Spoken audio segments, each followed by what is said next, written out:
The world belongs to the ones who enable others and themselves. Become an enabler.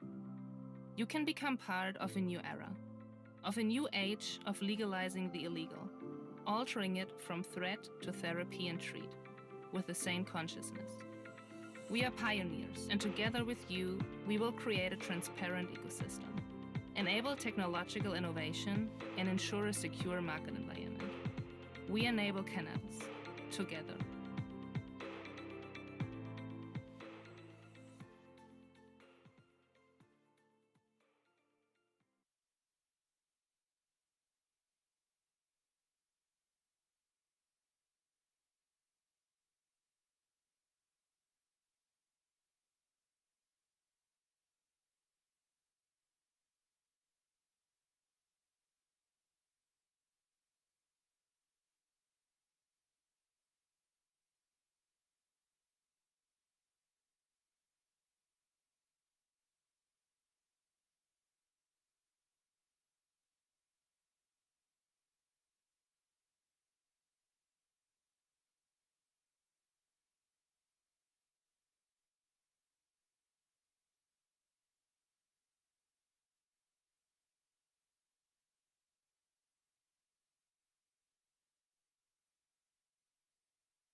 MGC is a pharmaceutical company.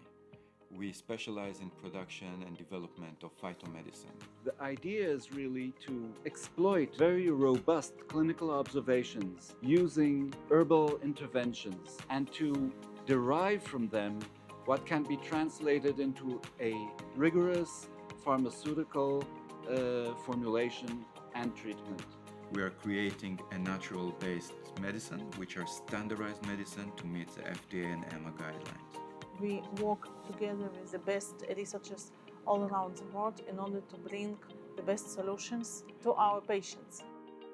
I think what is characteristic of MGC is that it appreciates our responsibility as human beings on this earth and maintaining a certain harmony with the environment. MGC's vision is to impact on the global public health by providing a standardized, affordable phytomedicines.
The world belongs to the ones who enable others and themselves.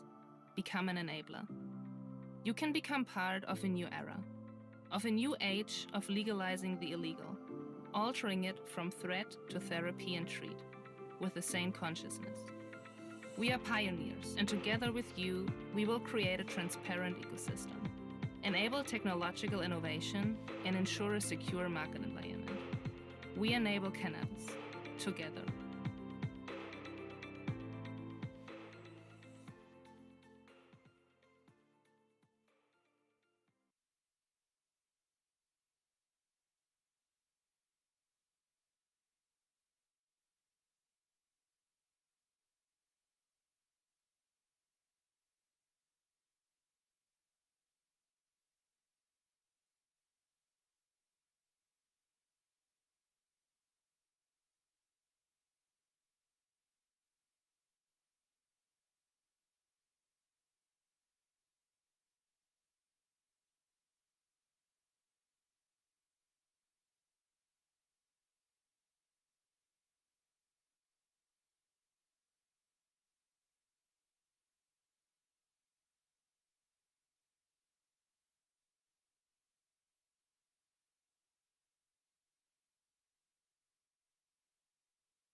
MGC is a pharmaceutical company. We specialize in production and development of phytomedicine. The idea is really to exploit very robust clinical observations using herbal interventions and to derive from them what can be translated into a rigorous pharmaceutical formulation and treatment. We are creating a natural-based medicine, which are standardized medicine to meet the FDA and EMA guidelines. We work together with the best researchers all around the world in order to bring the best solutions to our patients. I think what is characteristic of MGC is that it appreciates our responsibility as human beings on this earth and maintaining a certain harmony with the environment. MGC's vision is to impact on the global public health by providing a standardized, affordable phytomedicines.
welcome everybody. Thanks for joining us here for day 2. My name is Anuj Desai. I am a lawyer and host of the Cannabis Conversation, which is a long-running podcast. I'm also head of commercial partnerships for Node Group, who are a contract research organization specializing in plant-based medicine and psychedelics. I work in cannabis, so I have 3 jobs, as you all know. I hope you all enjoyed yesterday. It was pretty full on, but I saw lots of conversations going on, which was great to see. I've been lucky enough to interview quite a few of the speakers today, so I know we have a great lineup. I'm very excited to be emceeing the talks today. They're all great talks, but I'd just like to highlight a couple. There's the Brains keynote at 11 a.m. There's a patient panel at 3:30, Professor Carl Hart at 4 p.m., and the very last session of the day is about cannabis prisoners. I'm also going to be the bad guy today and try and make things run to time, so apologies in advance to any of the speakers if I start giving you strong stares. Don't be scared. Before we crack on, some quick highlights. There is a networking lounge upstairs for meetings. There's also the Swap Card app for you to make connections on. That's open after the event as well. And please check out the expo outside and chat to some of the exhibitors. So, without further delay, let's hear from the Venerable Stephen Murphy.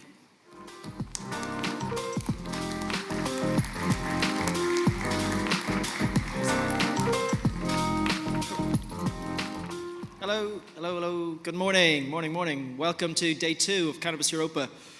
I hope your day 1 was like mine, pretty awesome. There is an amazing grouping of individuals who have kind of flown in from all over the world to take part at Cannabis Europa, and it's a really, I suppose, unique opportunity and moment in time to help establish and put in the groundwork to push the industry forward. So I hope day 2 is just as exciting as day 1.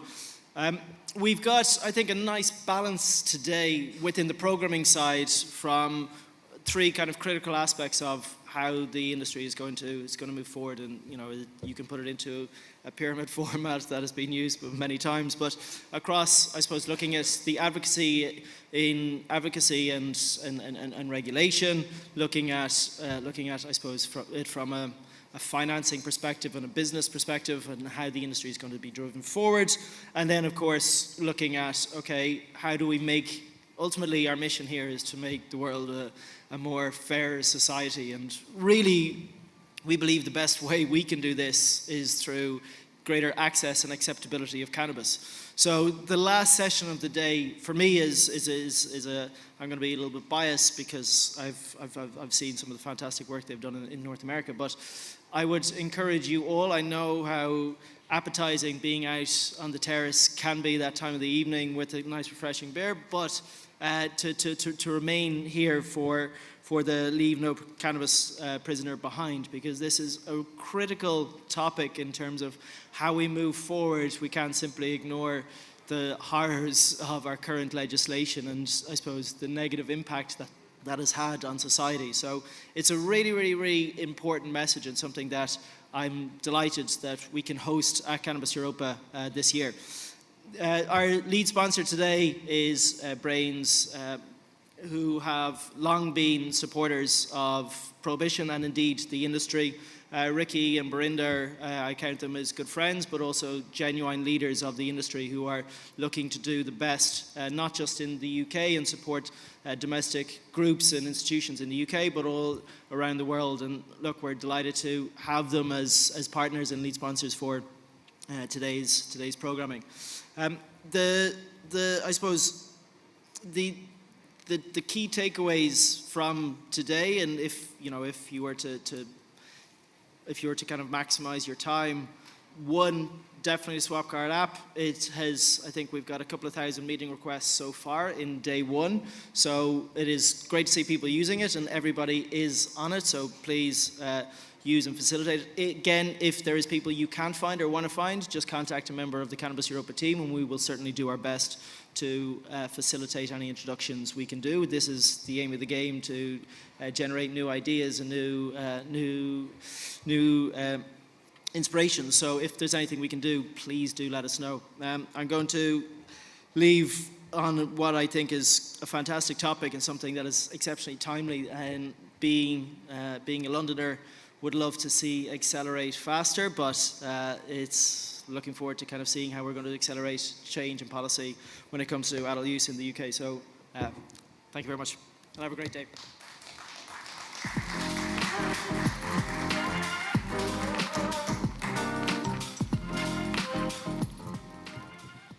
Thank you, Stephen. Yes, so we've got London, a pilot for change in the UK.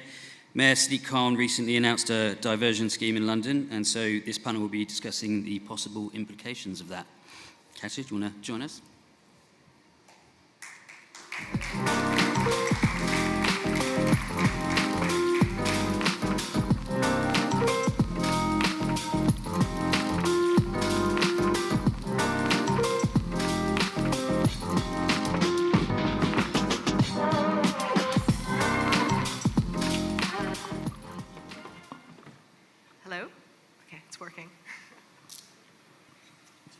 Hello everyone and good morning. It's a delight to be speaking to you all at Cannabis Europa this morning for a topic that I think is really, really important and very timely. As Anuj introduced us, this morning we'll be speaking about a pilot diversion scheme in London and what this could mean for the UK and for wider policy reform. So a quick introduction from myself. My name is Katja Kowalski, and I'm Head of Operations at VoltFast, which is a drug policy think tank and advocacy organization focused on reducing the harms of drugs. And our focus has always been on kind of trying to broaden out the drug policy discussion, bringing in new faces, new voices, and new arguments into the debate to try and see meaningful change. And this morning, joining me is Damien Egan, who's the Mayor of Lewisham, and Dr. Kojo Koram, who is a lecturer in law at Birkbeck University of London. Now, before I kind of open up to the discussion and start a bit of a discussion, I think it's really important to lay the foundations as to what this scheme is and kind of how it came about. So at the beginning of the year, Mayor Sadiq Khan came out in support of drug diversion schemes amongst 18 to 24-year-olds off the back of a policy report that VoltFast was commissioned to write and investigate on the disproportionate amount of arrests and overrepresentation of BAME communities for low-level drug offenses. And we published a series of recommendations off the back of this to address this issue, and Sadiq Khan came out in support, announcing that this scheme would be looking to be piloted in 3 London boroughs, where under 25-year-olds caught in the possession of a small amount of cannabis wouldn't be arrested, but put through a diversion scheme, receiving appropriate intervention, whether that be education or rehabilitation. But unfortunately, due to the fact that the report was leaked, a significant amount of misinformation was circulated in the media, kind of conflating terms of decriminalization, diversion, and I even saw kind of discussions around legalization, which led to a lot of sensationalism around the actual goals of the scheme. So it's really important to distinguish between what these things mean. Diversion, of course, is it's a police-led program where individuals are put through alternative measures rather than being put through the justice system, whereas decriminalization sees the status of criminality taken away from the offense, meaning that a drug possession is no longer a criminal offense. So given the amount of kind of coverage around this, the media rarely kind of clarified the fact that this was a pilot scheme and not kind of a wide-scale policy change, which led to a lot of conflation and condemnation amongst policymakers, despite these schemes already existing up and down the country. So yeah, this panel is going to focus on issues of social justice, the overrepresentation of BAME communities in the justice system, and really taking a deep dive as to what this means for wider reform. So without further ado, I'm going to stop speaking. And first off, I'd like to ask Kojo, when it comes to diversion in the UK, how important is it from a racial justice perspective that schemes like the one proposed in London are implemented? Brilliant. Thank you, Katya, and thank you, Damien, for being in conversation with me. It's great to be speaking with you all here today. I think that the introduction that you gave, which really clarified the distinction between diversion schemes, decriminalization, and legalization, is something that was really lost in the sensationalism around the leaking of the story in terms of diversion schemes in London.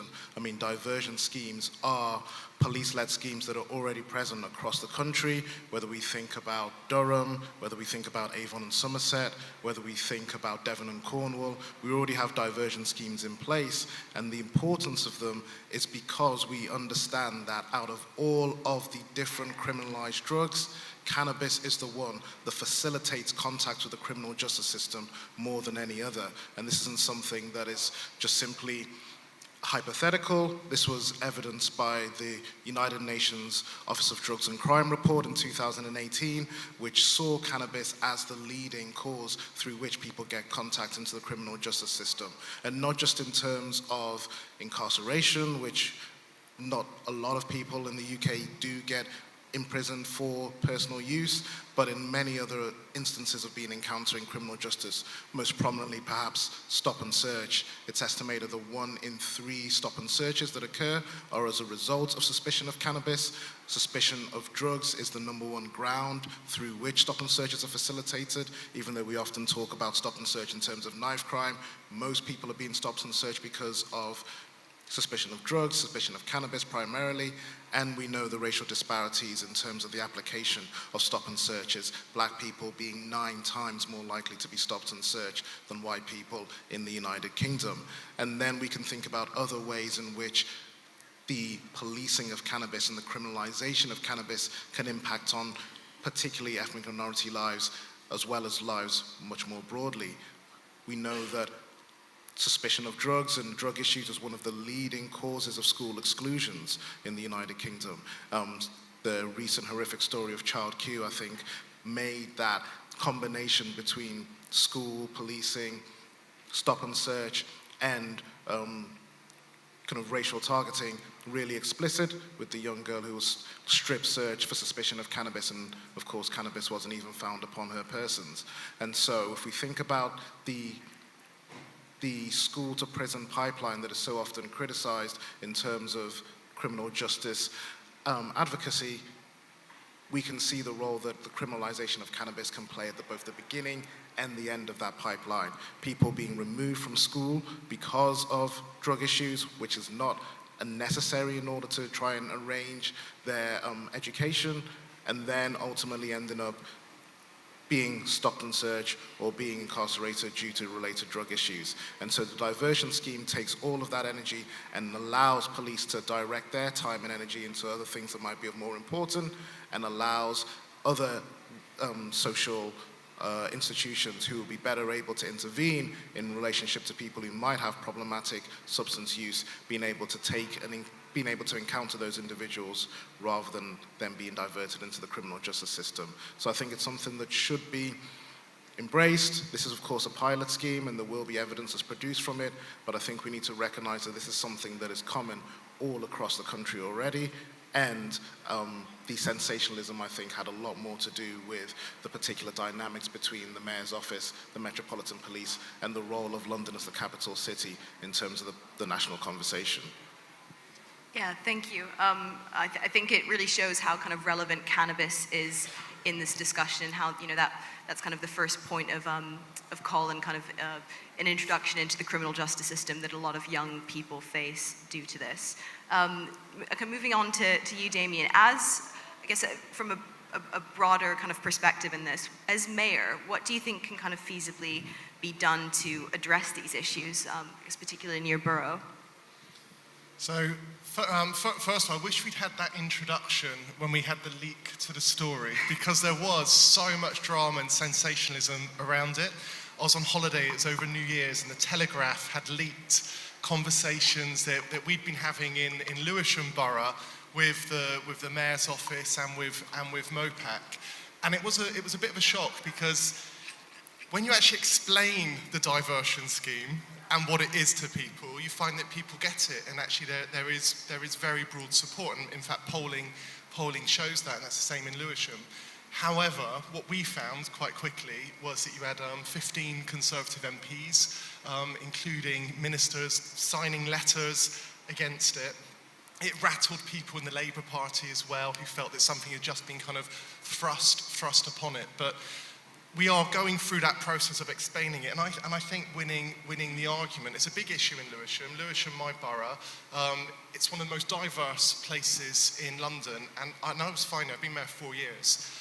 More and more, people were talking about this as an issue. It started off as kind of like individual incidents of, we had key workers who were getting stopped and searched and their cars getting pulled over, which for me, I can't imagine that happening to me, but happens to too many people in Lewisham, particularly to black men and younger black men. So we commissioned Volt Fast to do a report for us, and actually I couldn't believe the numbers that were coming through. About 450 young people in Lewisham getting caught up in the criminal justice system in some way or another every single year. It's extraordinary numbers. And when you look at, we had 49 children come to our youth offending service for first-time drug possession. 43 of those 49 were children from black, Asian, minority ethnic backgrounds, majority black, including all children who were given custodial sentences, no white children. So clearly, for a borough like Lewisham, we need to find another way. Yeah, I think it's I think the evidence is clear and it kind of speaks for itself. And with this diversion scheme, I think that was what was so frustrating about it, was the fact that it's an evidence-gathering exercise, not wide-scale policy change. And like you mentioned, when you actually go ahead and explain what the scheme's about, it's not controversial. It's not something that should be conflated. But I guess kind of going on with what you've said, what has it been like speaking out about this as a politician? Obviously, drug policy is quite a controversial topic and quite difficult to get a message across, especially with a conservative government at the moment. So yeah, what has it been like to kind of embrace this as an issue? I think there's been different areas where this discussion has been had. In some areas we've had more progress. So with my councillors, for example, the overwhelming majority support the idea of a drug diversion programme. People, and I understand it, they had questions when the leak was announced. Residents, and I was a bit brave because I put it in my manifesto that we will look at and pursue this. But when I've been knocking on doors, we had the elections in May. Again, people get it, people support it, particularly in Lewisham. Where it's been more of a challenge, though, is probably as you go up through the kind of political establishment, as it were. And I think it's obviously there is a discussion being had within the Labour Party. We're still way out from an election. But I think there still hasn't been movement. There is a bit more open-mindedness when you talk about the idea of a diversion programme. They do exist, as Kojo said, hasn't been implemented in London yet. There is another complication to it, in that part of the government cuts has meant that where each council, each London borough used to have our own policing unit, now we share it between three. So for Lewisham, we're with Greenwich and with Bexley. Bexley had a very different view, and in fact their councillors are very strongly opposed. So it means when you're trying to progress with things like this, because I was like, can't we just go ahead with Lewisham? Maybe we can in the future, but actually you are then reliant on not just my councillors, Greenwich, Bexley, then getting sign off from the mayor's office. So that process to getting there, there's still hurdles in the way. Yeah, no, and it's frustrating to see that there's still hurdles with all of this. And I guess a question to both of you, maybe I'll go to Kojo first. I think we've kind of established that as much as diversion isn't a controversial topic, it's still very much perceived to be one in the UK. What do you think can be done to change these kind of lingering negative perceptions? I think a lot of the evidence work that Damien and other leading figures in this area are doing is really what's going to shift the public perception. I think, first of all, the public perception is shifting already. There is a disconnect between the kind of official mainstream narrative that we might encounter from politicians or from the media and the polling of the general public that was established by YouGov recently, which saw a majority of people in support of cannabis legalization, never mind decrim or even a diversion scheme. So we have to recognize there is already a disconnect. But in terms of being able to provide a much broader understanding of what a diversion scheme could facilitate, I think really emphasizing the cost of putting people through the criminal justice system for something like cannabis is a good way, I think, of shifting that public dial.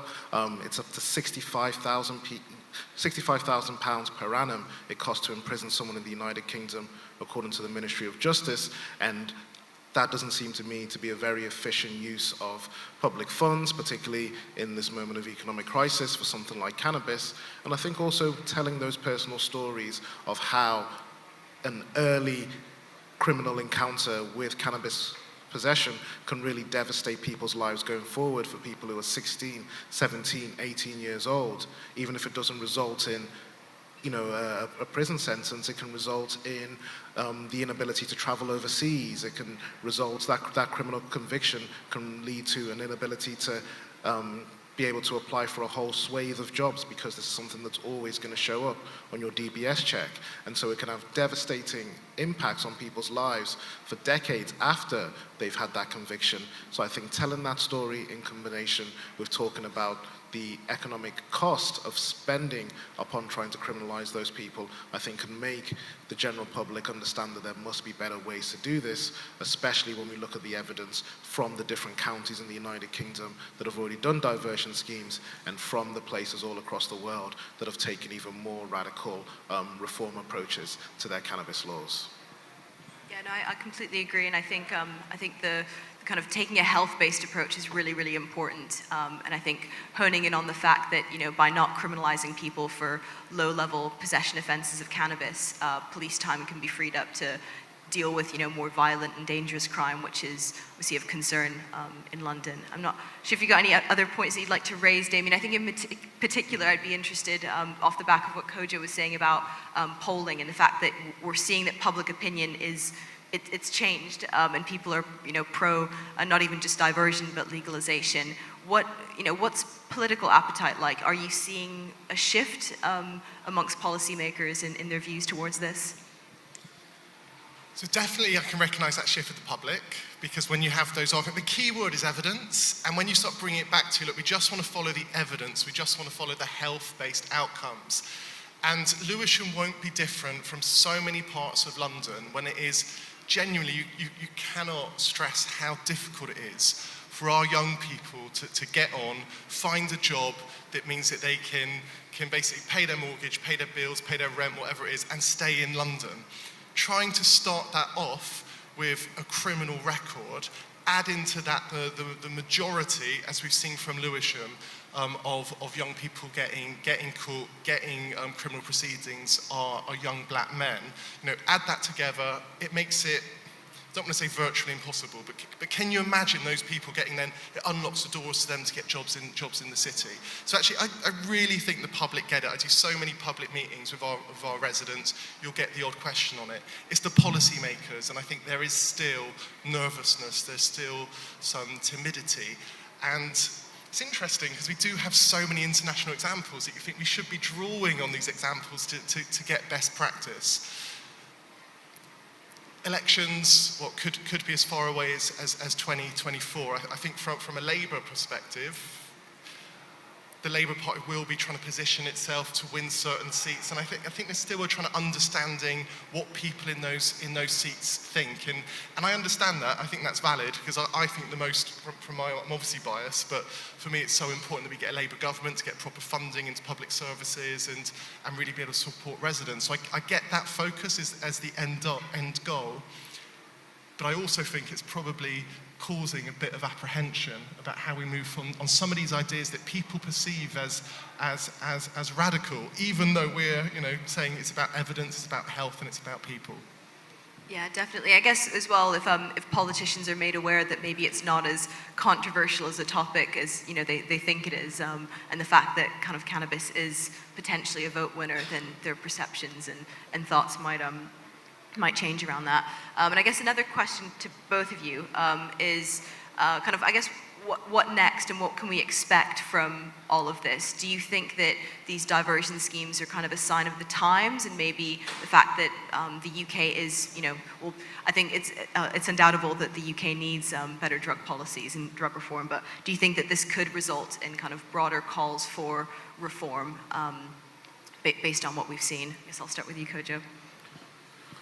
Certainly, I think that a lot of the, if it's combined with an earlier question, I think a lot of the controversy, a lot of the backlash, a lot of the hostility to the announcement of potential diversion schemes in London, as well as the commission the Sadiq Khan was initiating, was kind of a precursory warning shot in anticipation of a much broader debate around cannabis legalization and much broader drug policy reform that's coming to the UK in the near future. And I think that, there's a recognition that looking across the world, from the US to Canada to Germany to Thailand, there's really, really, dramatic shifts in terms of cannabis legalization.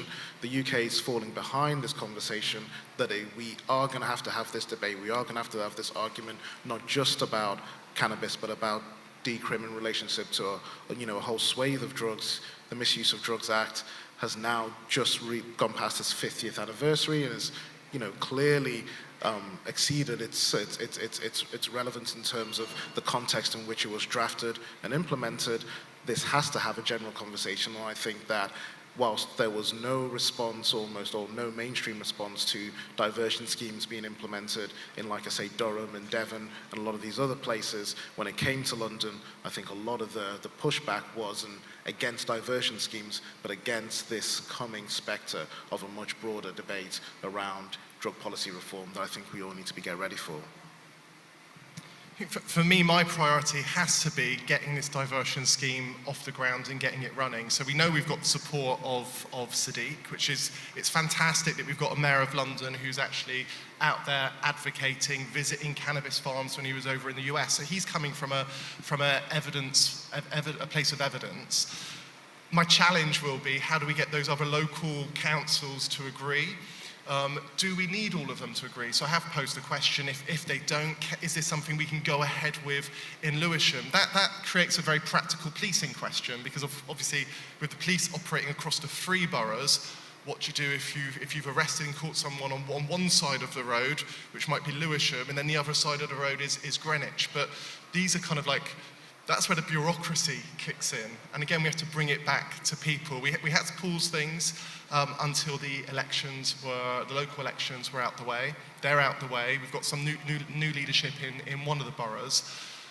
And I hope that in that time that we've had, it's been 6 months in Lewisham, that I can convince those other leaders that actually when we have made the case, when we talk to people really do get it, and actually they don't need to be so worried about it, because this is, again, it's about people, it's about, without being dramatic, it's actually about saving lives. And I tried to go back to something like Priti Patel was very, very vocal about it, and but so bring it back, it's about jobs and skills. If we can move people, this is a market that's controlled by criminal gangs. How can the status quo be something that we accept? And if it means pulling children, if we can try and pull them away from those gangs, put them in diversion schemes, give them education, let them make their own choices, and importantly, try and get them on a track for getting a job, getting skills. That has to be a better way. And I'm sure with the international evidence, you'd imagine it only has to be a matter of time. And if we make those cases, keep it rooted in evidence, I really hope that we can make some progress. Absolutely, and I think, yeah, it all goes back to evidence. I mean, we have emerging evidence from various jurisdictions across the world for why we would, benefit from cannabis reform. But I think specifically with this diversion scheme as well, it would be about gathering evidence. So I think it's really important to kind of hone in on that. And so, how realistic do you think all of this is going forward? Are you quite optimistic about this kind of launching and getting started in London soon? I hope so, because I can't see what's holding us back. I mean, I can see from a political way, but I can't see from a kind of the human perspective. So you think it can? I guess I'm disappointed by some of that reaction, because I think it is kind of holding back a wider debate. But let's try and get this over the line. I'm optimistic if we can make that case, and also if we're disciplined in kind of how we're saying it. But I think the movement for reform is, and we're learning that, and we can reassure people along the way. Amazing. And I guess just one last thing from you, Kojo, is just around diversion. And do you think this is the kind of end goal, or do you think that the UK would benefit from further reform?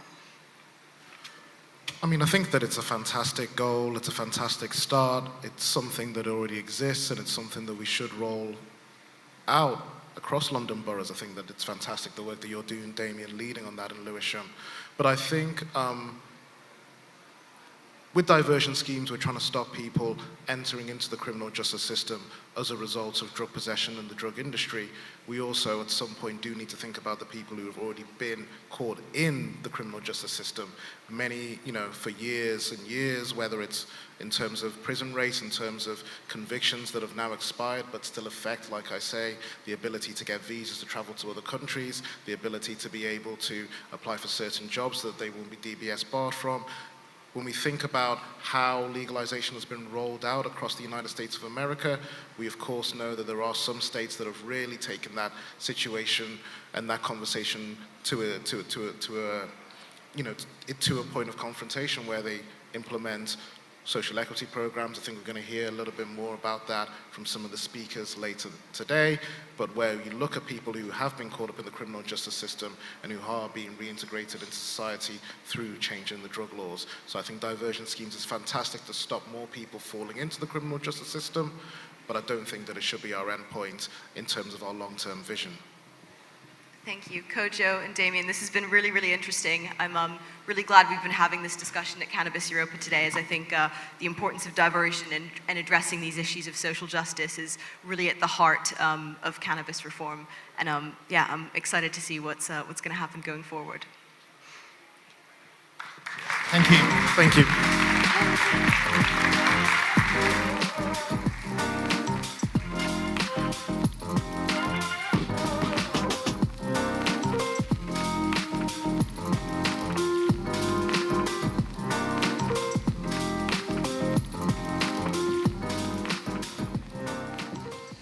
Thanks, guys. That was a great talk. Great to understand what's really going on with that diversion scheme.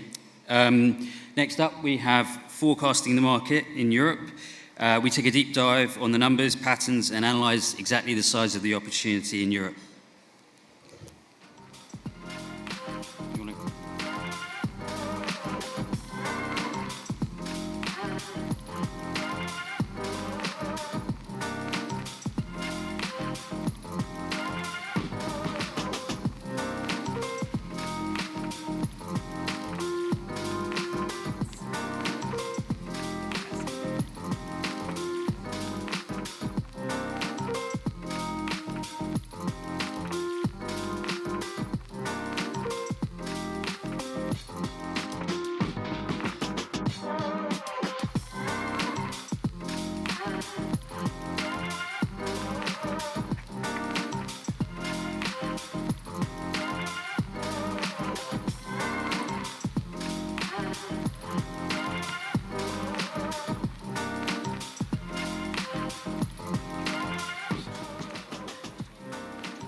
So thanks for being with us. For those of you who were here yesterday, you know that we zoomed in on Italy and then on Germany, which everyone is talking about at the conference.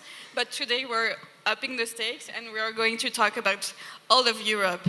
So during the German panel, some people actually risk predictions on when adult use is going to be effective in Germany, and some said 2023, I think, up to 2026. And I thought that was really interesting to see this range of predictions. And here, before venturing into risking making predictions, I really want to get the context on how you forecast the market.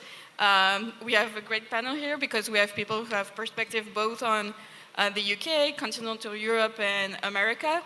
But I just want to go straight into it, and I'm going to ask Nicholas, how forecasting cannabis compares to forecasting other markets, because I know you've already worked on beverages and other sectors, so how does that compare? Well, there are far less data available on cannabis, of course, especially in the European market, because it's a completely illicit, illegal market. So it is a bit second guessing. Now, luckily in the US and Canada, we have already a legal market, and we can draw some conclusions from what we're seeing there in terms of frequency of consumption, in terms of spread over different age groups and so on. So it is mainly using those data and projecting them into the European market that I would say. So is it more black market that you're using for projection, or other markets, if you have to say one or the other? The total market, because even in Canada you have very great studies from Health Canada about the total market, including the illegal market. So it is using all that data. Same you have in Florida, same you have in maybe to a slightly lesser extent in California, but there is data out there on consumption patterns. Yeah. And Pablo, I want to ask you about your perspective. I mean, comparing America, especially the US and Canada with Europe. Yes, thank you. So look, I mean, when we think of forecasting markets, we like many other people have learned the hard way, right? That it's better to think in terms of scenarios, because the 3 A's drive the size of a market, right? Access, affordability, assortment, and of course there's a lot of nuances to those 3 terms. But that's what drives the size of a market. What strikes me in the case of North America, when I think of Canada and the US, on what we call the recreational market, is that the numbers are so different, right? And it's not just because one market is older than another one. You think, for example, Colorado, and we cannot attribute this to tourism anymore. In Colorado, the per capita consumption is about $400, right? At the low end of the spectrum, if you want in a North American context, is Canada with $90. California, about $135. But what I'm trying to say here is that if we try to forecast, you really have to look at those 3 A's, because that's going to determine the size of a market. Again, maybe more color. New Mexico, it's a state that just legalized cannabis in the US starting April, and it's already on a per capita consumption basis at the level of California, right? So that's on the recreational side. So when we think of Germany, if the question is about how we can extrapolate that, and again, we know every state is different, every country is different, so there are cultural differences, but more important than that is the 3 A's that I talked about. When I think of Germany, I think on the recreational side, the number that gets thrown around, 5 years out, I think it's 400 tons, right? 400 tons today, medical is about 20, so that's 20 times bigger. So when people tell me 400 tons, I mean, they ask me, like, what do I think of that number? I say, it's reasonable, it's realistic, and it's probably on the low end, right? Because again, and I'll stop with the numbers and the details, but 400 tons, about 16 euros per gram, that's about, call it, 320 million euros, right? 6.4 billion euros. But on a per capita consumption, that would mean that Germany, 5 years out, would be about $80, right? Canada, which we don't consider a market that has developed so well, it's around, like I said before, 90 per capita, right? So the numbers that are getting thrown around for Germany, to me, seem reasonable, realistic, but we cannot make projections yet because, we assume that the rules will come out in 2013, in 2023, they will agree on the system, and 2024 sales could start. Again, we have to think what's the probability that happens, but I think it's more than 50%, of course. But if you tell me in terms of size, that number of 400 tons to me seems reasonable. I'll stop, and I'm sure we'll touch on other things, but in terms of the medical market, again, I understand every market is different, and the European markets are very more of a pharmaceutical nature compared to the US market, the North American market. But, in the case of Germany, call it 100,000 patients, right? That's 0.1% of the population. In Arizona, Pennsylvania, 4%. Florida, 3%. I know that those are more wellness markets, very different. Anxiety, chronic pains are conditions you can get cannabis for. So we cannot extrapolate that to Germany, right? But 0.1, Canada has been medical since 2001, 0.7% of the population. So Germany could be 7 times bigger than it is today if you take the Canadian numbers, right? So again, I'll stop, but the bottom line is that when you're thinking about projections, we look at the comps and we try to understand the reality and the key drivers for each market. That's helpful, thanks. Sasha, so you were agreeing, right? Are you tabling on the same predictions, personally? Yeah, kind of. The 400 tons for the recreational market in Germany is a number which you often hear. It stems actually from a study, from an economic study from Justus Haukapp. I think it's even a bit shy. It went from prevalence data and then calculated average use. And if we compare that usage rate with what actually happens in the markets which are legalized, I think we are shy with the 400 tons, which would translate into 5-6 billion. So I think we are more looking at a market of 10 billion or even beyond that. And then also medical, we keep talking about recreational. So the medical market in Germany is just at its beginning. So 100,000, 120,000 patients, prevalence data much below of what we would expect. Germany is fully reimbursed, so no need, let's say, to slow down growth. We had a bit of a, less growth during COVID times, as innovative medicines were maybe not that prescribed, but we see it picking up again. So I think that market alone has a lot to grow, and then the recreational market on top of that. Yeah, so I fully agree with Sasha. I think the 400 number, there's one study who once mentioned 400 tons, and since then everybody uses 400 tons as the market size in Germany. If we compare figures what Paula was saying earlier and also my own research, I come at around 160 grams on average per user in Canada, in Florida, in California. If we use that to the 5.7 million users in Germany, well, you come at 950 tons. So, okay, it might not be 950, but it's more in that direction rather than in the 400. I don't see any reason why the German average cannabis consumer would consume only half what their North American counterparts do. So, Nick, your perspective is also on capital markets. How are the markets predicting the market? It's interesting times. I guess we were last here in person nearly 3 years ago. And at that point, there weren't many publicly listed companies, and I was forecasting quite a few. And we had an initial wave who, some have performed business-wise very well, but the stock prices, as the gentleman to my left will tell you, are not performing well. So access to capital to build out the European market is an issue.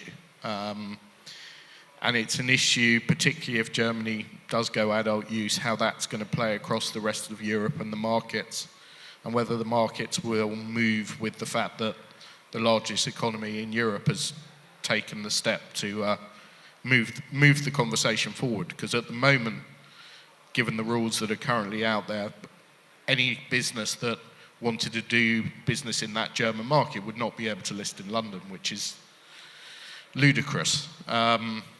And yeah, that's a conversation that I hope will move forward as the market moves forward and as the legislation passes through the various German hurdles. So at the moment, you've got the largest potential European market offside as far as the UK regulator is concerned, which just makes no sense. So, from my end, we're still totally focused on the medical market, and hopefully that conversation will move on and the FCA will work out what's happening. It took me 2 years to get the first company listed.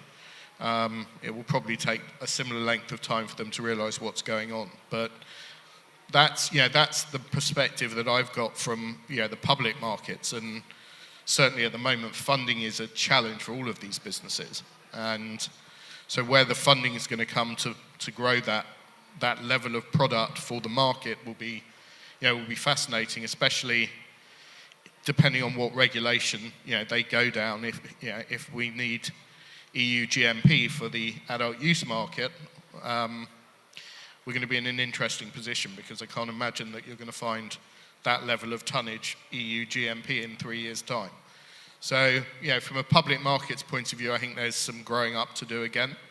But we'll get there. But at the moment, it's pretty difficult. And throwing back at you on the forecasting angle, so what's your forecast in terms of timing of that happening? Well, slowly, because everything happens slowly here. The rest of the industry moves at lightning speed and the regulators move quite slowly.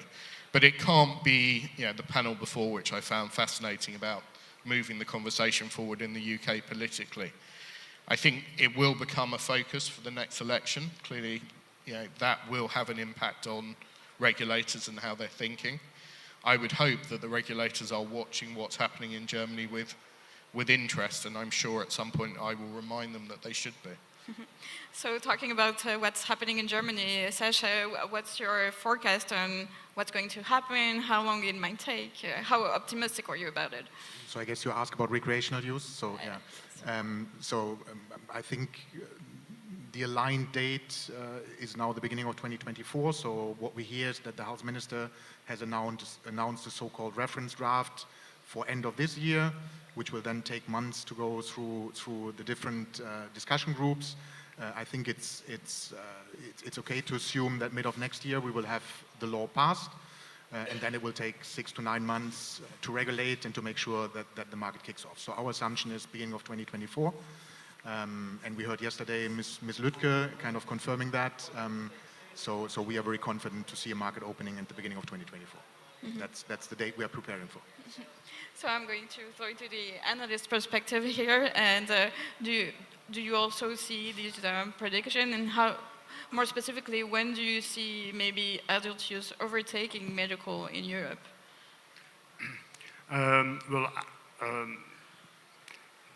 For the first part of your question about the timing, Germany, yes, somewhere middle 24 seems to be possible after all the positive vibes that we hear from the politicians.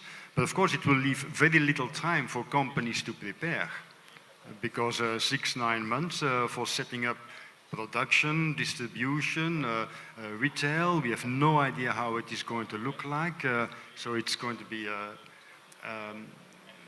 difficult. So we'll see how if companies are actually able to fulfill that demand. But whatever, it can grow very quickly. Sorry, we're disturbed here by somebody who's speaking there. I don't know. It can grow very quickly. If you look at the US or North America, in Canada, for example, it took 7 quarters for the adult use market to overtake the illicit market. And that is then in a very heavily taxed market. California, a very taxed market. Well, after 5 years, they're only 35% share of that total market. But other Colorado, Oregon, after 6-7 years, it's 85-90% of the total market. So it can go very quickly. And given that the adult use consumption is a multiple of the medicinal cannabis consumption, well, an overtaking can happen very quickly. After 1 year, 1.5 years, potentially even. Thank you. So, Pablo, based on what you've seen, do you think it's going to happen faster in Europe than in Canada, for instance, or? Yeah, so again, going back to the 3 A's, right? When I think of a German market... Take them again, please. Right, and when I think accessibility. Yeah, and when I think of the 3 parties within the coalition, right? I think one key theme is safety, right? Protection of minors. Another key theme has been these very bullish tax revenue projections they are making, right? So when I hear that, I think, is that going to mean there's going to be limits on potency, right? Does that mean there's going to be limits on the type of formats you have available? Those type of limits have proven to hurt market development, right? We saw in the case of Canada at the beginning. Obviously, on the tax revenue side, if taxes are high, that's going to affect affordability. Then you have the assortment side, which of course has to be determined. Are they going to issue more licenses for local production? Are they going to import, from which countries, recreational markets or other medical markets? So there's a lot of things that are still undefined, right? But again, I would go back to the point that although we don't know those rules, on the question you asked before about capital raising and all of that, I would know that there are companies in Canada, licensed producers like Aurora and Tilray, which are listed in NASDAQ, that have a significant exposure to Europe. And we see them as plays, not only on the North American market, but also in the European market, right? In the German market, there's only 3 domestic licensed companies to produce domestically, Tilray, Aurora, and Demecan, which is private. And oh, by the way, Demecan is doing a private raise, and apparently they're not having a lot of problems raising that capital, right? But the question is going to be, who's going to be there down the road, and are you going to issue 10, 20 licenses for domestic production? How quickly can they ramp up? And then what happens with imports? But the last thing I would say is that, of course, there's so much that we don't know how the regulators are going to think about this. But at least in the US, in my opinion, the lack of action at the federal level has contributed to significant industry consolidation, right? The US MSOs, as we call them, the multi-state operators, the top 20 back in 2018 were call it 18% of the industry. Today, they are more than 50%, the top 20. And we project that in 2 years' time, and the status quo, without federal legalization, they could be 70%, right? So the point that was raised before, if European-based companies have difficulty accessing capital, then who's going to tap that, right? It could be those Canadian companies like Aurora and Tilray that are listed in NASDAQ that could have an opportunity to raise capital. The last thing I would add, there's so much correlation in the stock markets for cannabis right now, pretty much all driven, well, by macro factors, but most of all, driven by the expectations of reform in the US market, right? And of course, that doesn't make any sense, because if you're Aurora and Tilray and you have this huge opportunity in Germany, a market that would be 20 times bigger, and they can be significant players there, then those are stocks that people should be thinking at, right? But right now, those stocks are depressed because people don't know what's going to happen in the US. That doesn't make sense, and we think of that as an investment opportunity. Mm-hmm. So I saw you reacting on capital markets.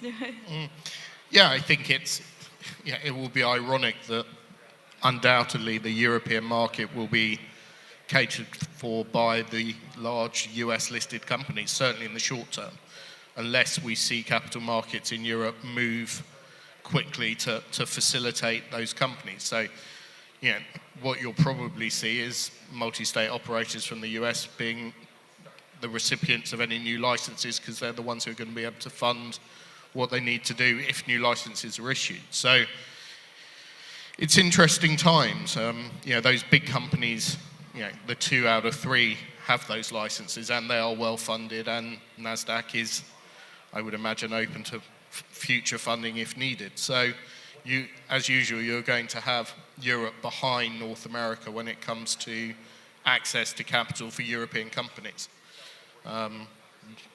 And probably therefore having to go and look at NASDAQ. So Tilray was mentioned a few times. Do you have any thoughts on that? Well, I agree to all what was said. So yes, we feel well prepared. There's a reason that we have put 2 GMP certified sites onto the ground in Europe. And to your comment, we would be delighted to supply the German recreational market with GMP certified material. So I don't see an issue there. And I think it's important that also the recreational market will be supplied with high quality material. Otherwise, we will not take over the illicit market, which is the basic goal of it. So yes, we feel well positioned. We do believe that being part of the medical ecosystem will help us to then also be prepared and be positioned if the market becomes legalized. German policy is very open right now, also to conversations, for sure in an absolutely legal frame, but we're having those conversations, and they're also listening to the needs of companies. So again, I couldn't agree more. I do feel Tilray well prepared, leading the medical market, and then also striving for leadership in the recreational one. I mean, one of the things we haven't discussed, and I think is certainly interesting for the UK at the moment, given the limitations, is that medical market and the size of that medical market. Everybody understandably is focused on Germany and adult because it's a huge market and it's a game changer. But certainly from clients of mine that I speak to, and I don't know, I presume the Tilray experience is similar, the medical market is increasing week on week, month by month, and that's something that we've campaigned passionately about and providing access to that funding. So really, I guess from my end, because I'm not allowed to make forecasts, those get me into trouble, how do you see the medical market ex the German recreational market? Because I think that's really interesting from my point of view. I think that's an analyst question. It is. So, and there's a good one. So if we look at the North American markets and the Canada and the US, and let's forget about what medical registered patients are. In every state or in Canada, you have about 6% of the population who consume cannabis for medical reasons. For example, in Canada, where the past 12 months usage rate is 21%, of that 21%, there's 15% for recreational use and 6% for medicinal use. And that is why in states in the US where it stayed a medicinal market for a long time, like Arizona or like Florida, we see those numbers climbing up to, as Paula said earlier, 4% in Arizona, currently 3.5 or 3.6 in Florida. And I think at TrueLeaf, the largest player in Florida, well, they're looking for 1 million patients, and that would be just around 5% of the Florida population. So getting to that 6%, that is somewhere the usage rate. And then depending on the countries, how it is reimbursed, people are using then that medicinal cannabis pharmaceutical route, or they're using the adult use or the black market to provide themselves with necessary... If I can just add a little bit there. So, I mean, I know that we cannot extrapolate too much from the US markets because they are on the medical side, because they are wellness markets, right? So I get that. But, and it is true that when you look at those markets that were medical that go recreational, normally grow, 3-4 times. In the case of Germany, it could be 20 times, but that's because the German medical market is less developed. But what we are seeing in those wellness markets that went recreational in the US is that they are declining, right? For example, I was looking at the numbers for Colorado, Arizona. Recently, in the last year, they are down about 40%. Arizona, which legalized about a year ago, the number of patients registered or active, it's down also about 40%. So that makes me wonder what happens in Europe, right? And I start with the question, with the first reminder is that it's not 4%, it's 0.1%, right? So we're starting from a much lower base. So I think that the European markets on the medical side, even if they go recreational like Germany, will continue to develop. Obviously, reimbursement, how easy it is for doctors to prescribe, that triangle between patient, doctor, and pharmacy, how that works, that will develop how those markets continue to grow. So in general, even if these markets in Europe go recreational, I would assume that medical, because it's so little developed and they have reimbursement, more so than in North America, we almost have none in the US for cannabis, I would assume that these medical markets would continue to develop. That said, the only thing I always bring up when we talk about medical is that, I go back sometimes and look at that documentary from Sanjay Gupta on CNN. He shows these families, with children with brain tumors or other types of cancers, where cannabis was helping them to, in some cases, apparently stop the tumor or even reverse it. But unfortunately, we don't hear that anymore, right? Because most of the companies, and it's the way these markets work, most of the money from those companies that were doing well in medical, they went recreational, and they stopped, in my opinion, focusing on the medical market, right? And that's a pity in a way, because that's been lost. A lot of these big Canadian LPs, 4 or 5 years ago in their slide decks, they had pages and pages of clinical trials. Now they don't have anything in that regard, right? So in the case of Europe, I hope the story is different, because obviously some of these medical companies, I hope and suppose that they will be dominant players, there will be active players in the future recreational market also, but I hope that they will still be involved in research, in clinical trials, and in moving forward the state of knowledge in the industry on medical cannabis, right? Or it could be the same. Or if that doesn't happen, it could be what's happening in the US, right? That recreational will go up, and then medical starts to go down. And the last thing I'll say, and maybe Sasha has a view on this, is whether, are we going to have a domino effect in Europe, right? If Germany legalizes, right, in Massachusetts, if I go from New Jersey to Massachusetts, drive across the state border, it's very simple to bring it back. Here, obviously, I would assume it will be very simple from people from France to go to Stuttgart or from Denmark to Hamburg, but that will probably, the jobs that are created, the tax revenue in Germany, may push other markets to go recreational in Europe. I don't know. But if that happens, what's going to happen with those medical markets that we're talking about, right? Whether it's Spain, France, or even Germany. If I may, so, well, first of all, there is still a page with clinical trials on the Tilray website. So yes, we are committed to medical. And the domino effect is actually happening with medical right now, right? So if we look at the European landscape, there's big markets not being fully regulated. France is one example. Spain just last week agreed on a path forward to a medical legalization, if you wish. So, and we still feel it's the stepstone also to a potential regulation on recreational use. So we are kind of focused on both things, right? So there's still room to grow in medical. There's still a domino effect on medical.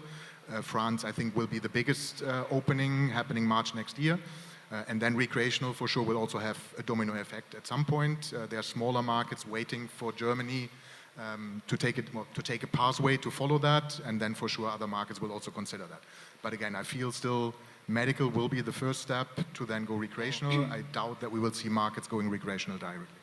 But in the case of Germany, do you think, can I ask, just in the case of Germany, if Germany goes recreational in 2024, do you expect the medical market to continue to develop strongly? I actually expect a greater dynamic, because what you see in the German market is still a lot of stigma. You see access problems which should vanish once it's legalized, so I actually don't see the two competing. You have that self-paying segment on flower product that might then migrate from left to right, but they do it already in the illicit market. So honestly, I do see more growth to come once you would have destigmatized the cannabis plant as such. So yeah, Nick, I know medical cannabis is a personal cause as well for you because of your daughter. So I was wondering, personally, are you concerned that medical cannabis is going to be less of a commercial focus, or do you expect it, like Sasha, to actually get tailwinds from rec? My personal view is I think it will get tailwinds. It's all about overcoming the stigma, as we know. And yeah, access to patients, doctors, they need clinical trials. And a number of our clients who are exhibitors and sponsors here today are making incredible progress with some of their early stage clinical trials. The results are astonishing, but not to the people in this room, because it's what we all knew. So my hope is that if Germany does go the way it clearly is going, that by destigmatizing and regularizing in the biggest economy in Europe, the plant, doctors will be much more interested in prescribing, and therefore they will want more clinical trials, and therefore, hopefully, Tilray are a fabulous example of the work that's being done alongside preparing for adult use, because why wouldn't you? These companies are in business to make money, but certainly the London market is still very keen on life sciences companies. That's the positioning of, the companies that have listed in the cannabis space, and the companies that we're currently working with are all in that medical trial, medical market. So I really hope that patients will benefit as the market evolves and matures, which is what's happening. So we've talked a lot about Germany, and then we name-dropped some countries in passing, but I wanted your view on European countries in terms of market. Yeah, so what goes for Germany in estimating the market goes also for Europe. So again, the same reasoning what I did earlier on the German market. Well, then you come at the European market, which is 5,000 tons.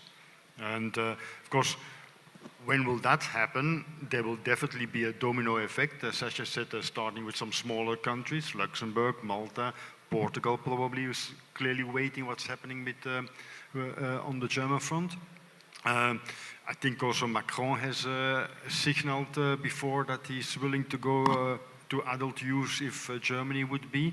So we'll we'll see how all that evolves. So very interesting times. And in 10 years' time, probably we will hear sitting here with a fully adult use market and lots of price wars going on everywhere. What about Switzerland? Oh yes, sorry, no, sorry, yes. They are definitely, in Switzerland have made actually the start with an adult use market. 50 cantons who can each prescribe 3,000 existing recreational users with recreational cannabis. So there's 150,000 consumers in Switzerland already. Now that's only a fraction of the market. Now once these 3,000 are full, I'm sure that there will be pressure from those who missed that boat and not on that list of 3,000 in every canton. Well, they'll be pushing for more.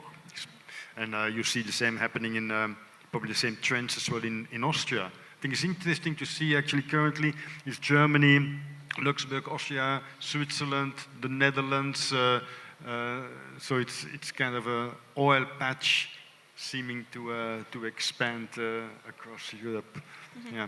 Yeah, or the domino effect, as someone said, I'm sure it's going to happen, that as it happened, for instance, in the US with Rhode Island, when people go cross-border to buy, for sure that's a pressure for legislators, for sure. Absolutely, yeah. As Nick, Paolo mentioned earlier, well, if you're living in France or Belgium and you're not, you have no access to adult use cannabis, it's just only an hour away. Yeah? Mm-hmm. And I think one of the differences with the US is that with the EU, there's a lot more cross-border potential. So what does that change, for instance, as a business for Thierry, that you can import from another country much more easily than even cross-state in the US? Yeah, I think that's also what German policy understands, that they would need to import from other countries. 400 tons or 1,000 tons, I think it's not realistic to have them all cultivated in Germany, so we will see traffic, hopefully, but that's maybe also the biggest policy question, because you need to bring that through the European treaties, and I think that's where policy is right now busy with. What we do see that on European level, there's much more interaction between health ministers, so we as Tilray do also participate in the European Medical Cannabis Association, and I happen to be the chairman there. So we see how European institutions and policymakers are talking between themselves. So I do see a European movement. I wouldn't see Europe going with a joint legislation, but we do see them talking and tolerating each other. Right? So it's going to be really interesting to see how they deal with the convention. You know, going back to basics, how are you going to move product into Germany from France or from more likely Portugal or, yeah. That's the one thing that nobody seems to, I can't find the answer yet as to what Germany is actually going to do and how it's going to achieve what it wants to. I'm sure it will, but the political will within Europe is where Germany goes, everyone else follows. So hopefully, you know, we will see that find a solution. But to me, that's still the biggest unanswered question in the whole story of movement. Right. I mean, just a quick comment there. So, you know, we're talking about 20 tons right now in Germany. I think around 3 or 4 are produced domestically. Everything is imported. We're going to get to, 400 tons eventually. You will have to bring that from other markets. But imagine the size of production in those markets, whether it's Portugal, France, or somewhere else, right? Spain. So that's why I say that those countries eventually will have to legalize rec. Yeah. Because how can you have that amount of production there and not be selling domestic? So we need to wrap up, and I want to say, well, we didn't do much actual forecasting, but we did the main thing that's important when forecasting, which is putting the frame into place and asking the right questions that you need to look at and what to track. So thank you very much. Thank you.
Thank you for that. That was a great panel, digging in on the numbers there. Now we have the keynote speech by Ricky Brar from Brains Bioceuticals.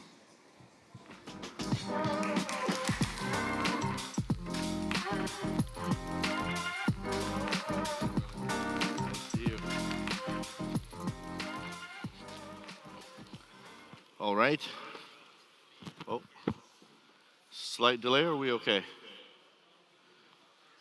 Seems like a bit of a delay. All right.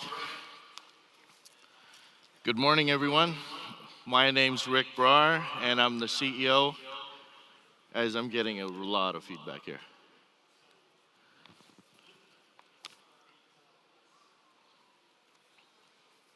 You want to switch to mic? Yeah, it's a delay. Oh, seems better now. Okay, perfect. Let's start again. All right, guys. My name's Rick Brar, and I'm the CEO and chairperson of Brains Bioceutical. And we're a leader in evidence-based phytocannabinoid solutions that enhance life and treatment options for all. It's great to be back at Cannabis Europa, connect with so many peers, friends, colleagues. And my job today is to speak to you about safety and trust. But before I do that, can I have a show of hands just to ask your permission as to whether it's okay to be a little bit provocative? Is that okay? Hands up, yes? Okay. Because I'm going to say a few things that are going to provoke you into a dialogue about safety and trust. I've got a bunch of notes that my handlers give me. I might not always follow the script. But our industry collectively is going to be built on safety and trust. Our partnerships, our company, what moves us ahead after 4 years of significant research, development, 4 years of building state-of-the-art facilities, getting the licenses that we have, all of that led to safety and trust, which led to partnerships with some of the leading companies in the UK, in Europe, and globally, such as Vita Biotics, DSM, Tamar Technologies. So let's get to some of the provocative stuff. Okay, yesterday we had the last panel was hip hop, and when the panel ended and everyone started to put their comments or posts on social media, there was a lot of negativity about Nasty and the panel and how these types of people were what's wrong with our industry. And when you read that type of stuff, it reminds me that that's exactly the stuff, that's exactly the type of comments that have held our industry back. There's no place for that in our industry. And Brains is one of those companies, one of those leaders that definitely doesn't espouse to those values. So I just wanted to take a minute to talk about that. And that to me is no different than supporting the social justice movements now. That to me is no different than the US Supreme Court deciding that they have the right to tell a woman what to do with her body. That to me is no different than some of that thinking that is archaic in its nature and doesn't belong in our industry.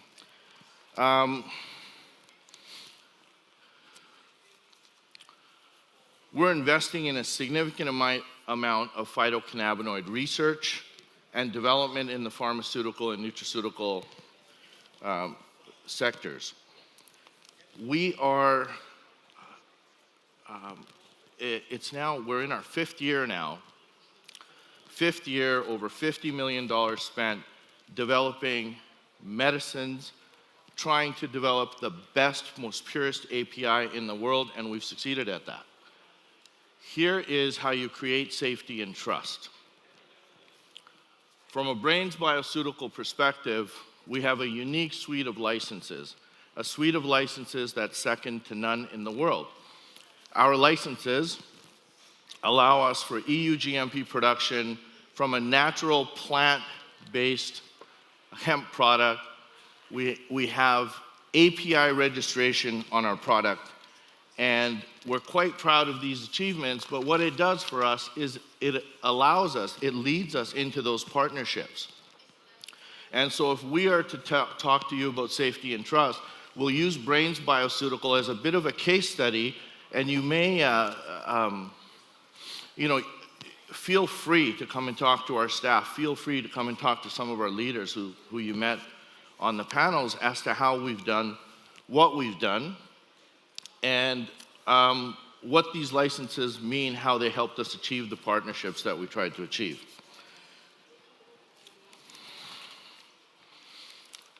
What did we do here? We have achieved additional certifications beyond the licenses. We have 350 batches of production, consistent production, which is significant because when you talk about safety and trust in the pharmaceutical community, in the nutraceutical community, on a natural plant-based CBD API comes with consistency. But in addition to that, we have 3 years of stability data. Keeping in mind, we've been around for 5 years, 36 months stability. We have an active US DMF, a DMF master file. We have, for the people on the Nutra side of our industry, informed sport certification. And we start going through this list of certifications. There's about 20 certifications and registrations that Brains has put into place to establish safety and trust.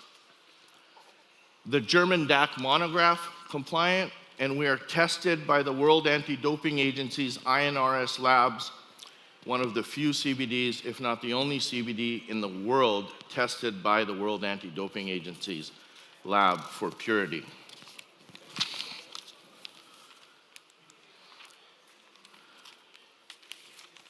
And this is what it resulted in. And this is sort of the case study that we're trying to share with you, is that all of that work, 4 years of building not only the collective industry, 4 years of working on licenses, working on the molecule, working on the purity, testing our CBD for impurities, 99.9% pure, but the THC levels tested to 6 decimal points past 0. And what it resulted in is these tremendous partnerships. DSM, one of the world's leading nutrition companies, has taken an ownership stake in Brains and has also signed a 5-year commercial exclusive agreement to market our CBD API globally. Tomartech, a specialty biopharmaceutical company, has taken ownership in Brains Bioceutical and has shared their biotechnology with us and us with them. And Vitabiotics, UK's #1 wellness company, over 20%, 27% of UK market share in the wellness space, has signed an exclusive deal with us. Vitabiotics products are powered by the Brains Pure CBD.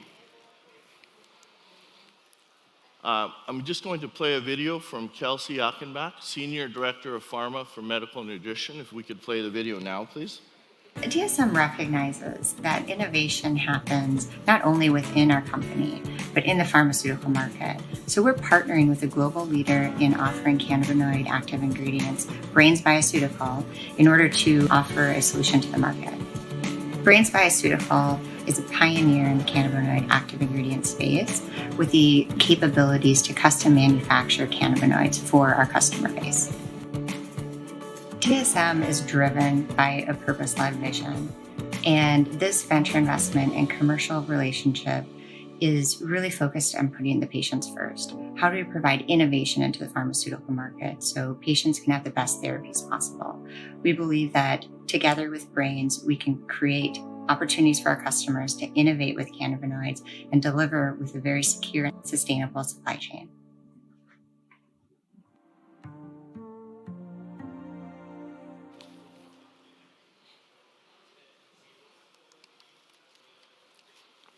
So the global cannabinoid opportunity is something that we're all here to learn about and capitalize on.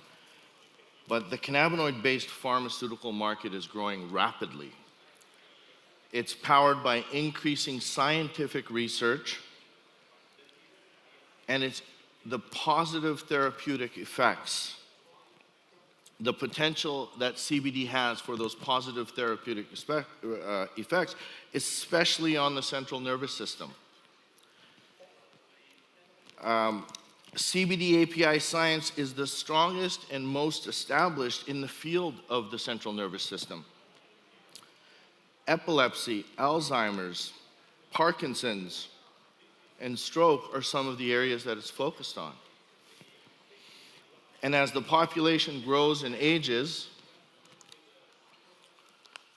it's a good slide to show you the various areas. As the population grows and ages, those conditions are going to become more prevalent, and there's going to be more research, more science, and more medicines in that field.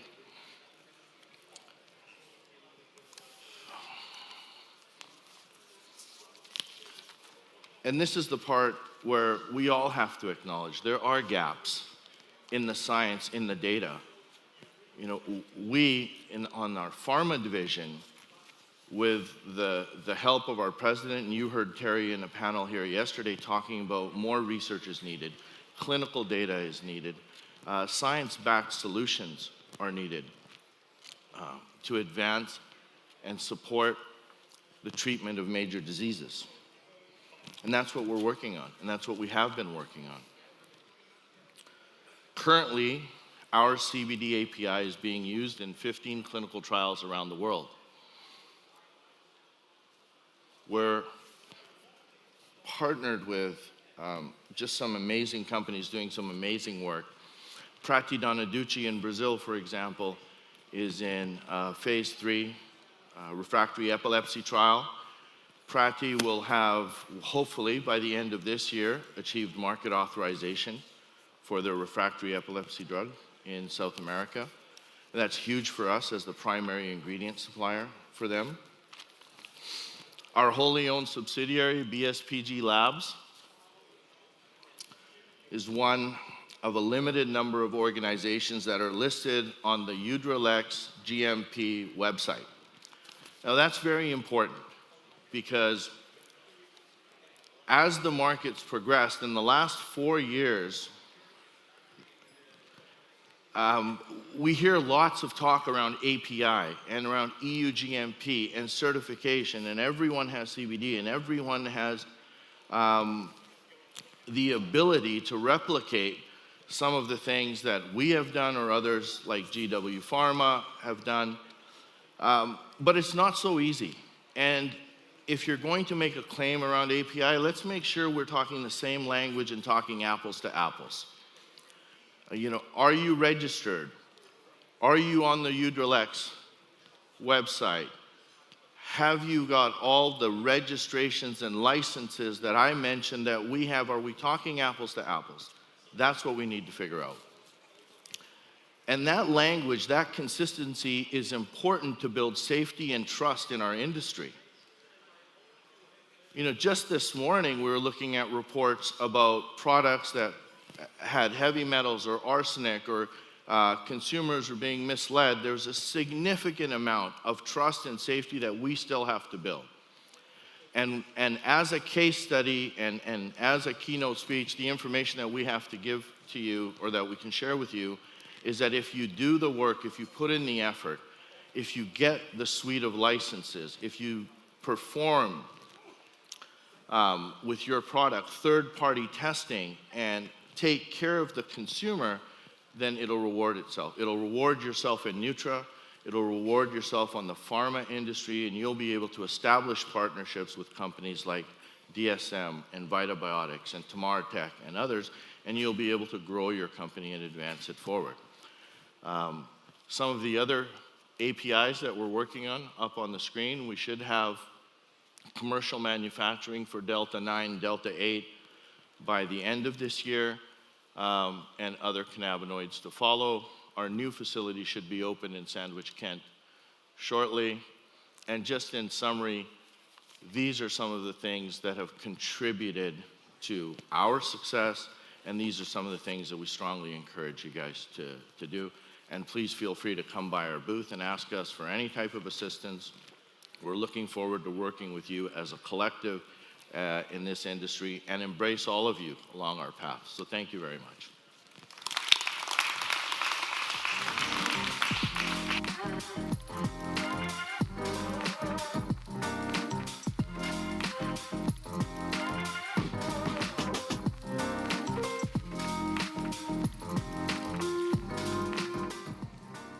Thank you, Ricky. That was great. We're now going to take a short break.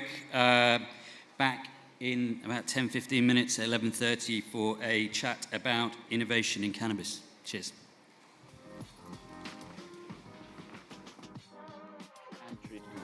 We are creating a natural-based medicine, which are standardized medicine to meet the FDA and EMA guidelines. We work together with the best researchers all around the world in order to bring the best solutions to our patients. I think what is characteristic of MGC is that it appreciates our responsibility as human beings on this earth and maintaining a certain harmony with the environment. MGC's vision is to impact on the global public health by providing a standardized, affordable phytomedicines.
The world belongs to the ones who enable others and themselves.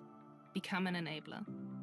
You can become part of a new era, of a new age of legalizing the illegal, altering it from threat to therapy and treat, with the same consciousness. We are pioneers, and together with you, we will create a transparent ecosystem, enable technological innovation, and ensure a secure market environment. We enable cannabis, together.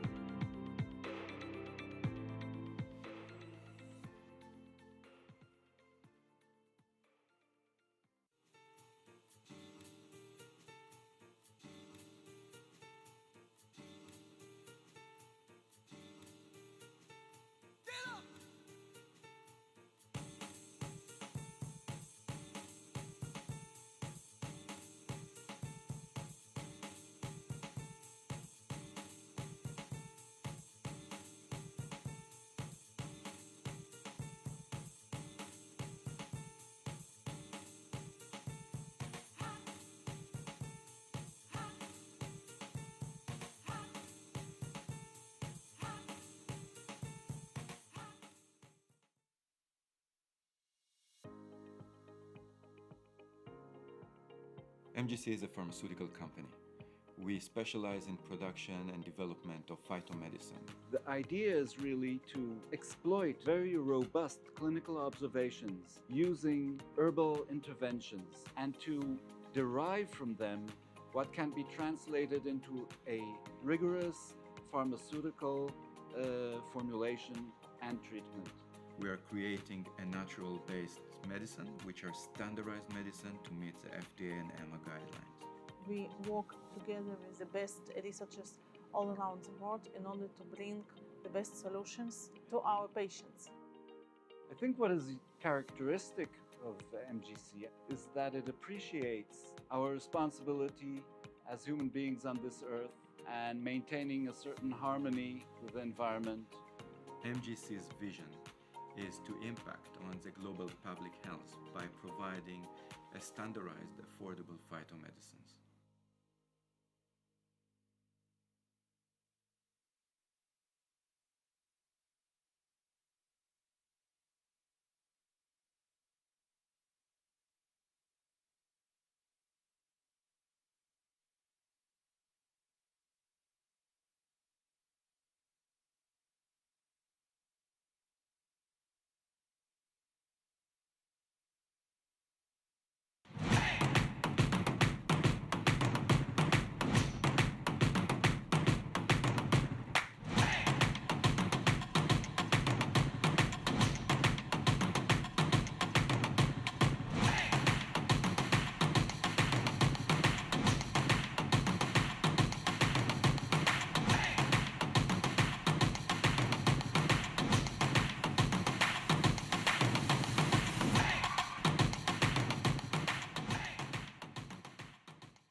Folks, if you can please take your seats in the main room, the conference will restart shortly. Thank you.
Welcome back, guys.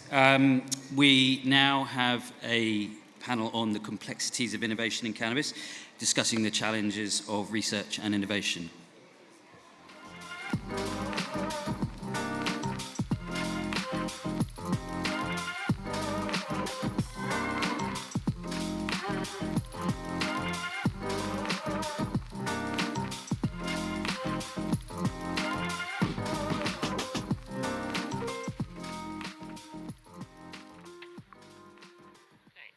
Does everyone hear me? Are we sitting comfortably? Good, then I'll begin. Hello everyone, thank you for taking the time to be here. My name is Adam Smith, I'm a science and technology reporter for The Independent. Discussing the complexities of innovation in cannabis with me are our panelists who need no introduction, and not just because their names are up there, but no, we have Michael Sassano from Somai Pharmaceuticals, Dean Billington, Chief Operating Officer of Brains Bio, and Robbie Zomer, a co-founder of MGC Pharmaceuticals. Before we just get started, I just want to set a bit of an overview across Europe, because various countries are using medicinal products containing cannabinoids. Some of them have their own manufacturing processes. Some of them allow manufacturers to make cannabis products. Some of them allow them to be imported but not manufactured. Some of them allow both. It is estimated, so sort of across Europe, there'll be 354 million euros worth of unlicensed medicinal cannabis consumed in Europe by 2022, by this year. That figure is expected to rise to 2.3 billion euros by 2026. Now, Michael, if I could actually start with you, could you give us an overview of the state of cannabis research in Europe, which countries you think are doing the best, and why you think that is? And then Roby, Danny, Dean, sorry, we'll go to you afterwards for a response. Yeah, definitely. You know, at this point, you have around the world about 1,200 to 1,300 studies just on clinical trials, just on CBD. About 250 to 300 different trials going on THC products. 40% of those are occurring in Europe right now. And they're spread between the countries. If you're looking at the UK or you're looking at Germany, you know, these are obviously, you know, moving ahead a lot faster than some of the smaller countries. And what you're seeing is, as opposed to the United States, where you have more of a recreational market, they've been more lazy to actually do the studies, do the in vivo, do the in vitro studies. Europe's embraced that. So right now, even you're seeing a lot of progression. Countries like Spain now, you know, they're announcing that they're going to develop their medical framework. Well, these are shots that are heard around Europe. And what you're going to see is just more of this, because the investment makes sense, you know, with companies in Europe, as opposed to other countries where they can, you know, open up a dispensary and sell tomorrow and make money. Dean, what do you think? Would you agree with that?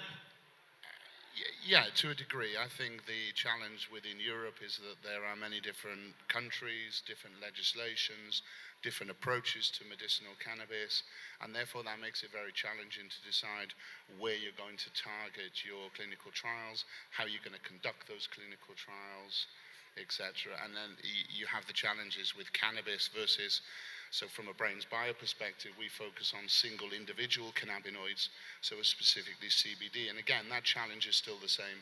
Which countries to conduct clinical trials in, how to conduct those trials, interpretation of the legislation, interpretation of what the legislators want now and in the future. So it's a very complex market, and it's very, very challenging.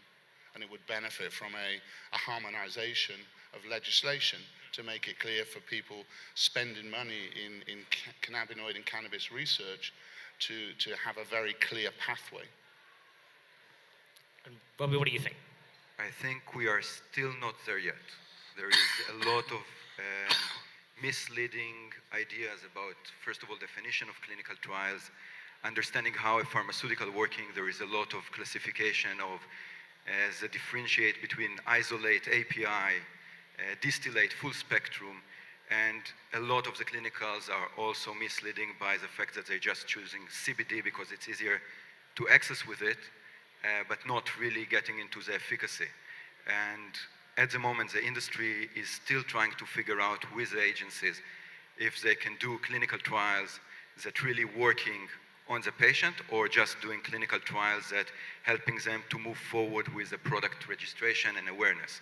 And at the moment, until the agencies in Europe or globally will not have a standard mandate of how to react to cannabis compounding, how to react to the safety of the THC or other minor cannabinoids, that they can by themselves be a certain API, we'll still have a problem that companies are trying to navigate in between these rules and to do semi-clinical trials of certain compounds just because it's easier to speak with the agency rather to do the right treatment without all the prejudice of the agency toward cannabis. So we are getting there. Companies like Brain doing a good work with creating an API. We see more companies that are getting there, but still the agencies are making a lot of troubles to get a proper clinical trials across the line. So if I'm understanding you correctly, it's the fragmentation of the market that is making companies do what is easy as opposed to what is actually necessary. Definitely. You just sort of agree with that? It's definitely a complexity associated with that.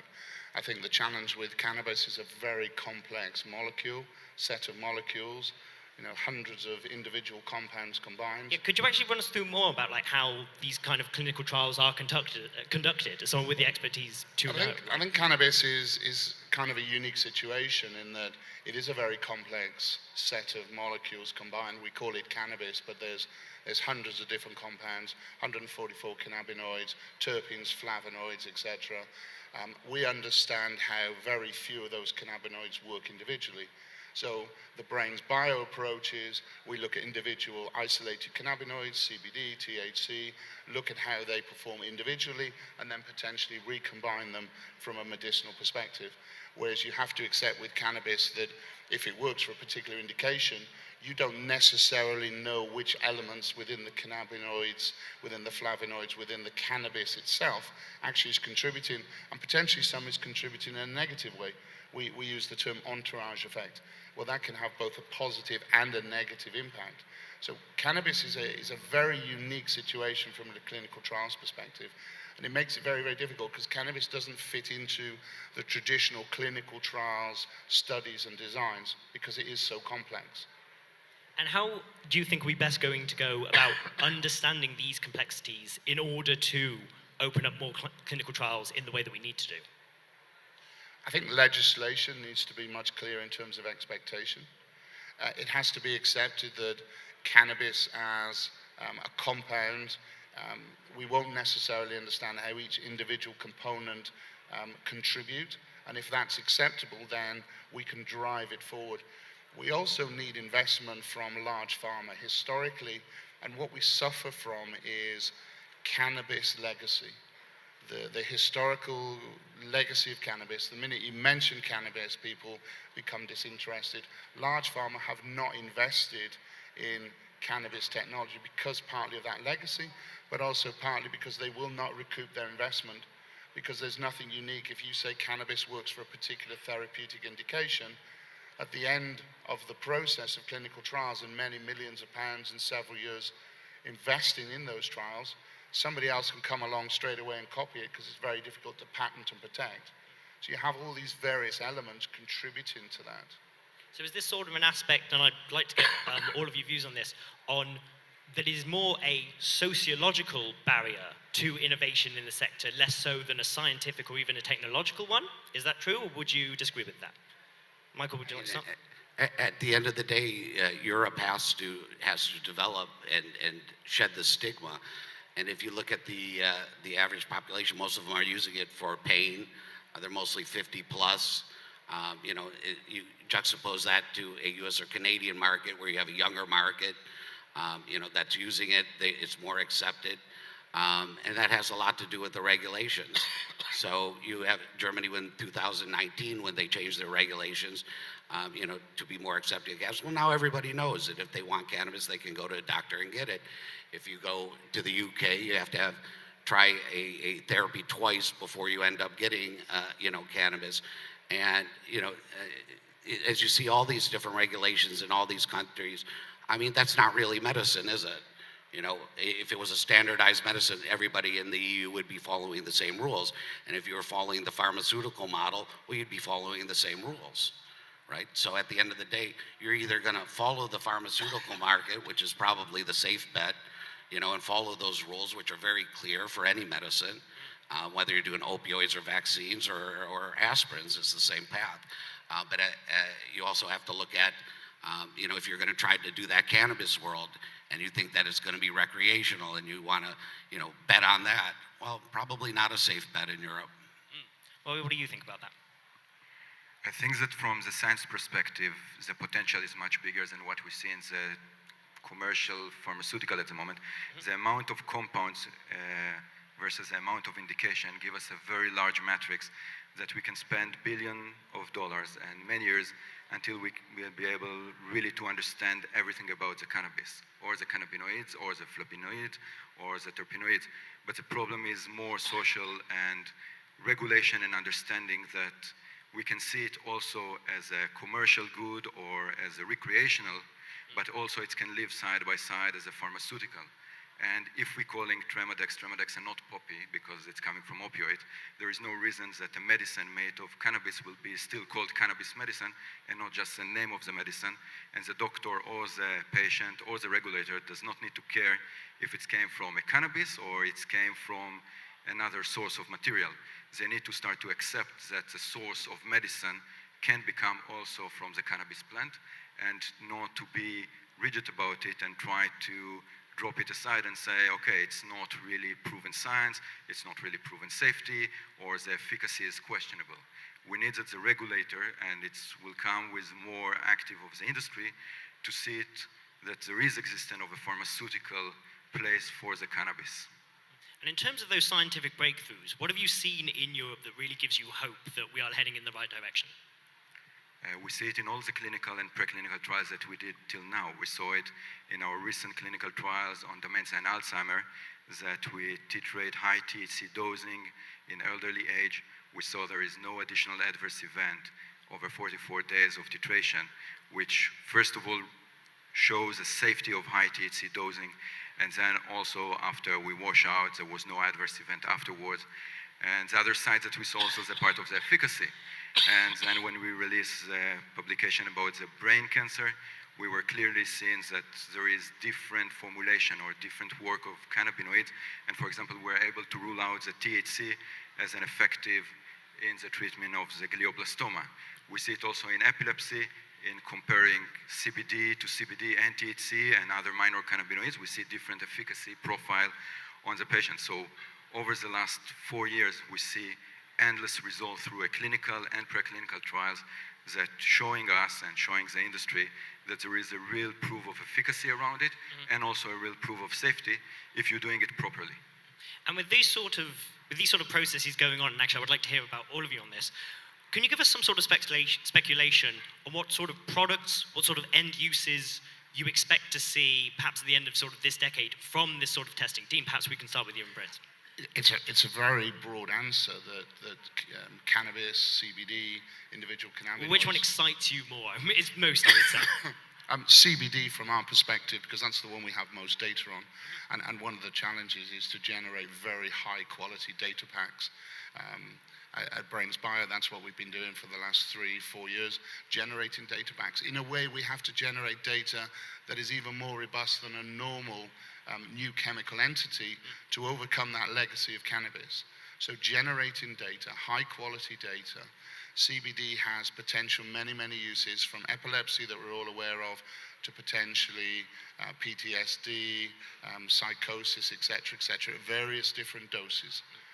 So I don't think there's one single answer to that. There are some very advanced studies, phase 3 study in Brazil for us on epilepsy, which is likely to lead to approvals later this year, early next year. And things like insomnia, muscle inflammation.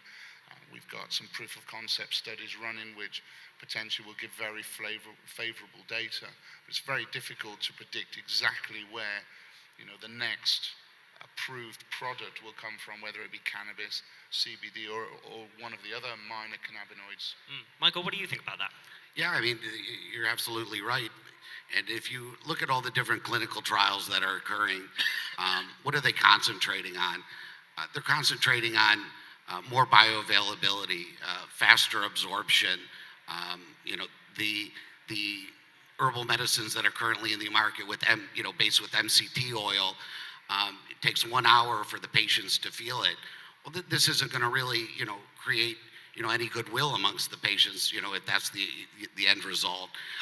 You want that effect to be in there 15 minutes. You want more cannabinoids in your system. On top of that, a diversity of delivery devices. You see a lot of different studies, whether it's tablets or pills or creams, soft gel caps, whatever it may be. Everybody's trying to deliver the product in a different way to address whatever indications that they're going for. And, you see a big diversity of that. But, the way you have to look at it is what's best for the patient. And these delivery devices and creating this faster onset and more bioavailability, this is definitely the way that all the clinical trials, are progressing now. Not simply based on, this is your single element, this is your CBD, this is your THC, or the combination thereof. It's all about how the body's interacting with that. And, you're going to have to keep an eye on that for the future and keep developing towards that. And do you find that have you found that there's particularly one method of deliverability that has proved most popular in general, or is it really what the patient needs for what they are dealing with is what they get? Or do you see patients sort of expressing a preference? I mean, there's multiple excipient mixes, and whether you're looking at faster onset, time release, these are all exist in the pharmaceutical world now. These all exist in the cannabis world now. The question is proving them through clinical trials, absorption PK studies in order to, prove these medicines out to be effective. And that's the real question. Sometimes in cannabis, it's like my big fat Greek wedding, put Windex on it, so it's like, you think it can cure all. But the reality is it, for some people it works and the efficacy cannot, may not prove out to be correct. I think one of the challenges with CBD, for example, is the bioavailability is very low, somewhere between 6 and 10%.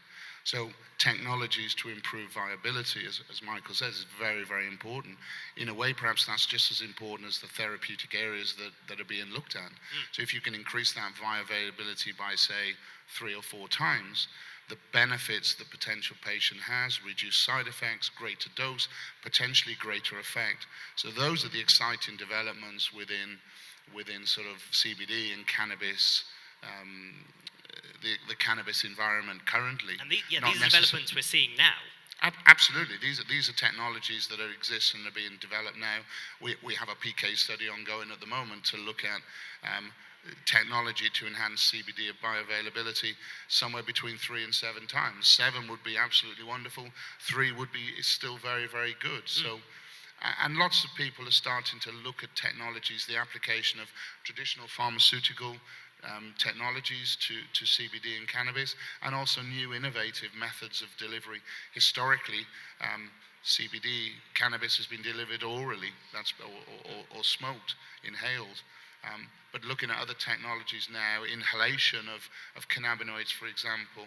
So that technology is starting to develop, but it needs more investment in order to take that forward and drive that forward. And then start to look at the other minor cannabinoids. So CBD, THC, relatively well characterized. But then you have the CBNs, the CBCs, the CBGs, the CBLs, the CBDQs, etc., which are not well characterized. And sort of part of the brain's bio remit is to develop, it almost becomes a circular argument. You can't look at those individual cannabinoids until you have sufficient quantity in sufficient quality to be able to study them. So our sort of remit is to develop good quality, good standard quantity of those to enable clinical trials to be conducted. And then you can look at combining. So CBD plus CBC, CBD plus CBN, etc. And then you understand the individual molecules and also the combination when you combine them back together.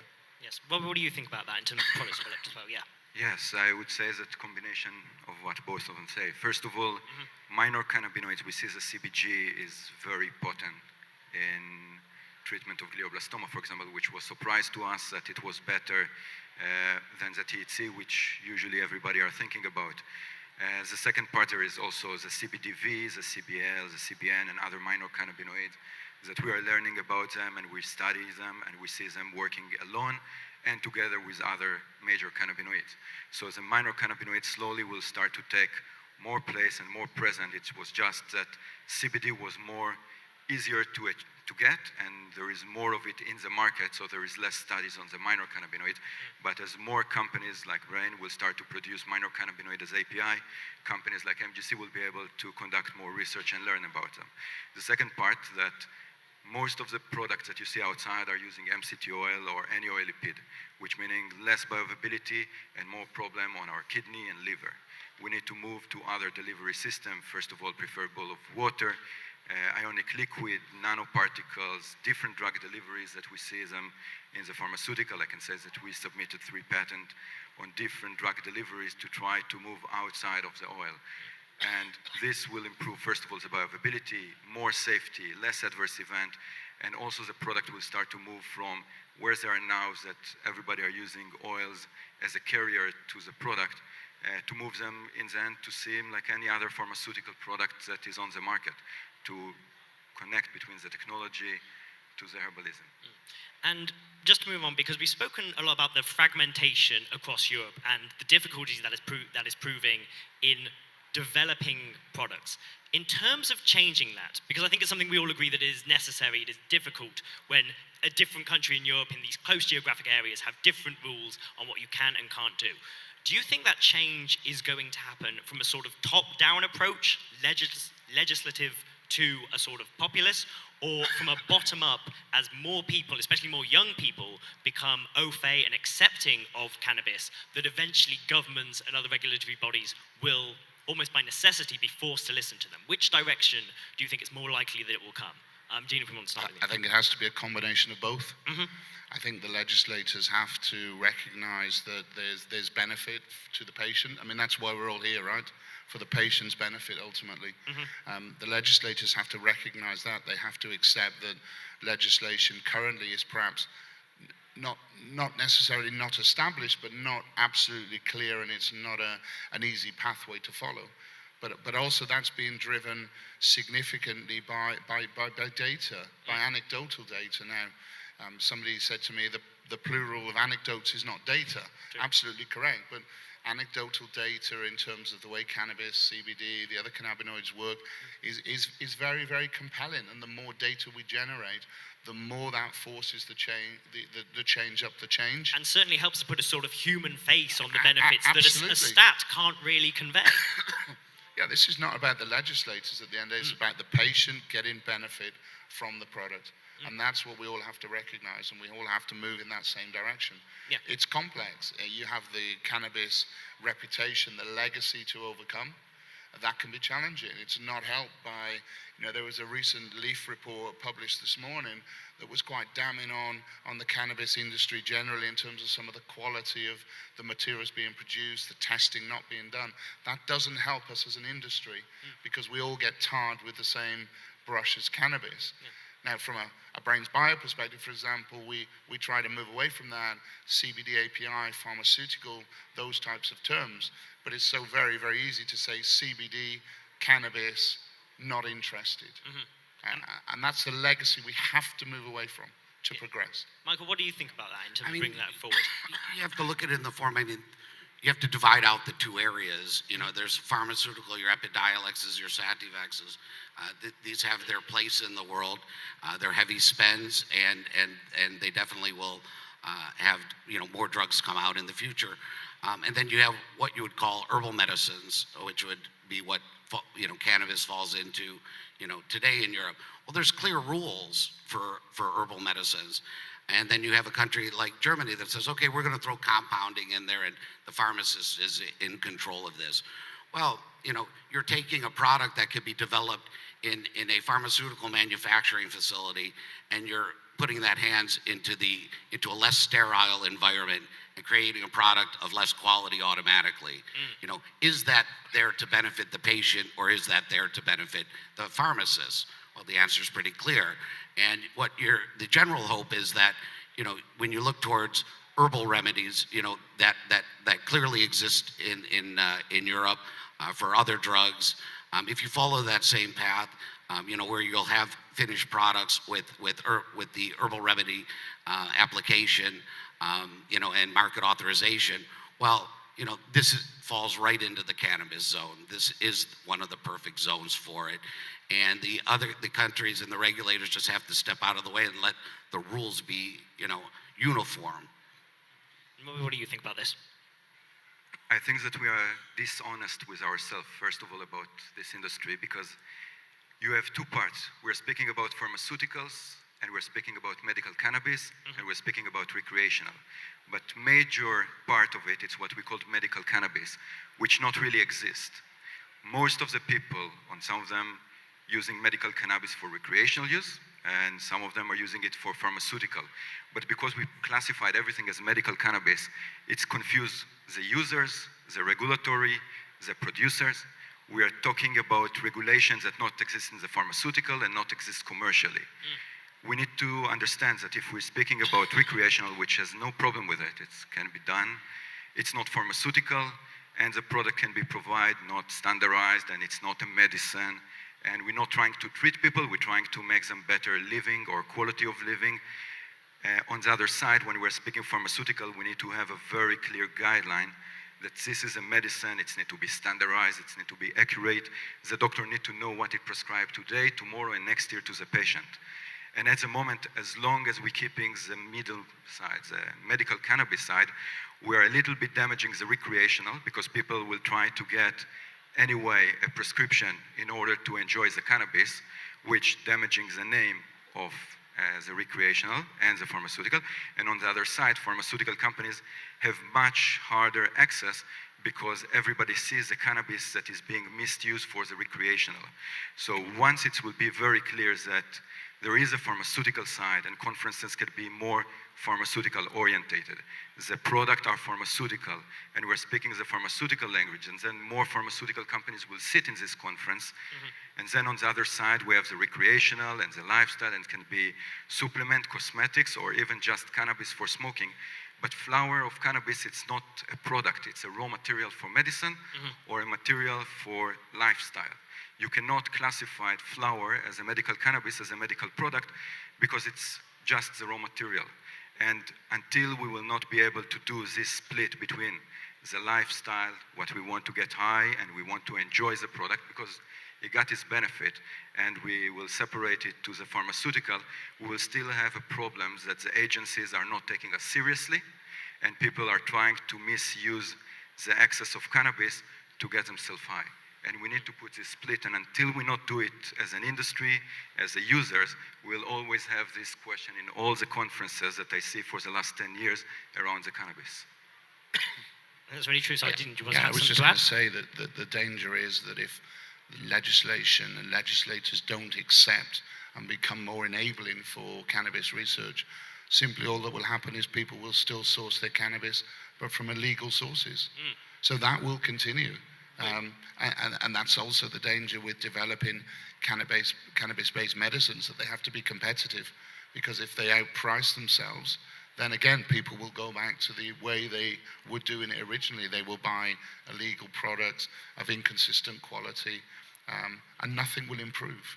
I think because I realise we're very conscious of time, we've spoken a lot about sort of the complexities of cannabis innovation in Europe as well, but obviously America and Canada is also doing a lot of work there. Do you think that there are any lessons, or what is the main lesson that Europe can take that we see from countries across the pond that are also working in this space?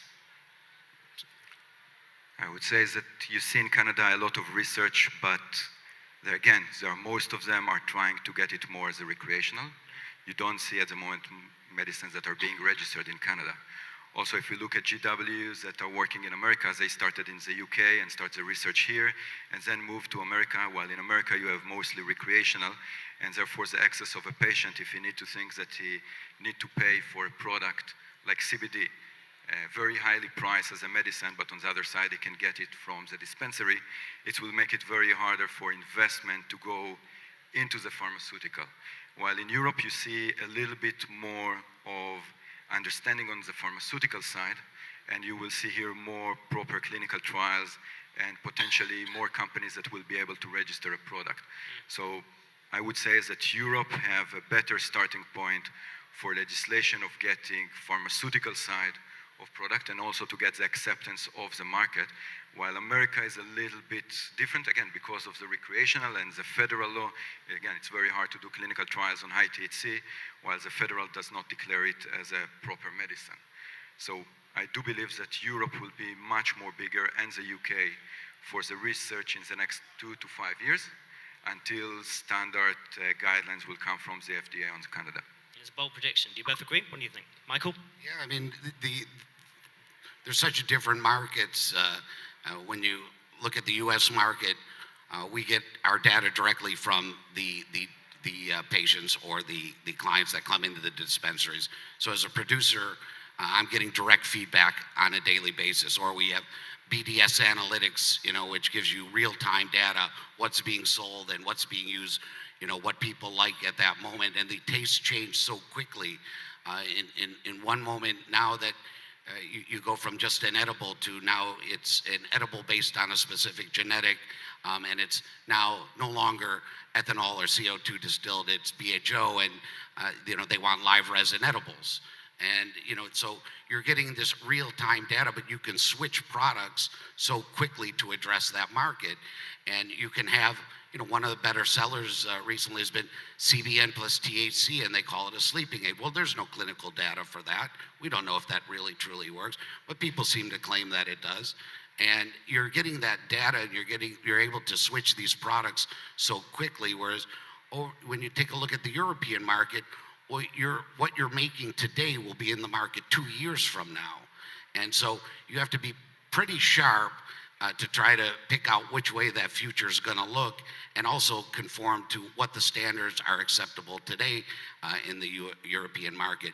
But one of the major positives is these are all certified EU GMP certified pharmaceutical grade facilities. Well, we don't have that in the United States, and it's even below novel foods. I would say it's more comparable to restaurant quality.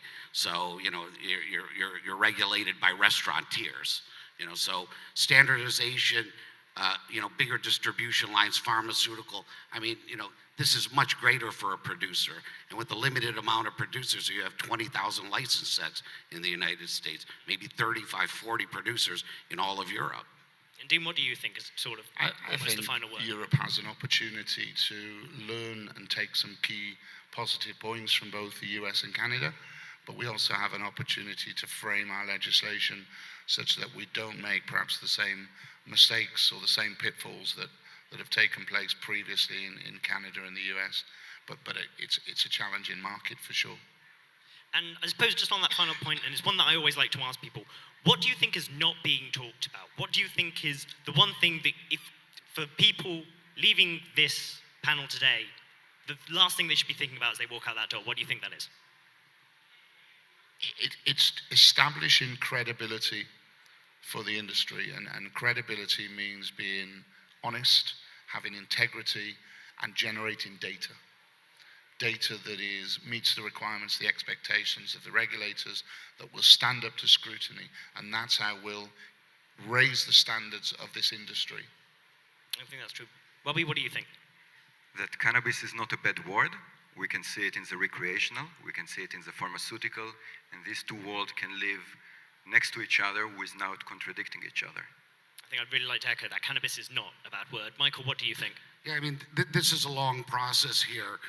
If you think you're going to build the facility and be making money tomorrow, you're probably in the wrong place. What you need to, the way you need to look at it is, it's not about building the facility and making the products, it's registering these products, certifying these products, getting them through the stability, and then getting them accepted into the different countries, and then convincing the doctors that your product is the right product, based on quality and good ethics of production.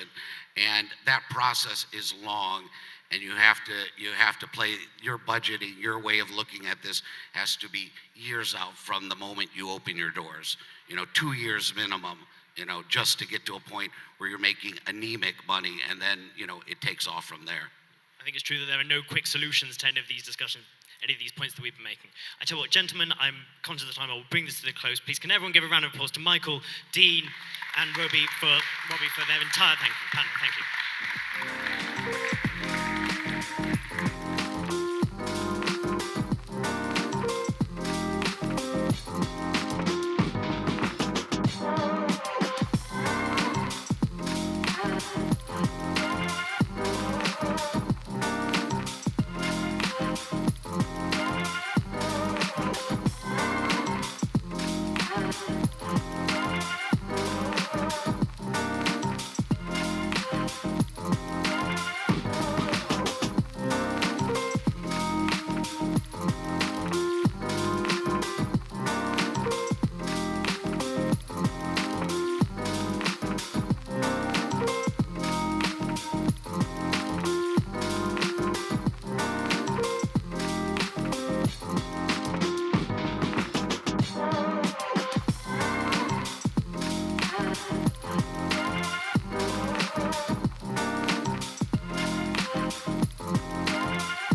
Thanks, guys. That was a very interesting discussion on the difficulties of fitting cannabis into the existing medical framework. Now we're going to talk a bit more about investing in Europe, where we take a look at how the investment landscape is shaping up, and in particular looking at Germany.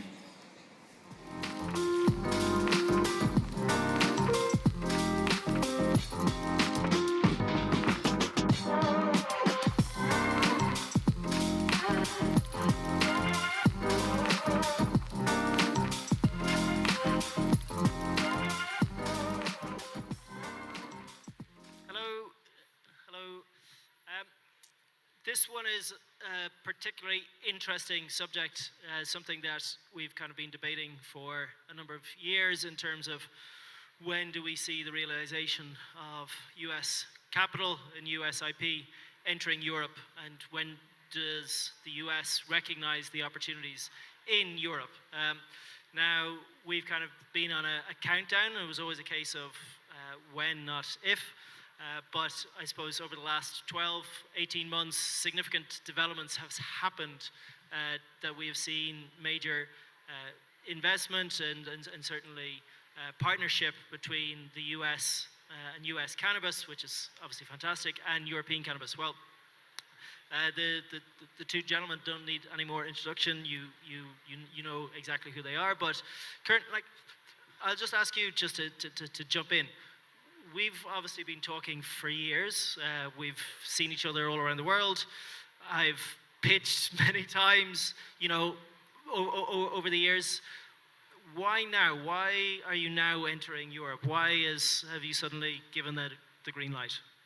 Yeah, well, thank you for having me. Fantastic to be here. I think for us, as you well know, we've always been very interested, right? Our thesis is super simple, which is we think legalization and globalization is going to be pervasive in this industry for decades ahead, and we want to be in the right businesses with great entrepreneurs to capitalize on that momentum.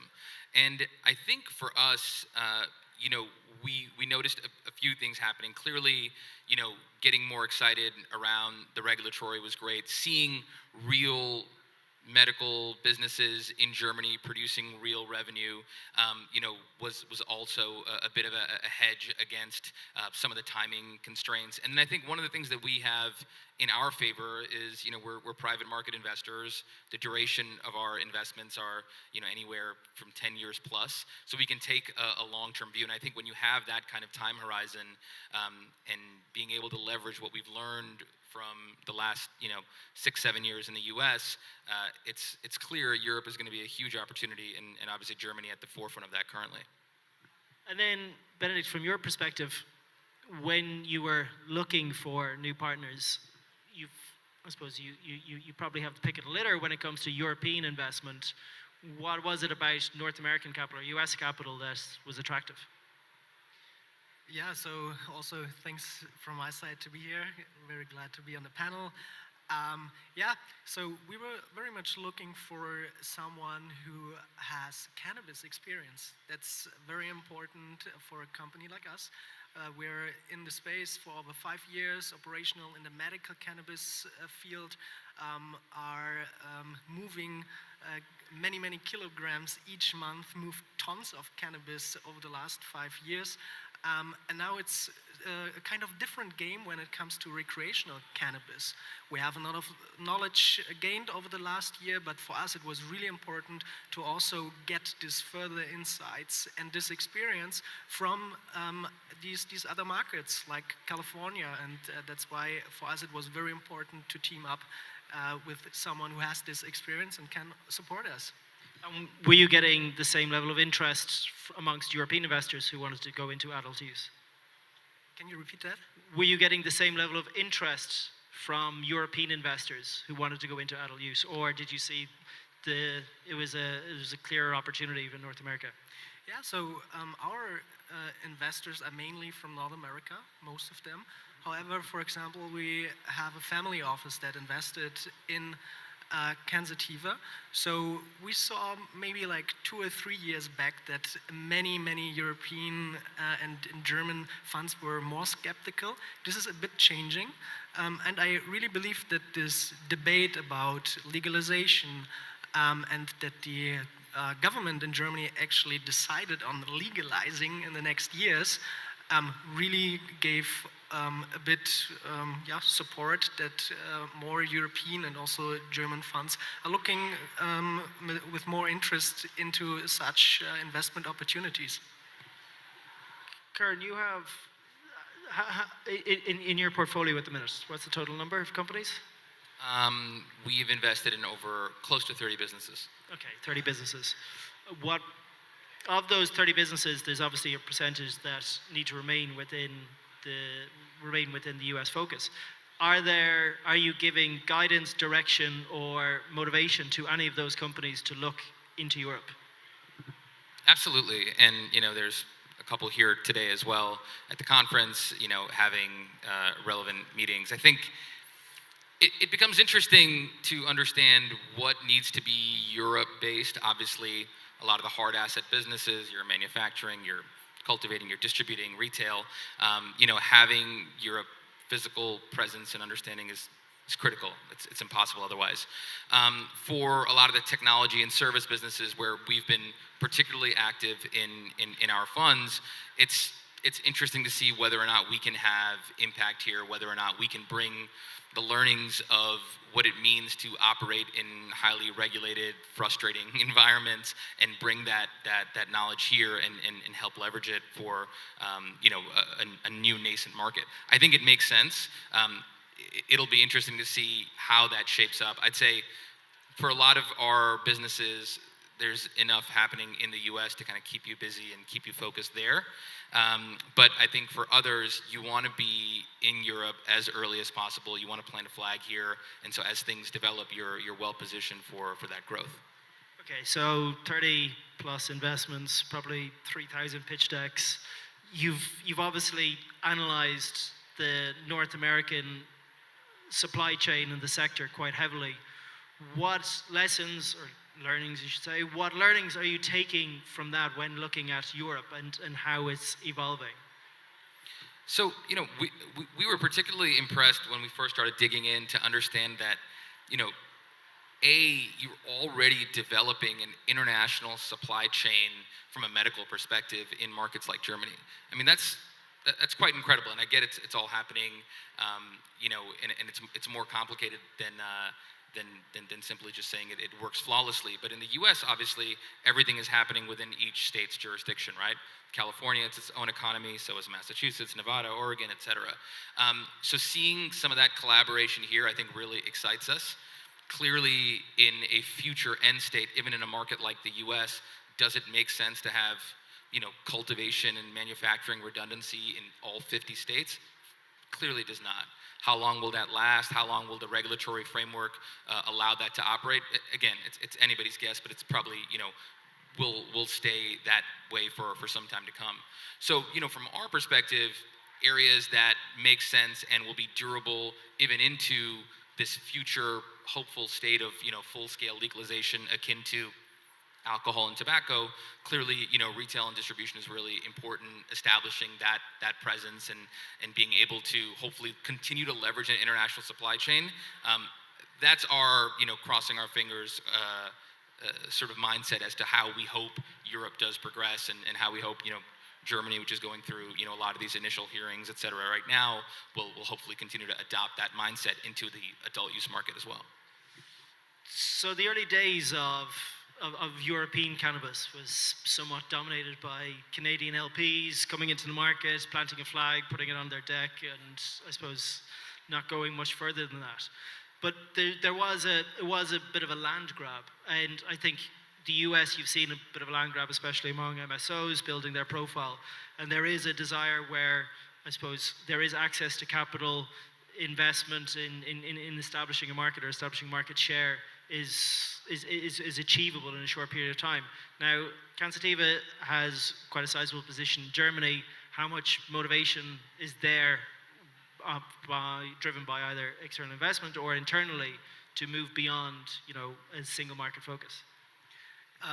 Yeah, so first of all, that's absolutely correct. In Germany, we have a very strong position. We have many suppliers connected to our platform, have like the biggest portfolio of labeled products that we ship into pharmacies. And beyond that, we see the whole, especially recreational discussion as a European chance. Germany will probably be the blueprint for a regulatory framework, hopefully across Europe.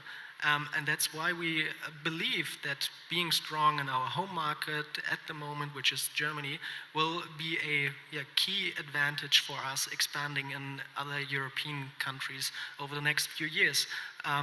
But as long as you don't have like a regulatory system for rec cannabis in Germany, I believe it wouldn't be appropriate from my side to say, hey, and tomorrow we're in Italy, and then we're in Spain, and so on. I believe there will be a domino effect, and then we're talking about more than 700 million people living in Europe. We're talking about an economic power of over 13 trillion US dollars, and this is huge, and we want to participate in that. When you look at the value current in European cannabis compared to, European cannabis hasn't seen the pop, and it's going to pop. Well, it's hopefully going to pop, but it's going to pop. When you see European cannabis and the value you have there, does that resonate with investors that you're raising funds from? Are you looking at developing more European-focused funds? It's a good question. I think it's something we'll certainly consider, and if there's enough appetite around it. I'd say with our sort of existing investor base, again, that same generic macro theme holds true. You want to be investing in that theme globally, and Europe is one part of it and becoming a bigger and bigger part of it from our perspective. I think it would be incredibly compelling, a lot more from a regulatory perspective, right? Which is, hey, if I have a fund that specifically focuses on this region, is there an interesting manner in which I can organize it, attract investors who may not be interested in the things we're doing, in the US because of, a more murky sort of, legal issues and laws that we have there. I think that's where it would be interesting. And so I think that's, part of what testing the waters is, right? Starting to make some element of allocation out of our current fund into Europe, have that be a big part of, our story to our LPs as to why we're paying attention and why they should be paying attention. And then, if that leads to potential dedicated vehicles, we'd be super excited about it. But are you getting as much interest, or is it still a hard sell to investors? Or is it a case of you've already established the fund and you are taking the initiative in the anticipation that investors will follow? Or have there been any investors who have given you a directive? No, I wouldn't say there's any, specific directive. We do happen to have, investors in Europe, and that's been part of the conversation with many of them. Many of them have co-invested with us into certain specific opportunities, so that helps. But this entire experience has been about education, and it's not just educating my investors, it's educating our co-investors, right? We've been the conduit for a lot of the larger mainstream funds who've come into the space, and it took years, 2 years, 3 years of education of why this should be interesting and why you should be paying attention. So we're used to that sort of cadence, and Europe is no different, which is to say, hey, this is why we're investing. Again, even though there's plenty of things to do in the US, here's why we're taking, our precious resources and dedicating it to this region, and why we think that's going to eventually lead to sort of outsized returns for us. So that's how we frame it, and I think that's going to be what we have to continue to do when we move into other regions, or when we look at other parts of the supply chain, or if we, launch a fund that's, specific to a category or a region or whatnot. Do you have a target? Do you have, we need to deploy X by Y, we need to hit 10 companies, we need to... Not necessarily. Look, when you raise funds, just like many of you have done, whether it's for your specific companies or for investment vehicles, you do create a roadmap as to what you think is going to happen. Now, rarely is that exactly what happens, because we need to be opportunistic, right? When you're in a market like we are in today, and you're seeing massive corrections in publics, and private capital start to dry up, we need to readjust and think about where are the best opportunities, for us. So yes, we do set the stage, and similarly, when we raised our last fund, we set the stage around Europe being, an increasing focus for us, and so we've kind of held true to that. But there's been other areas where we thought we would have been a lot more present and a lot more active, where we've done very little. With your experience of seeing U.S. states, move from medical to rec, and the impact that's had on companies, both good and bad, I'm interested, Bernard, what do you think are the pros and cons of initially, a medical company now taking on the rec market? Like, how have you positioned the business for that, and I suppose how has U.S. capital helped to identify the best path forward?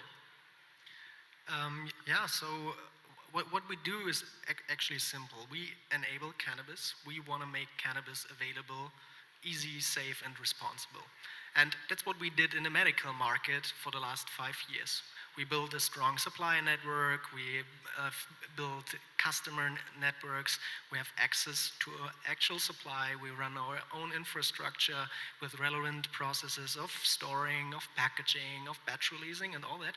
And this experience is super important in a still highly regulated recreational world.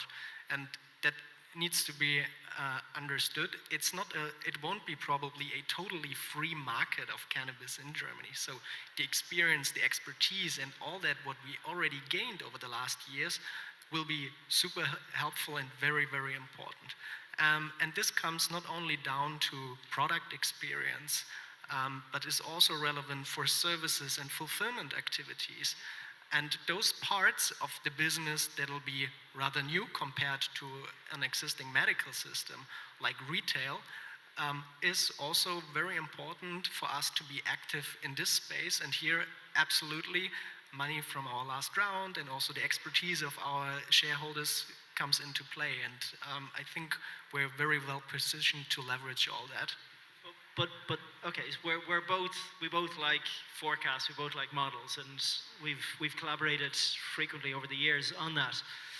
When you look at your kind of your patient growth, and we'll just take Germany, what sort of impact are you kind of forecasting when adult use comes in, and what lessons have you kind of seen with that transition in North America? I'll go to you first, please. Yeah, it's a very good question. So if we look into the market, last year, for example, we're talking around about 15 metric tons of flowers that were sold to patients in the German market. Half of the patients are self-payers, and half are patients that are under statutory health insurance coverage. So if we had like a fully legalized system, it's pretty likely that especially the self-payers that are rather price sensitive might be transferred into a recreational market and, let's say, do self-therapy.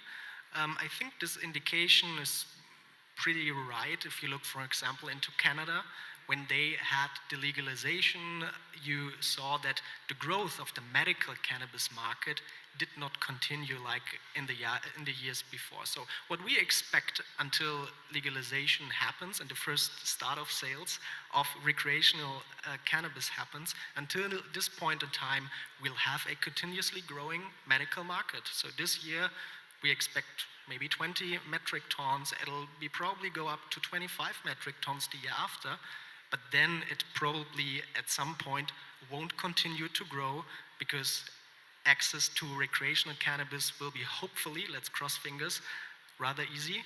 And especially those that are at the moment under the self-payer segment will probably not go to the doctors to get a prescription, but rather choose the right strain at the right pricing to do the right thing for them and to feel good. So you're obviously bullish on Germany, and why wouldn't you be? It's making great progress. But I suppose there's representatives here from all across Europe who want a little bit of hope. That they're not forgotten about it. Now, you've made placements in other European countries, but where else are you bullish about? Yeah, look, we are bullish across the region, and we spent time in Portugal and Switzerland, and even here in the UK. I'd say it's helpful when that first domino falls, right? The first shoe drops, and this is where some of that, what we hope is U.S. relevant experience comes into play. 6 years ago, it took me a long time to convince investors that this was an investable industry, period. Even in the US, where you had, billions in sales in certain markets, and then over time, COVID helped, et cetera, you see exactly what is in store and how exciting it can be. And look, at the end of the day, for governments, so much of it comes down to tax. And this can be a huge potential revenue for economies that are struggling, today and have been since the pandemic. So I think, we're tracking everything quite closely. As you mentioned, we've been meeting for years, and it's only within the last, sort of 12 months where we've gotten particularly active and put, more money to work. And I think that'll continue to be what we see across the rest of the region. But, certainly something we're incredibly excited about, and, events like this, allow us to get closer to more of the community, and, hoping that we'll be here and active for a long time to come.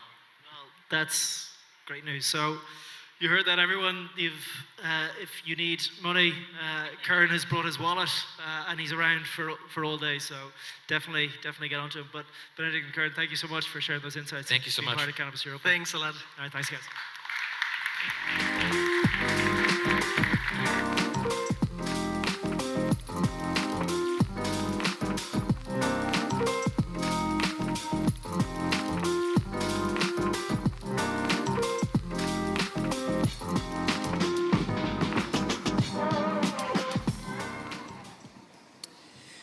Thanks for that, guys. Great to hear that Curran's brought his wallet with him.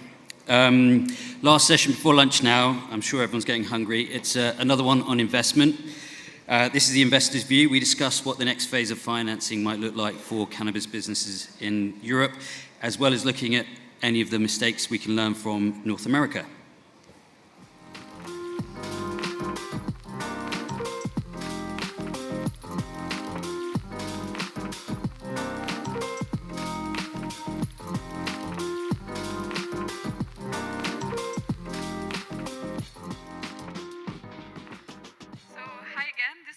To look at the investor's perspective, but with a fairly new angle, at least for me. My day-to-day is mostly early stage investing, venture capital as a journalist, but this time we have really two specific types of investors, and I'd love to get directly into what they do, their model, and why it's a good fit for cannabis. So Rob, do you want to take it? Thank you, Hannah. I'm Rob Seacrest, co-founder and president of Polaris Equity Group. We were the first privately held dedicated lender in the United States, specifically lending to specialty use properties for cannabis use owners. And we launched the vehicle in 2018. We were the first to convert to a private mortgage REIT. We were the first to get investment grade rated. We were the first to have an institutional bond offering. We were the first to upsize to $1 billion. We've done more transactions than any other cannabis lender in the country with more payoffs. And we've done about $430 million, 68 transactions to date with 32 payoffs. So we're taking that lending model, and we're national in the United States, and we're looking at all the data that we've acquired from the 2,000 transactions we've underwritten in understanding how these markets work, these facilities work. We're taking that data, and we're here to understand the European market, and we're going to be bringing the same platform for lending and building these facilities and providing leverage to allow these operators here to take their equity further than just having to do straight equity like many people did in the United States at the beginning. So just adding a bit of emphasis, this is actually an announcement you're making. Yeah, so we will be bringing a dedicated vehicle. Yes, thanks, Hannah. Here, you know, we're looking for transactions. We think that it's still a little bit early to provide the debt, but we're going to talk with some people here. We're going to model some things up. We're going to see so that they know how much equity would they need to raise, or what could we do. We're starting those talks now, and we'll be bringing a vehicle here within the next 12 months. How about you, Sean? I saw that you're long and short investor, so maybe can you explain that and your position in stock markets as well? Sure. I'm Sean Stiefel, founder and CEO of Navy Capital. I started investing in cannabis in 2016. Today we run about a $300 million hedge fund. So the difference is we do have the ability to short, though we don't do that so often.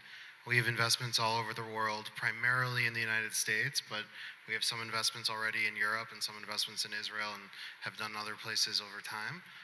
Our view is we're simply looking to generate the highest returns for our investors. We are, again, a hedge fund structure, so we can own pretty much anything with a focus on more liquidity-oriented investments like publics.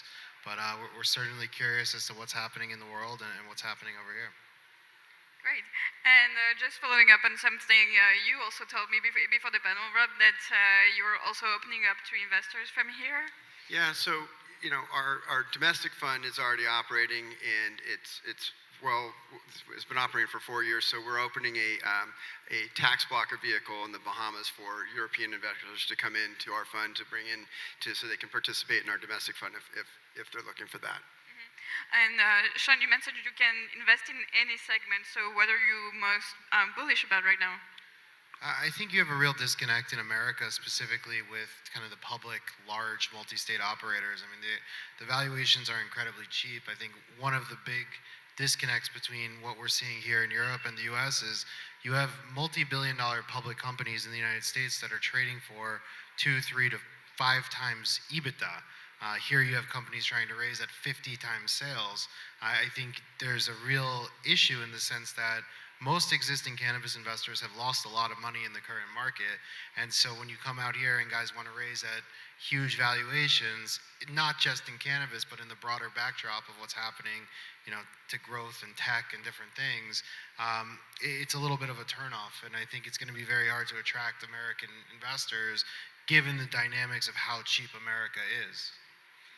And for us, we can't provide debt unless we feel comfortable that there's enough equity backing that. So it's a double-edged sword, you know. And we want to make sure that there's plenty of equity backing that. They've got enough runway to support our debt vehicles.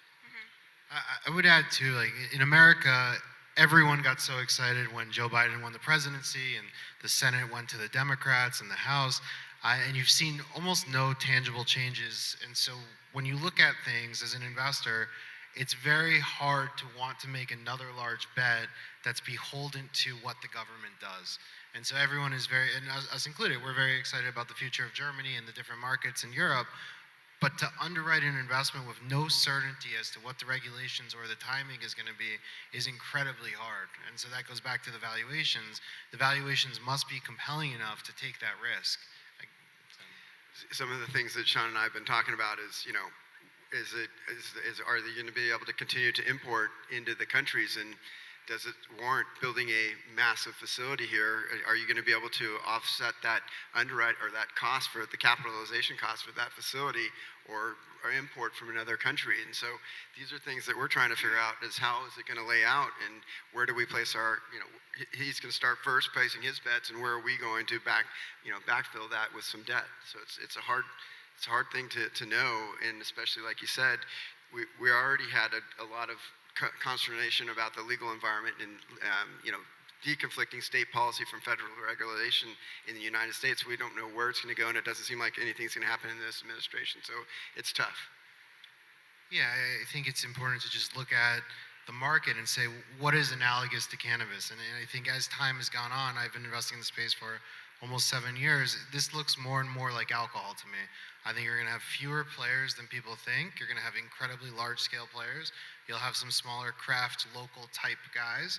But in general, what you're seeing in Germany is already the evolution of an import-driven market.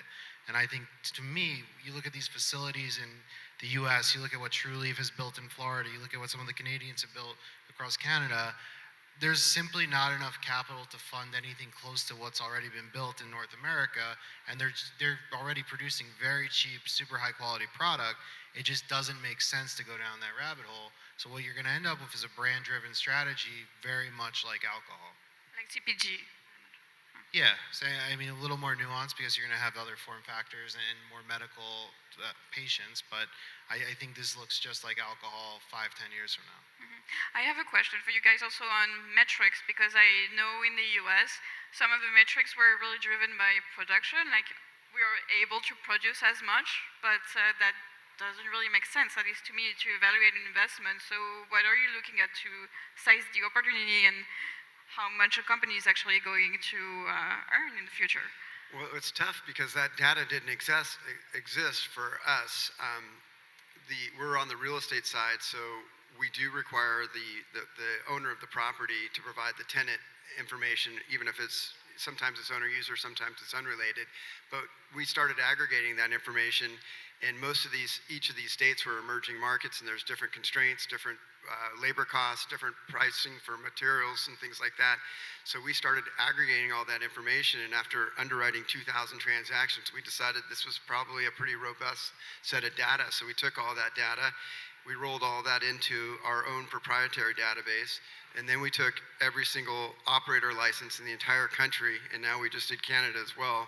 We know who owns those licenses, how many unique licenses that they own, that particular entity or person, what types of licenses they are, how much can they grow, are they existing, and we know where the real estate is situated, is there any debt, and we're looking for secondary trades to establish the market value, the pricing of the real estate. And so all of that data is a little bit different than what the data that Sean would be looking at. But we had to know, what is the size of the US market? Is the state of California already overbuilt?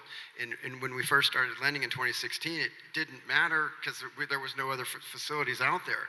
But today we know it's a $50 billion real estate asset class once it's all built out in the United States. And that's just the real estate side. It's not the recurring revenue that happens every single year. So there's been about $3 billion that's been issued in credit so far, and we've done over 10% of that ourselves. So, this is the data that we're collecting, but we've been fortunate enough to see more data than probably any private equity company, because every single company has always sent their information to us for us to analyze it. So we have all this information. We know what the average is that you should be generating for certain size facilities in certain regions of areas. So that we have a whole data set for that. So it's really important for us.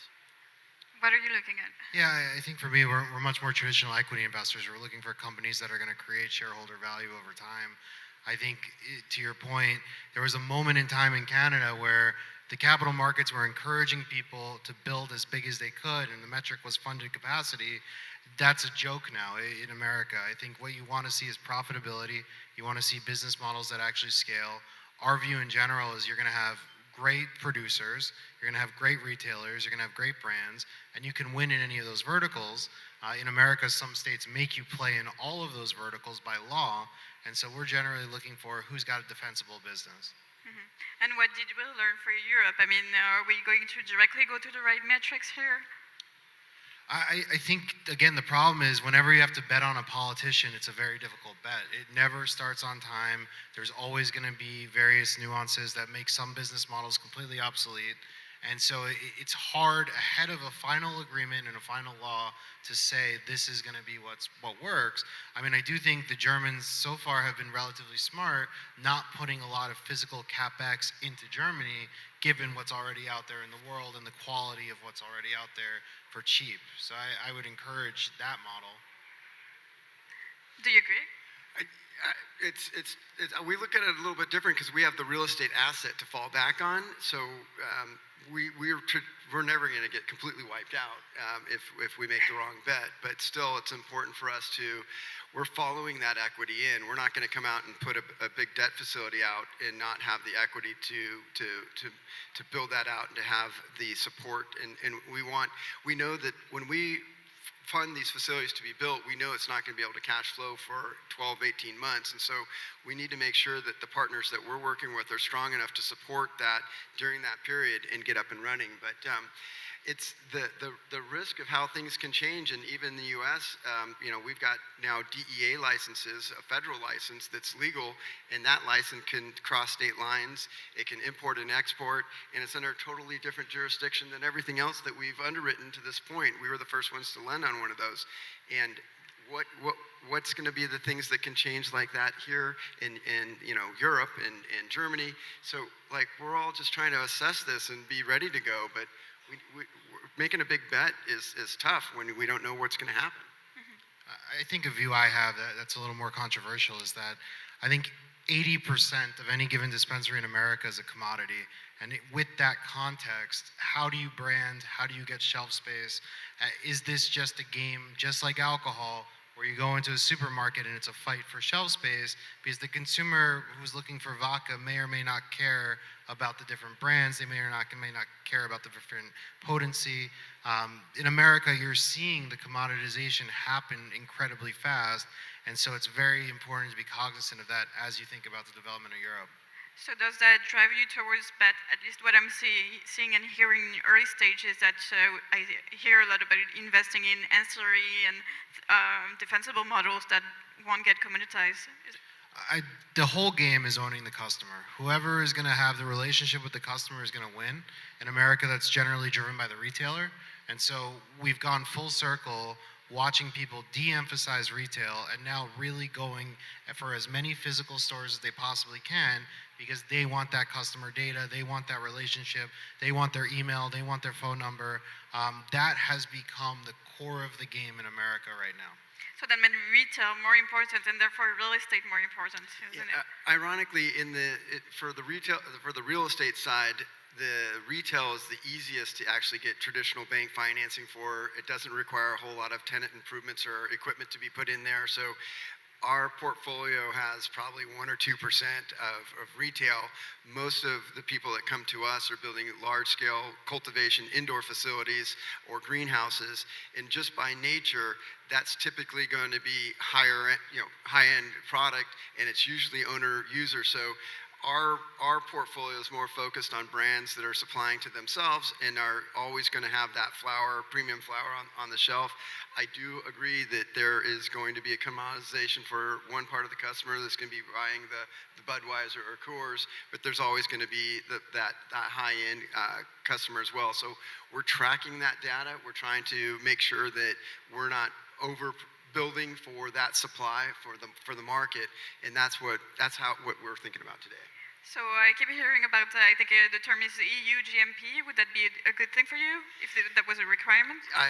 I was just wondering if the DEA facility that we lent on, we have an underwriting team and analysts, and I was just going to email them before this, but they're asleep.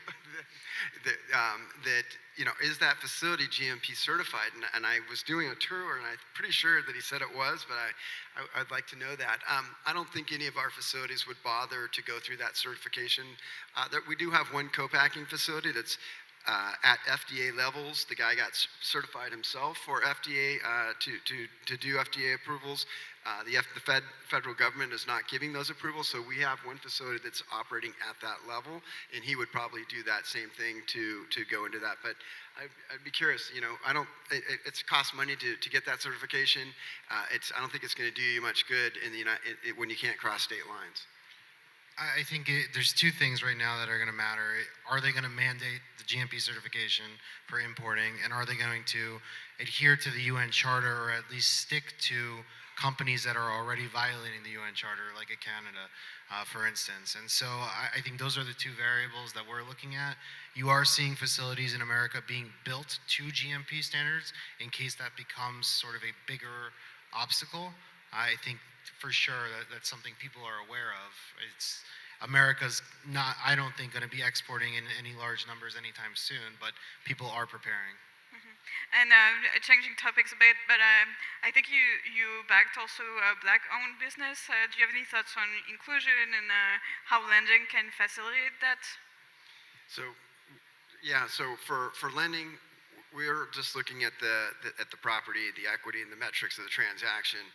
What your race or ethnicity or your social status is not part of that underwriting criteria, other than the fact that if you have a federal conviction, we're not able to lend to you. So you have to think about the social equity. I was just speaking with somebody here, Ivan, I think it was, earlier, that it's something you have to think about when you're writing the Social Equity Justice Reform Acts, that you're going to have dead licenses if you require it to have somebody that has a conviction on there. We have constraints of how our capital is raised, and we have institutional investors.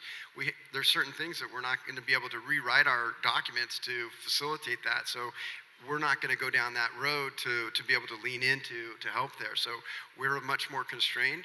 And in addition to that, a lot of the people that might come from that background may or may not have the business experience or the operational experience or the enterprise experience that's necessary to run these types of companies. So you're setting up some situations that might not have great outcomes. So we're trying to offer to educate people and that are in that situation, and we're also speaking with the states and the locals and the cities about what it might be the right solution to get there. And I think that when we thought about it a little bit, we thought that it might be a contest for those people, so that the best people have earned something to show that they have an ability to operate that, not just because that they fell into this category, that they're uniquely qualified. I think that could be a mistake.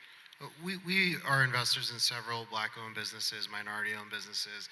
The U.S. is carving out special, whether it's tax regimes, licenses for specific people of color, people who've been to jail. That could be interesting over time. I mean, we're certainly keeping our pulse on it.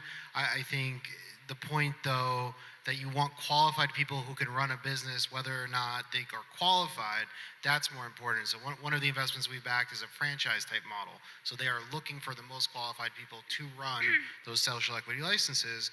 But to Rob's point, what's the exit? We always have to ask ourselves, how are we getting our money back? And if you can only sell your business to a small sliver of people, that's not great for anybody either. So I'm all for encouraging more minorities to get into the space.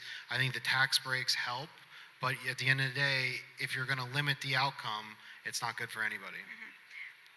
So I think we're the last panel before lunch, so I don't want to go over time, but Rob, you have another talk later if you just want to tell people where they can find you, find more about you. Yeah, so I'll be speaking at the expo stage out here at 2:30, so after lunch. So hopefully not everybody's food comaed after this. Well, thank you very much. Thanks. Thank you.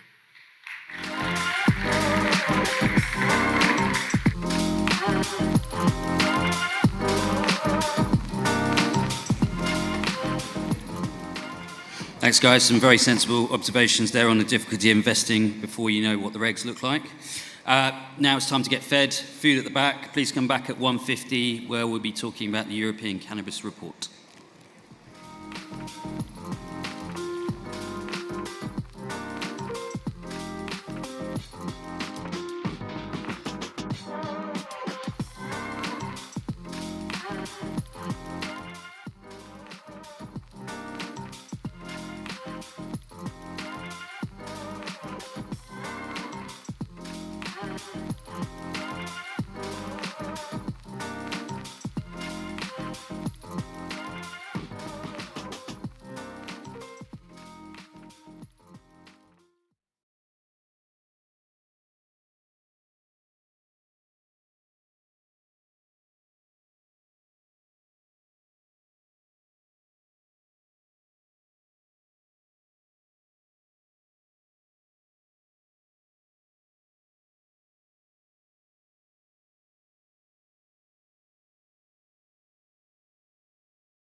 Welcome back, everyone. Hope you're well fed and energized for the afternoon sessions.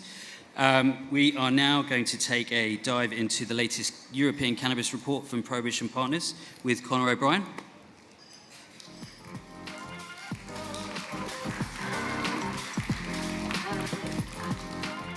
Hello. Thanks, everybody. Thanks for coming out.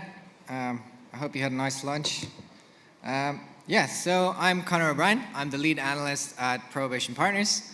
I write a lot of our reports, and I'm talking today about the European Cannabis Report, which we put out earlier this year. I want to talk about the report that we put out this year.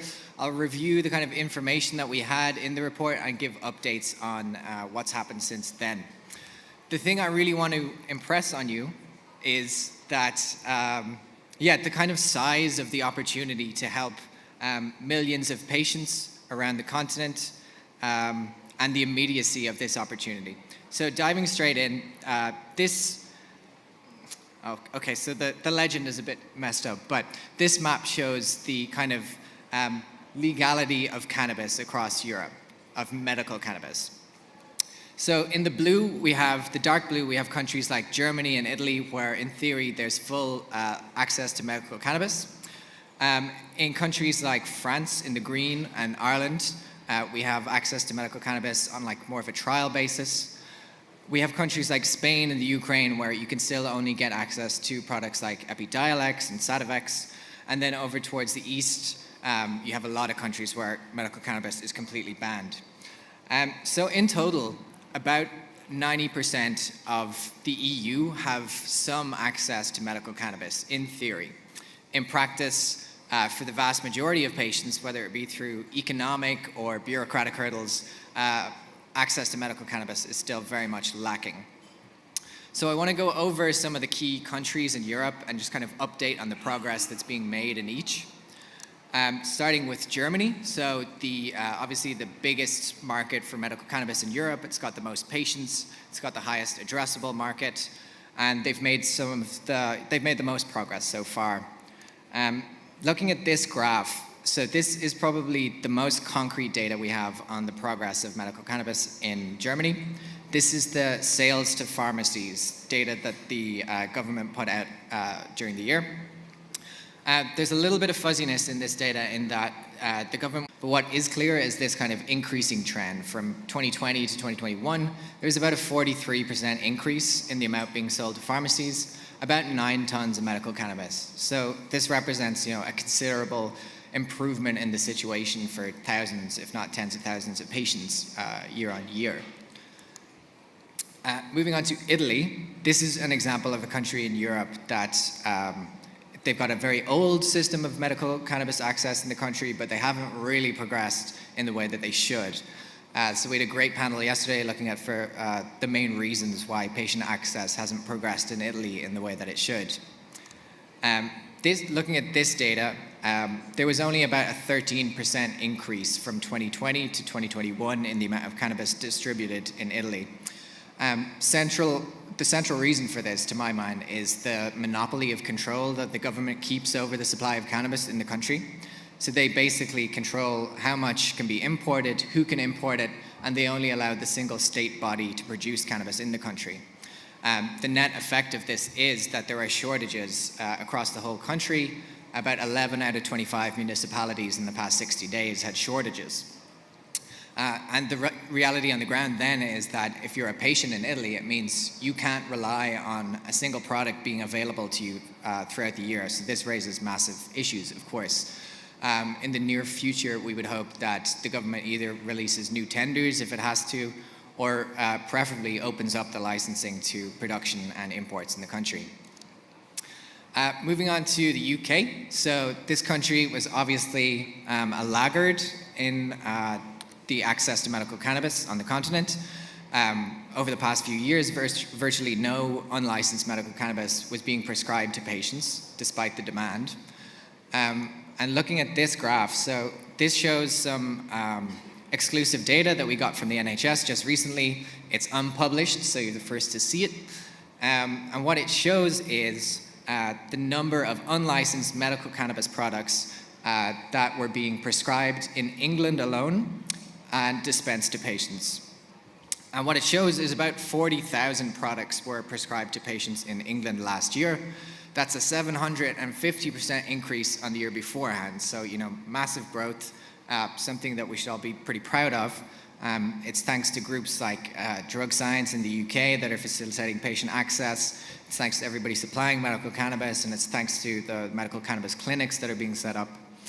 And really what this 40,000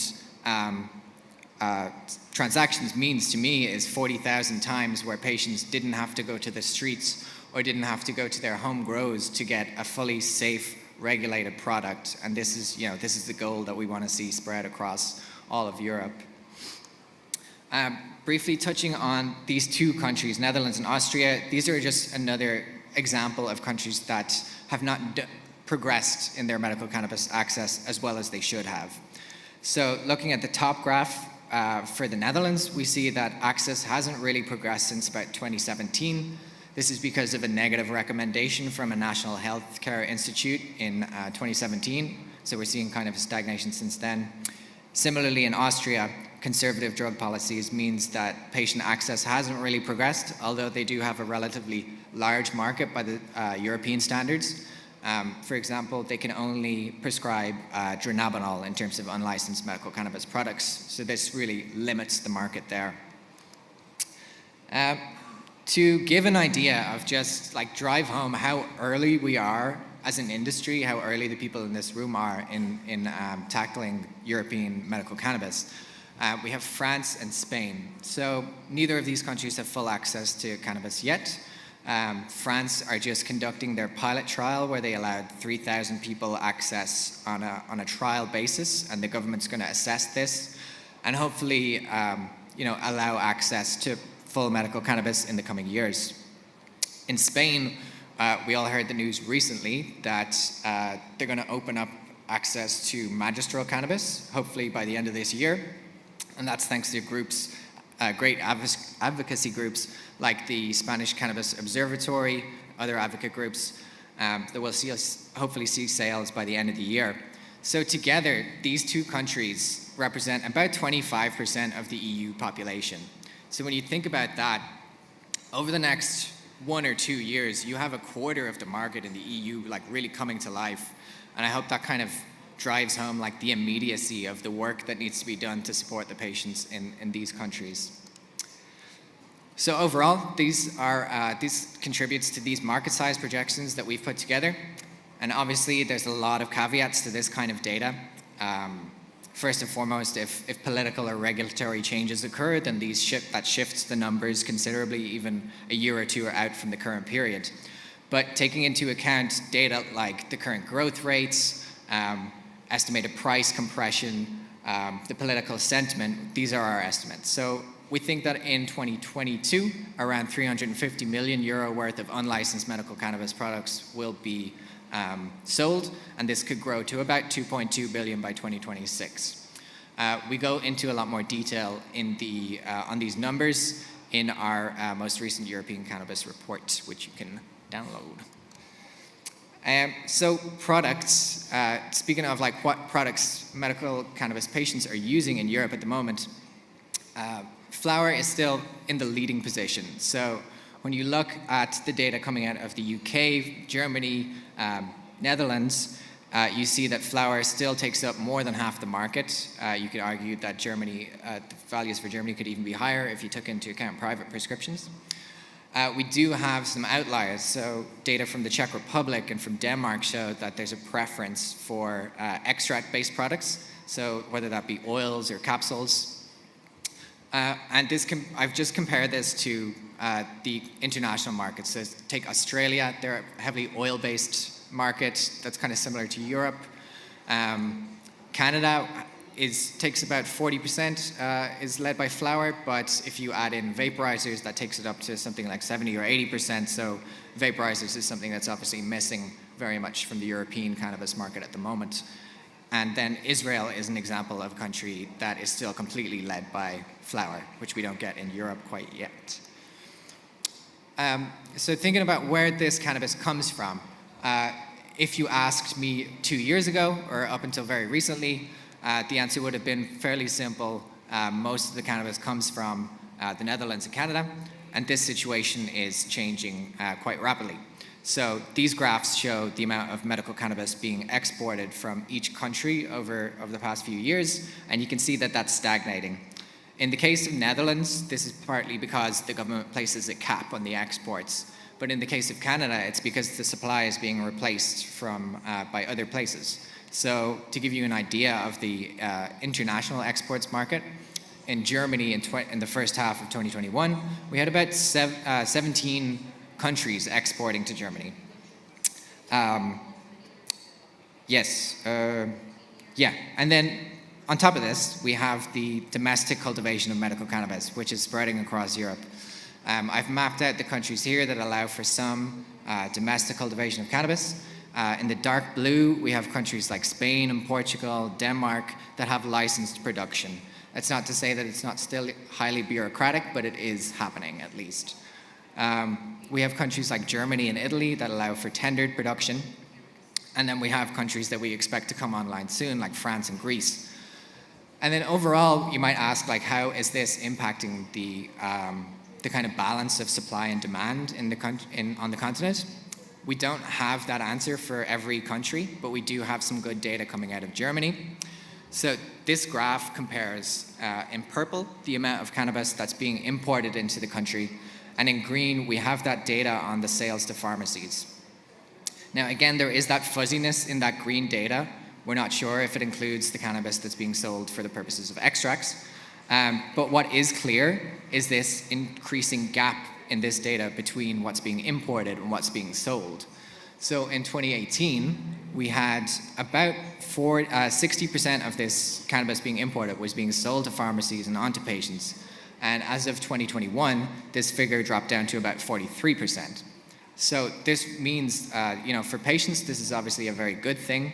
It means there's a lot more options, there's a lot more products available, we can see some price compression, but for operators it means that they need to carefully consider their supply and demand balance, maybe consider specializing in certain products or in certain regions in Europe, or like keeping an eye on how the demand is growing, because it will also grow, of course. So I wanted to briefly just talk about the picture that we have in CBD. Again, there's more details in the European Cannabis Report. The main event around CBD in my mind in Europe is the novel foods applications process that's going on. So this began in 2019 when the European Commission decided that CBD is a novel food, and ingestible CBD products need an approval from the European Food Safety Authority before they can be marketed.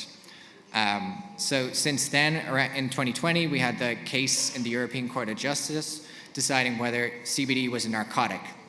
In November of 2020, they decided that it's not and that applications could proceed. That takes us up to February 2022 when the EFSA finally listed applications for novel CBD products. Not that they approved them, but they at least recognized them as valid applications.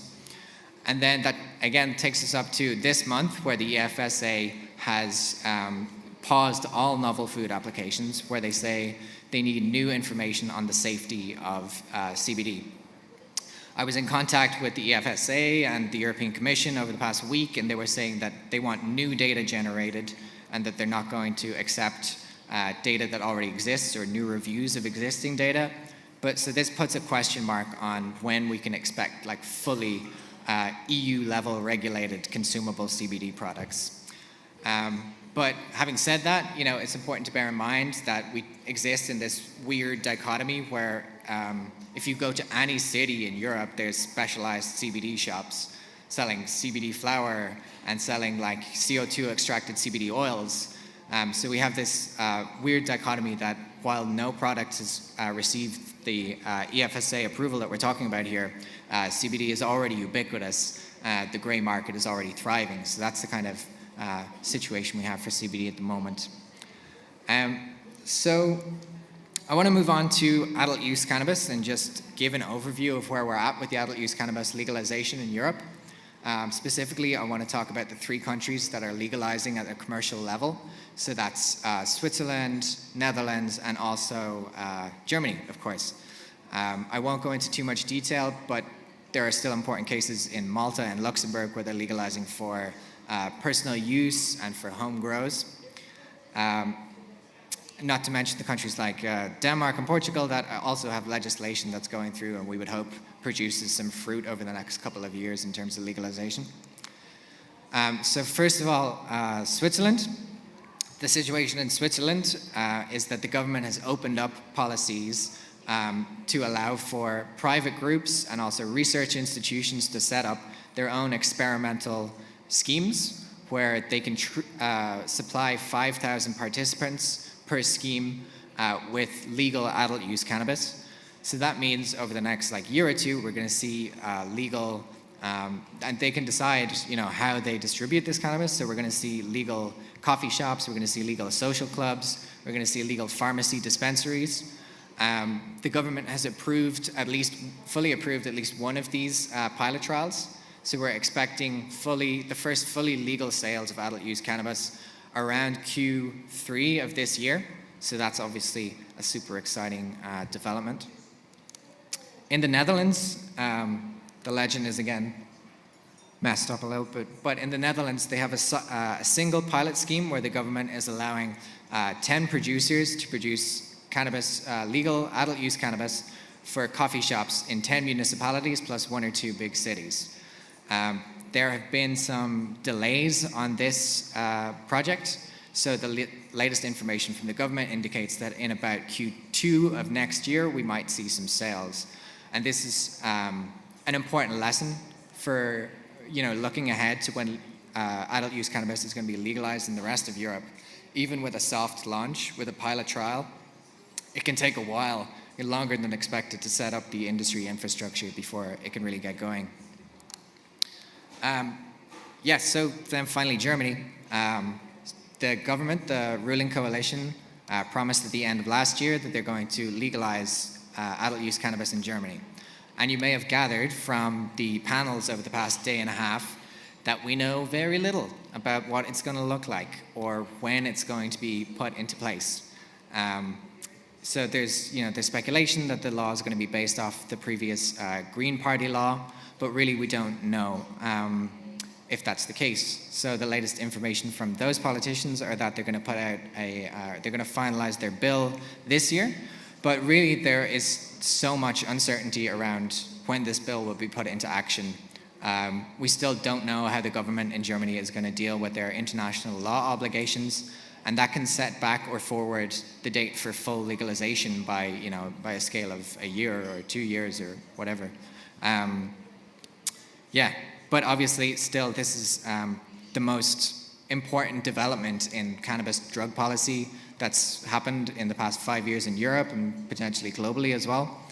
And we go into a lot more detail in kind of sketching out the possible paths for legalization in our most recent adult use cannabis report in Europe. I'm just about out of time. If anybody has any questions, feel free to grab me after this or to email me. I hope that I've kind of impressed the size of the opportunity that's facing this industry to help the millions of consumers and patients across the continent, and the responsibility that comes along with that to serve them as well as we can. I hope that in 5 years we see this lesson that we're learning in the UK, this 40,000 transactions taken off the streets and put into the clinic. We want to see that replicated across all of Europe and hopefully get to a point where there's not one single patient that's being prosecuted for using medical cannabis, and there's not one single consumer that's being unnecessarily criminalized, and instead supported in the way they deserve. So thanks a lot.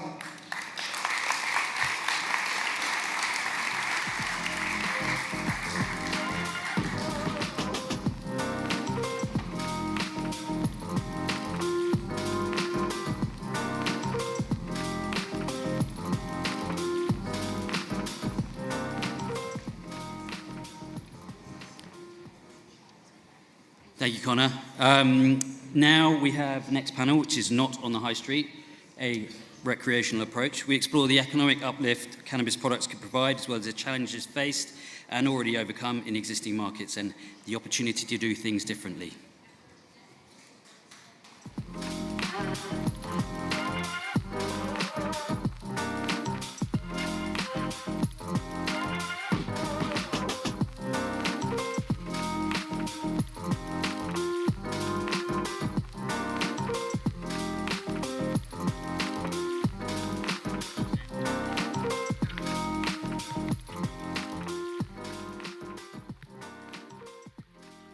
Good afternoon. Thank you, everybody, for joining us. I think I'll start with a quick introduction of our panel, and then I think we can just get straight into talking about how, the legalization of recreational cannabis could play out on Europe's high street. So, first of all, we have Paul Tossell, who is the head of Novel Foods and Radiological Policy Team at the Food Standards Agency. We have Willie Mack, who is the co-founder of both the health and wellness brand Frank White and Think Big, a company that advocates for cannabis and hemp legalization. And then we also have Joel Sherlock with us, who is managing partner at investment firm NIM Capital and also president of the board at Vulcan Medical. So before actually we turn our attention to Europe, it would be great to hear from Willie about how this has played out in America. So in California, recreational cannabis has been legal for about 6 years now. What brands have stayed, which have fizzled out? Are people still going to the high street to buy these products? Yeah, it's been interesting.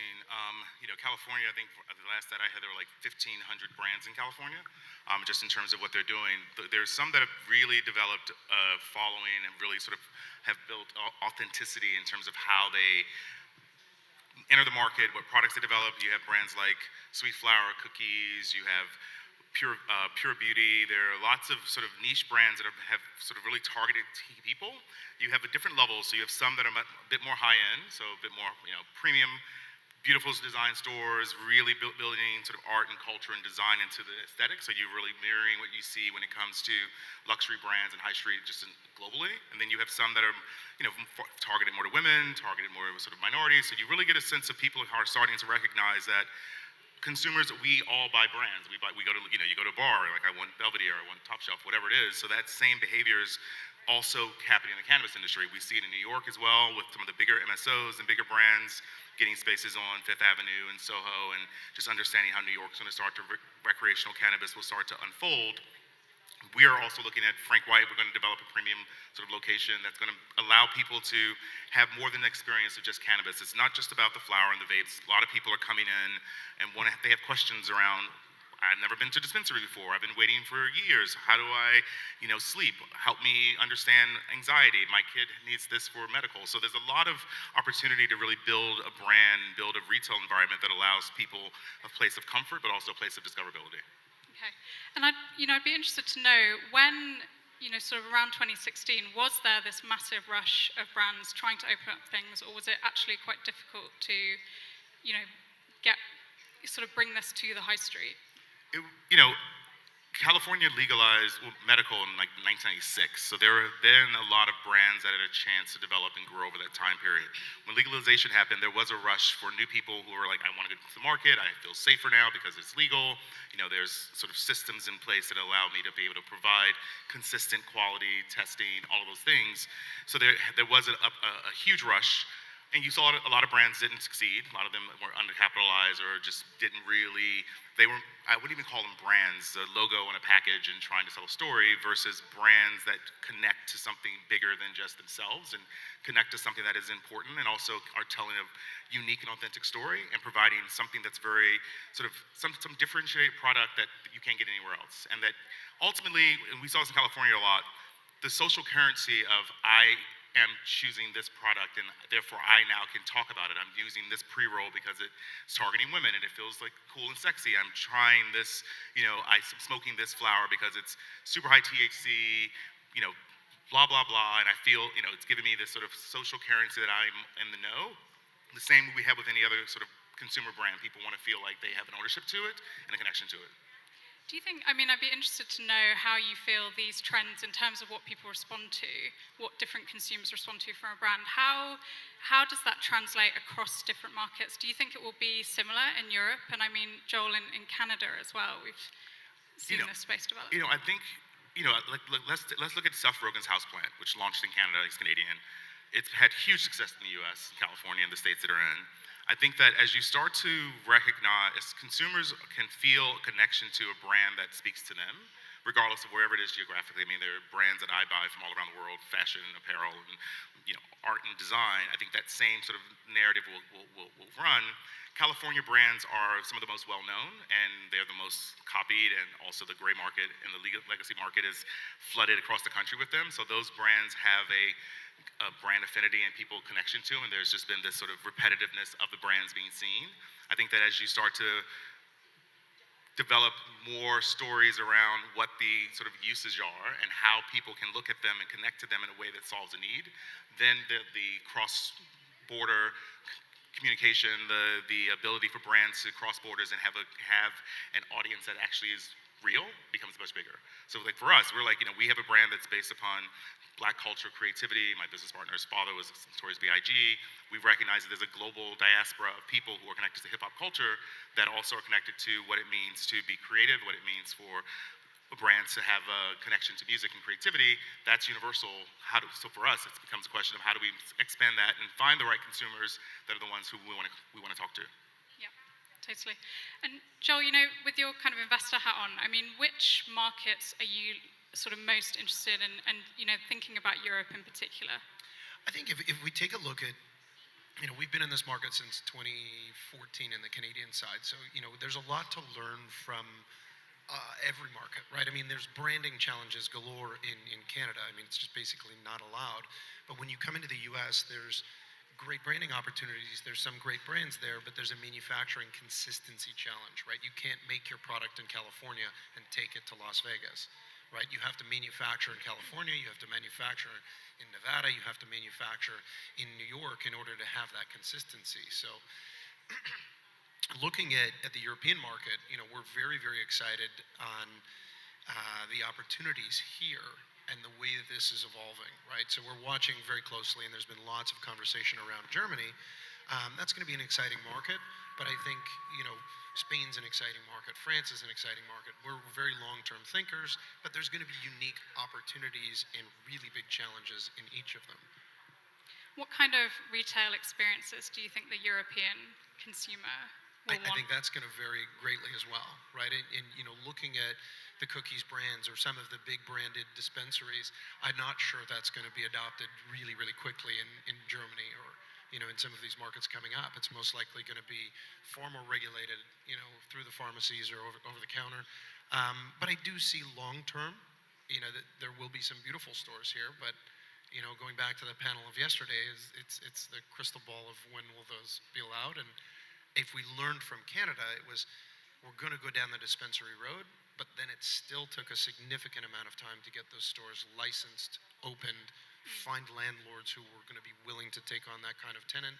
I think a lot of the stigma challenges are starting to be, minimized, but I think we will see it here still a little bit. Okay. And, one thing that I think is interesting is if you look at surveys of what Europeans want when it comes to buying cannabis for recreational purposes, I think there was a survey that was done, I think it was 55% were in favor, and among those people, 80% said they wanted government regulation, which isn't something you normally hear from consumers. So I'd be interested to know, Joel, from your perspective, or what do consumers actually mean when they say that? What do they actually want the government to do? I think testing standards and understanding where the products, how are they made, what's the potency, making sure that what you're actually buying and what somebody tells you you're getting is exactly what's in the package. I think consumers are traditionally looking, especially if it's first-time consumers, right?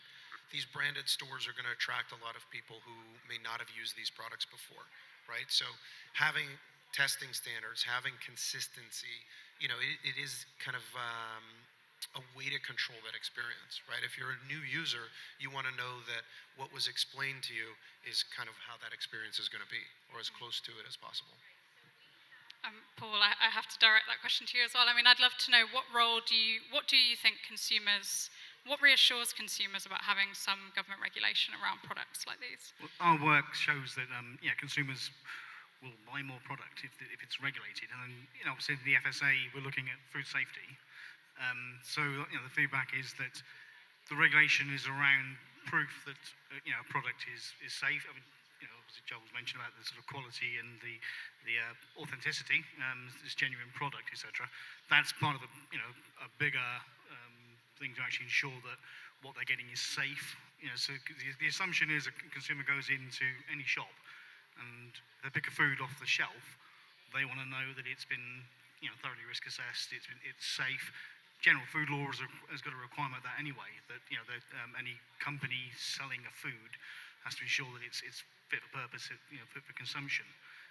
So it's that knowledge that the system is working, so that any food that they're eating, whatever form, whether it's got cannabis or anything else in it, is safe for them to consume. And Willie, what do you think about the role that government should play in regulating these retail spaces? Because I think that it's, in the US, from what I understand, it's actually slowed people down from opening stores and things like that. So could you just tell me a bit about how that's played out and what you think actually Europe could learn from that process? One of the biggest challenges that California has had is allowing jurisdictions to opt out of allowing dispensaries, grows, delivery. There have been lawsuits and delivery has been expanded. I think that, there's a duality. I think consumers, especially as a new market, as a new industry, as new products, a lot of them are new consumers, they need to feel confident and comfortable that what they're buying is consistent and unique on the one side. On the other side, they also want to make sure that if they're going to pay a premium for it with all the taxes and fees, how's that money being utilized to give back to the community, either communities that were most harmed, communities that were, had dealings with prohibition, or just in communities in general, how the tax is being used so that we can have the direction for that. Because we see success in states like Denver where they're being used for schools and education. When it comes to getting dispensaries open, I think that, as I was talking to some of the people in New York, they're like, we are building a government, a new industry without any regulation, and we're also building government industries to support that, which means you have to hire people. There's certain requirements of hiring people working for the government. So it's like that takes longer, just in general, because I came from private, now I'm in the government, and things just take longer because it's slower. So we got to deal with that and have the understanding of that. I think there's this balance as well between how do you protect consumers, making sure that they're not buying 1,000 milligram edibles and having panic attacks and things like that, but also recognizing that they can go, like, New York, there's certain sort of like A, B, C, when you go to restaurants, how do I know that this place is actually legit and that this is something that I can actually buy for myself, my family, and my kids? I think that balance and understanding how to do that is one of the tricky things to do in terms of a timing standpoint, because obviously brands and all of us in the industry want to move as fast as possible. When it comes to designing and the regulations around how that's done, there's certain safety things that need to be done that are just required. But I think that when you can really get into some of the creativity, and it sucks in Canada that you don't have that sort of level of branding and sort of storytelling that's allowed. I think the combination of all those together will allow consumers to feel this place looks good, it feels safe, I'm buying something that's consistent, and therefore my government's working for me in a way that actually makes sense. Oh, and it's also giving back to communities that were harmed. Okay, I can feel good about this. I can move. I support the legalization of cannabis. And in Europe, I think what's different to the US is obviously you mentioned kind of the problems that you have with going from state to state. Yes. In Europe, it will be country by country. So do you think, does that present then more opportunity for, we're talking about the high street, but also we've had 2 years where the high street's kind of not been the easiest place to get to, or perhaps shops have been closed and things like that. Will this, is there also an opportunity for e-commerce in all of this, and how could that play out? Well, it's interesting because Ease, which is one of the bigger delivery platforms in California, were one of the first ones to be authorized by Apple to be utilized on the App Store for delivery. And delivery in California and New York is historically delivery in other states. It's easier, we get everything delivered. It's just like they have my order from the last time. Being able to have that sort of ease of comfort and being able to have that access and the ability to get SMS discounts, and with the limitations in advertising that exists within traditional systems for cannabis, mobile becomes a really interesting platform. use credit cards, but there's debit cards and cash, things like that. And I think the more we make it easier for consumers to, like, I still go to dispensaries, I order delivery, I have friends who are cultivators, you know, it's the more you give people options and show that this is normal, like everything else we do, the sooner the industry can sort of start to communicate that and people feel comfortable with that, the explosion is going to be astronomical. It's just a matter of getting us to the point where it's like, oh, right, we will be moving to those systems at some point. It's just a matter of time.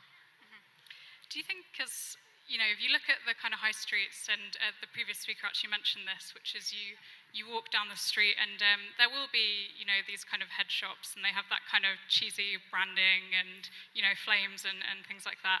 How, you know, is that something as well that the high street needs to overcome, that people kind of have this idea of where you go to buy these sorts of products, and it's actually, if you look at California or emerging in Canada as well, the experience can be different. I mean, Joel, what are you seeing in terms of how brands can rethink actually what you're greeted with visually when someone approaches a store? Yeah, I think you're going to see a bifurcation of the markets, and there's going to be, you know, as Willie was talking about, there's going to be those higher end stores where, you know, you're going to have educated people kind of walking you through the product lines, and then there's going to be just kind of more of your basic store that's going to have products that's, you know, going to be more maybe middle of the road. I do think, you know, those head shops and things are usually what gets referenced in regulators, and that experience can traditionally skew the regulators from what we've seen almost to, well, no marketing. You know, in Canada there's frosted glass, you can't even look into the store, right? It's a, you know, you can almost take it too far, where in many stores you're not even able to, like, the bud tender or the person who's working behind the counter can't even make any type of recommendation, right? Making claims is you know, too far. We definitely don't want that, but you can over-regulate, in my opinion, and you can, you know, where the bud tender is not allowed to even recommend a product or tell you anything about it. You almost have to know before you go in, and I think, you know, we need to find that middle ground, and then we'll definitely see the higher end stores. I'm very excited by some of the concepts we're seeing coming out in the Canadian market. You know, some of the stores like the cookie stores, the dosis stores. I mean, there's a lot of money and design going into these. Some of them look almost like an Apple store. They're beautiful, so there's a lot of creativity coming out, and I'm very excited to see that come here. Willie, you look like And on that note, yeah, I mean, one of the things as well is, I'm looking forward to when the government and regulators and states stopped acting like cannabis is bad. Yeah. Because everything is always, it's bad. Well, don't show people, don't tell them what it is. But I can go into a liquor store and buy an unlimited amount of booze and kill myself in the course of a day. But somehow cannabis is still this sort of dirty little secret. And I think once we get past that sort of idea that this is something inherently sort of dark and bad and like not good, that opens up everyone's mind to be like, well, how do we be more creative about it? How do we talk about the connection that this has to, this is a plant, the historical relevance that we have? How do we make it so that people feel comfortable and excited to go in and say, I want to buy a joint and go walk around the Tate and have an experience and enjoy the museum. What does that feel like? Or I'm jet lagged and I want to sleep. The idea that we have to sort of hide it and not share it and kind of make it very difficult for people to feel comfortable just exploring it is something I think we as an industry have to continue to fight for. And I think when we think about regulations, you're absolutely right. Like, oh, well, we can't show it, and, you know, we can't frosted glass and no brands. It's like, well, what is that? Why are we doing that? No other industry is having that level of sort of, you know, control and level of lack of clear communication around what the products are. We're not. It's legal now. So what's the problem? Paul, do you know, if you're speaking to colleagues about the prospect of recreational use cannabis being legalized in this country, for example, what is there kind of hesitation, concern, and enthusiasm? What's the kind of, how are you seeing that challenge sort of around the corner? Well, it's hard to speak on behalf of other departments because obviously, you know, that's their role. But I mean, you know, our part of the discussion is just making sure that were anything to happen, that it's, you know, there's a food safety issue there, and to make sure that that's fundamental. You were talking about the alcohol. Don't forget, you can't sell to under 18s because it's a vulnerable group. So, you know, that's obviously, you know, part of the consideration. Consumers are still going to want to make sure that vulnerable groups are protected because that's part of the, you know, the risk profile if you're looking at it. So, if you got past the, you know, the principle that you can tend to legalize cannabis, then it's then what does that mean in terms of how you implement that? So that would be the sort of considerations. Is it just age that's a vulnerable group that needs to be protected? General food law says requires is safe. That's going to be targeted at the groups that require it. So that's the sort of considerations that would be thought about were it to proceed. I'd be interested to hear how far ahead you're able to get of these sorts of things. So, with CBD, we're still talking about whether or not that's, where that kind of sits in the market and what the safety issues are around that. Is there anything that the FSA can do to make sure that there's less disruption when, hopefully this then comes around? Yeah, CBD as a novel food is a unique one because it's retrofitted. The legislation requires pre-market authorization. That didn't happen with CBD. We're retrofitting it to get it on a compliant basis. If you're looking at the recreational cannabis, that wouldn't necessarily be a novel food because the first test for novel food is a history of consumption. But if there is, and there is, I guess there is, then you can suggest that it wouldn't actually fit with the novel food one. That gives time to consider going, entering into the market, because you got to remember that a food is defined as something that isn't an illicit substance or a medicine. So, if you've changed the legislation so it's no longer an illicit substance and it can enter into it, it's more general food law. So there's opportunities there to think ahead of what that means. How does it fit the definition? What controls would be needed? So they're the sort of conversations that could proceed. My team wouldn't be doing that at the moment because chances are it might not be novel food. But if we're happy to have conversations with companies if that's something that could proceed, but without a change in the status of it, it's not going to be defined as a food anyway. Okay. So it wouldn't be an issue. And I'd be interested in hearing from Joel and Willie about this, because I think you have kind of perhaps differing perspectives. But, regulation is what makes it hard for smaller businesses, particularly businesses that don't have, inroads with big companies, or perhaps they're not investor backed, so they don't have time to wait. How will an overly sort of an onerously regulated environment for new retail brands selling recreational cannabis, how will that affect them, and what do you think that governments should be thinking about in order so they can support smaller businesses? Safety is, of course, paramount, right? And I guess, when we look at, like, Valken, for instance, is an EU GMP licensed facility, so the regulatory environment within that facility is completely different than what you would find in the US, or ultimately even in some of the Canadian facilities. So, I think you need to look at kind of the type of product that's being manufactured, the type of user who's experiencing that, right? Medical products do need a much higher level of consistency, purity, because they're going to a patient, right? Whereas a recreational user, not saying, safety and purity is important, but, are they going to have to be made in an EU GMP facility? It's something that we talk quite a bit about in the European markets. What's that landscape going to look like? We're keeping a very close eye on that, and I don't have those answers yet. But taking a look at, from a branding standpoint, right, I think it's very important for the brands to get consistency, right? I don't feel there are any really, really strong brands in the cannabis market yet, right? Cannabis consumers will come in and say, do you have my favorite thing? And if they don't have it, they'll go, okay, I'll take the next best. Whereas in a lot of other markets, if you don't have the vodka you're looking for, you might go to the next store, right? If you don't have that bottle of wine you're hunting for, you may leave that store and go to another store. I don't think we have that loyalty yet in the cannabis brands. It's coming, but I think that's going to take consistency of product and consistency of manufacturing.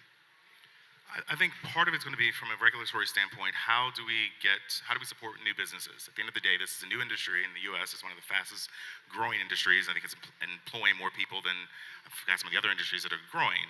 That's great. It's jobs, it's economic growth, it's economic development.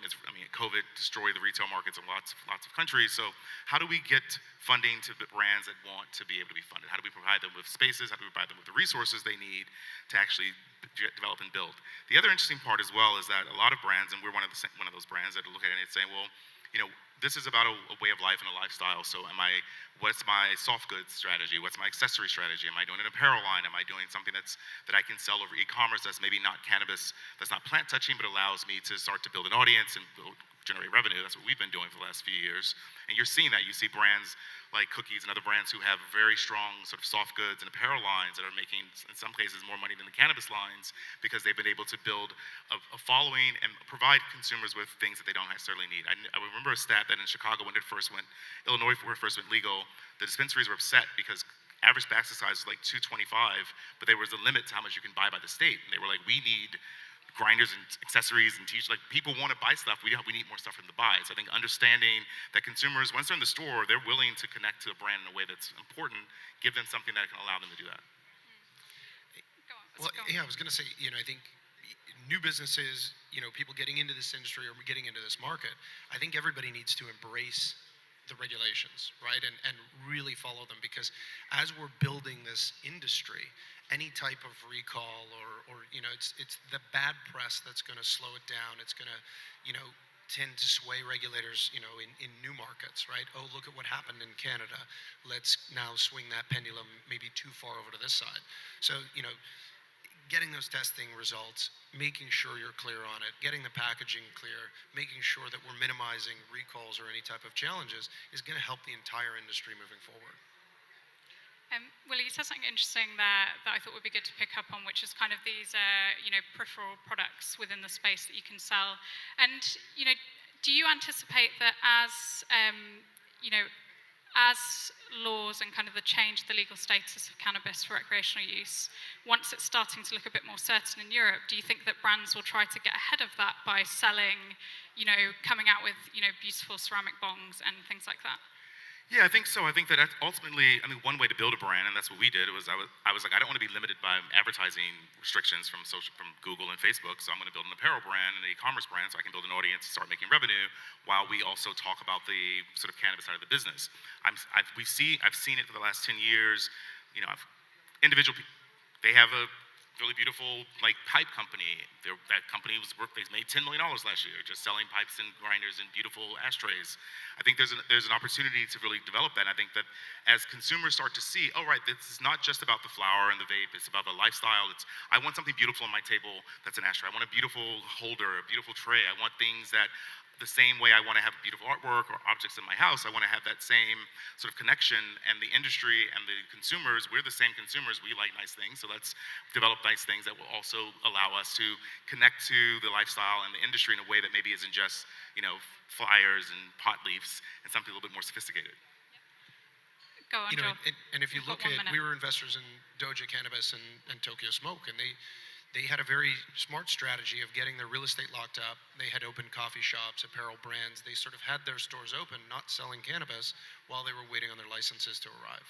So, you start to let consumers know, this is our brand, this is where we're located, come on in and see us. And they could talk about it once somebody was in there. I think we'll probably see some of those strategies repeated here. Thank you so much. I think we've come up to time, so I'll have to leave it there. But, thank you all so much for sharing your thoughts. We'll all be milling around, so I'm sure if anybody from the audience, I'm just offering up your time. If anyone wants to catch you, I'm sure they can. But thank you all so much. Thank you. Thank you. Thank you.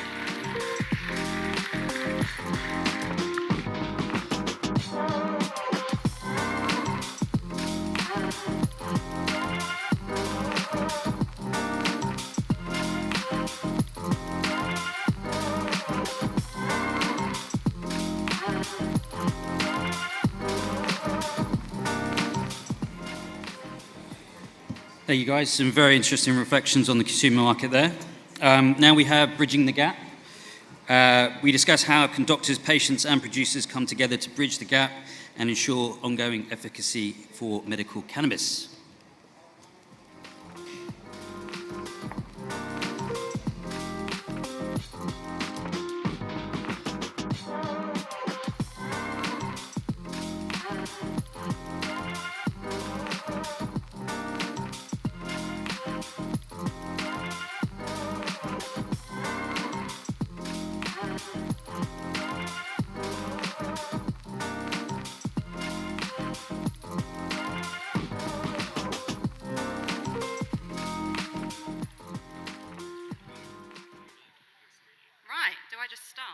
supposed to do. Right, welcome to the Bridging the Gap panel, which I hope you'll all agree is a very, very important panel because, of course, the cannabis industry is very unique in that it is really completely patient-driven. I mean, regardless of whether you're interested in the recreational or medicinal market, your biggest customers are probably always going to be patients. So this will help you connect with them, hopefully. So joining us today, we have Professor Mike Barnes, who is Professor of Neurology, Director of Maple Tree Medical Cannabis Consultancy, Chair of Medical Cannabis Clinician Society, and Chair of Cannabis Industry Council.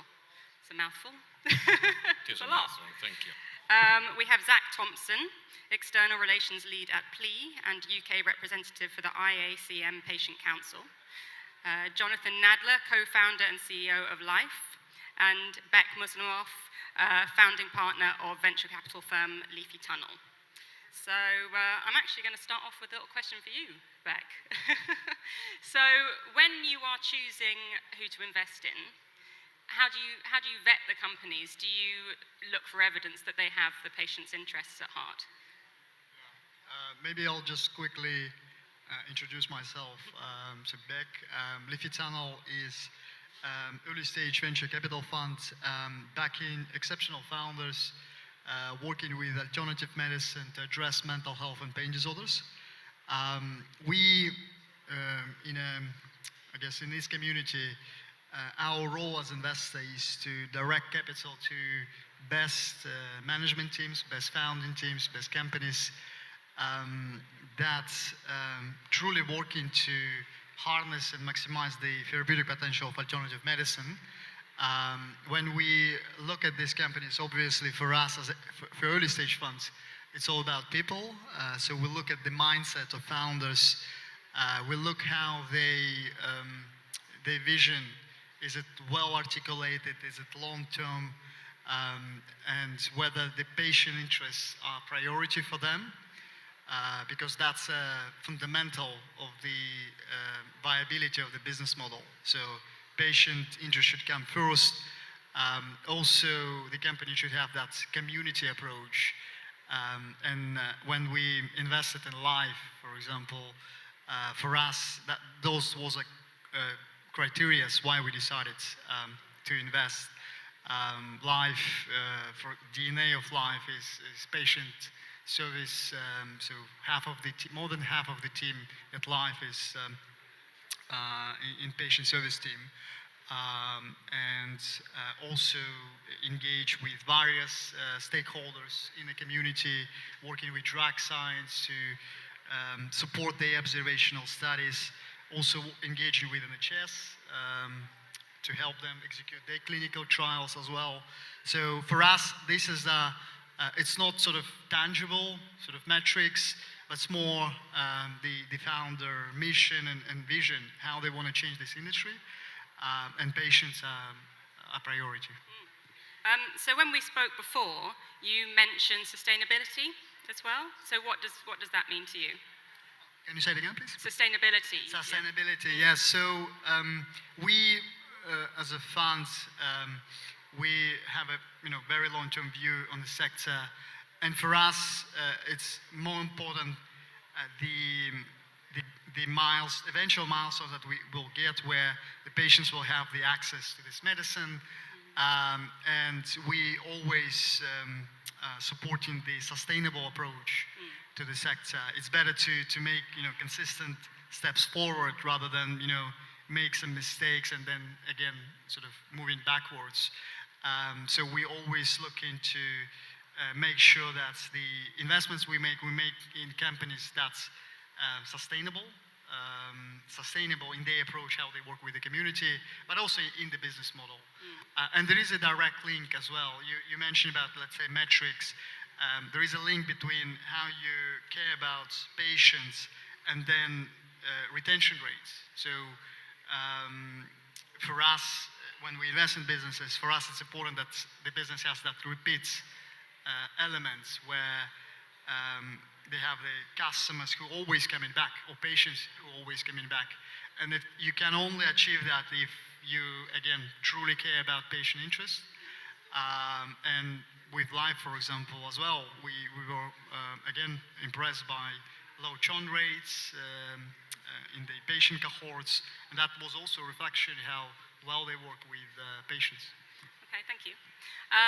So, I kind of feel like the whole medical cannabis model in the UK at the moment is unsustainable by its very nature, because of course the customers right now are disabled and chronically ill, seriously ill people who are often using their disability benefits to pay for their medication. These aren't people who have decided to opt into private medicine because they have the money to do so. They're people who have essentially been forced into this situation.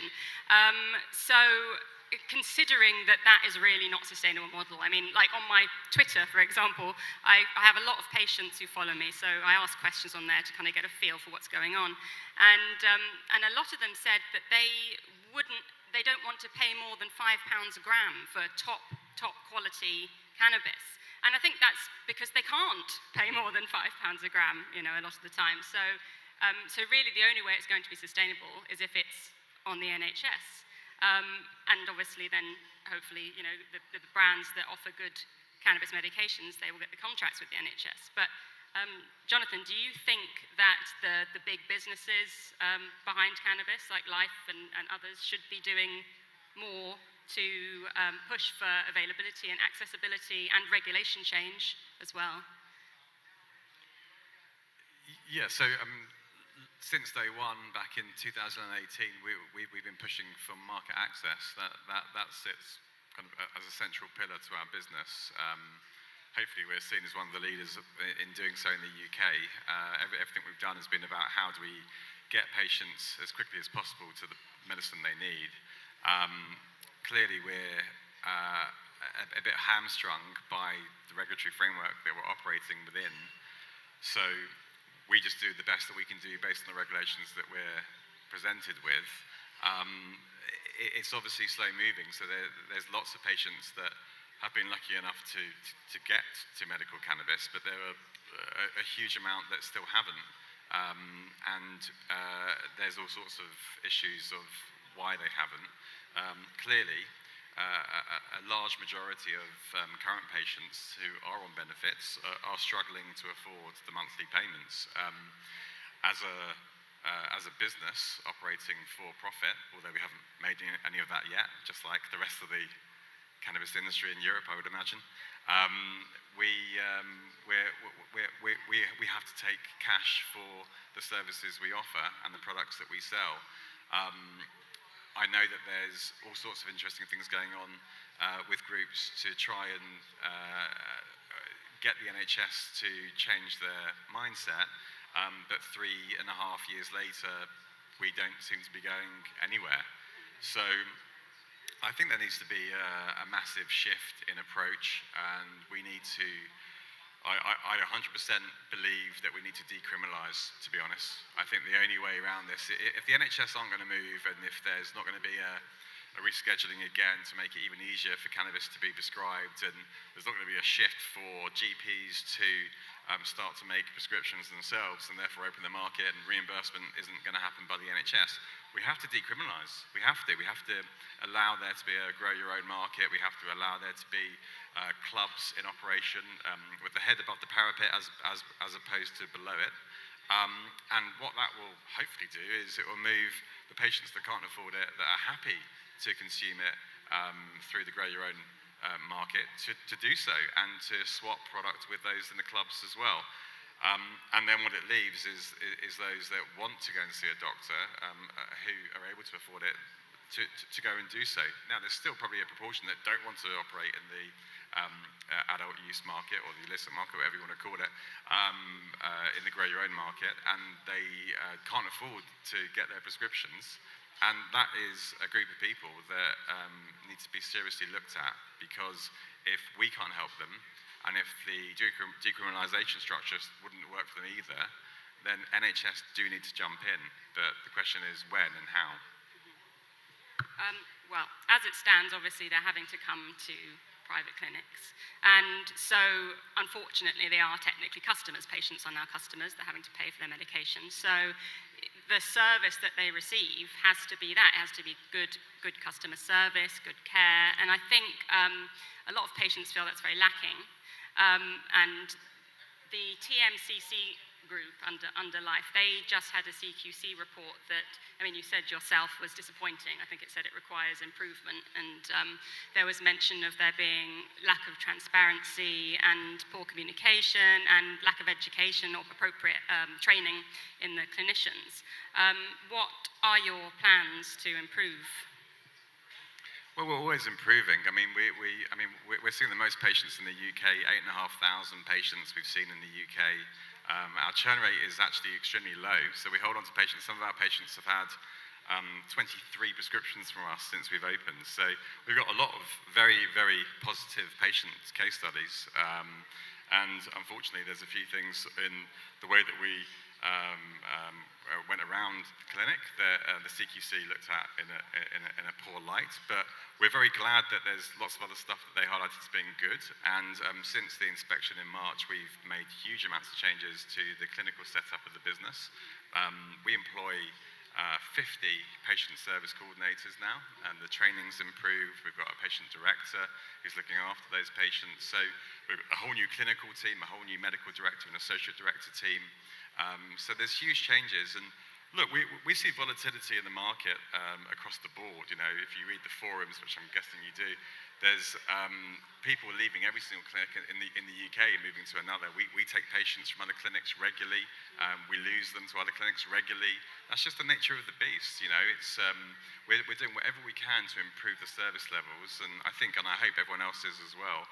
Being at the forefront of the industry, fortunately or unfortunately, we're the ones that get poked with the big stick by the regulators, but we're happy with that. We don't mind being in the front and centre of it all. We're keen just to keep pushing on and doing what we're doing and servicing the patients and giving them what we believe is the best service we can, whilst running a million miles an hour. So, Zach, as a patient representative, does this kind of sound like what you want, or what do patients want to see improve from their clinics and businesses?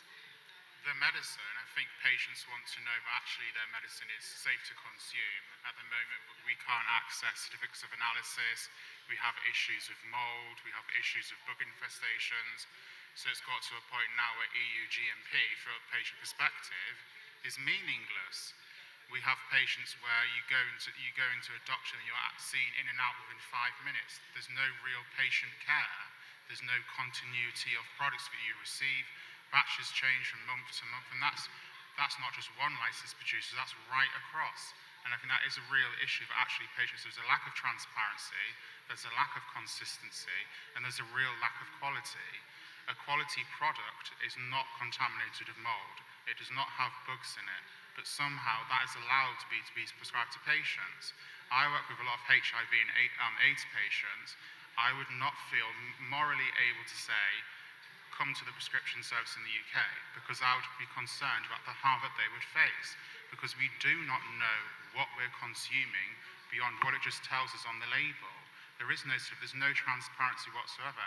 And then when we try and contact pharmacies and try and get this information, we're denied this information. Well, I heard recently that a producer had said they didn't want to bother making the terpene profiles available to patients because the patients wouldn't understand them. How do you feel about that?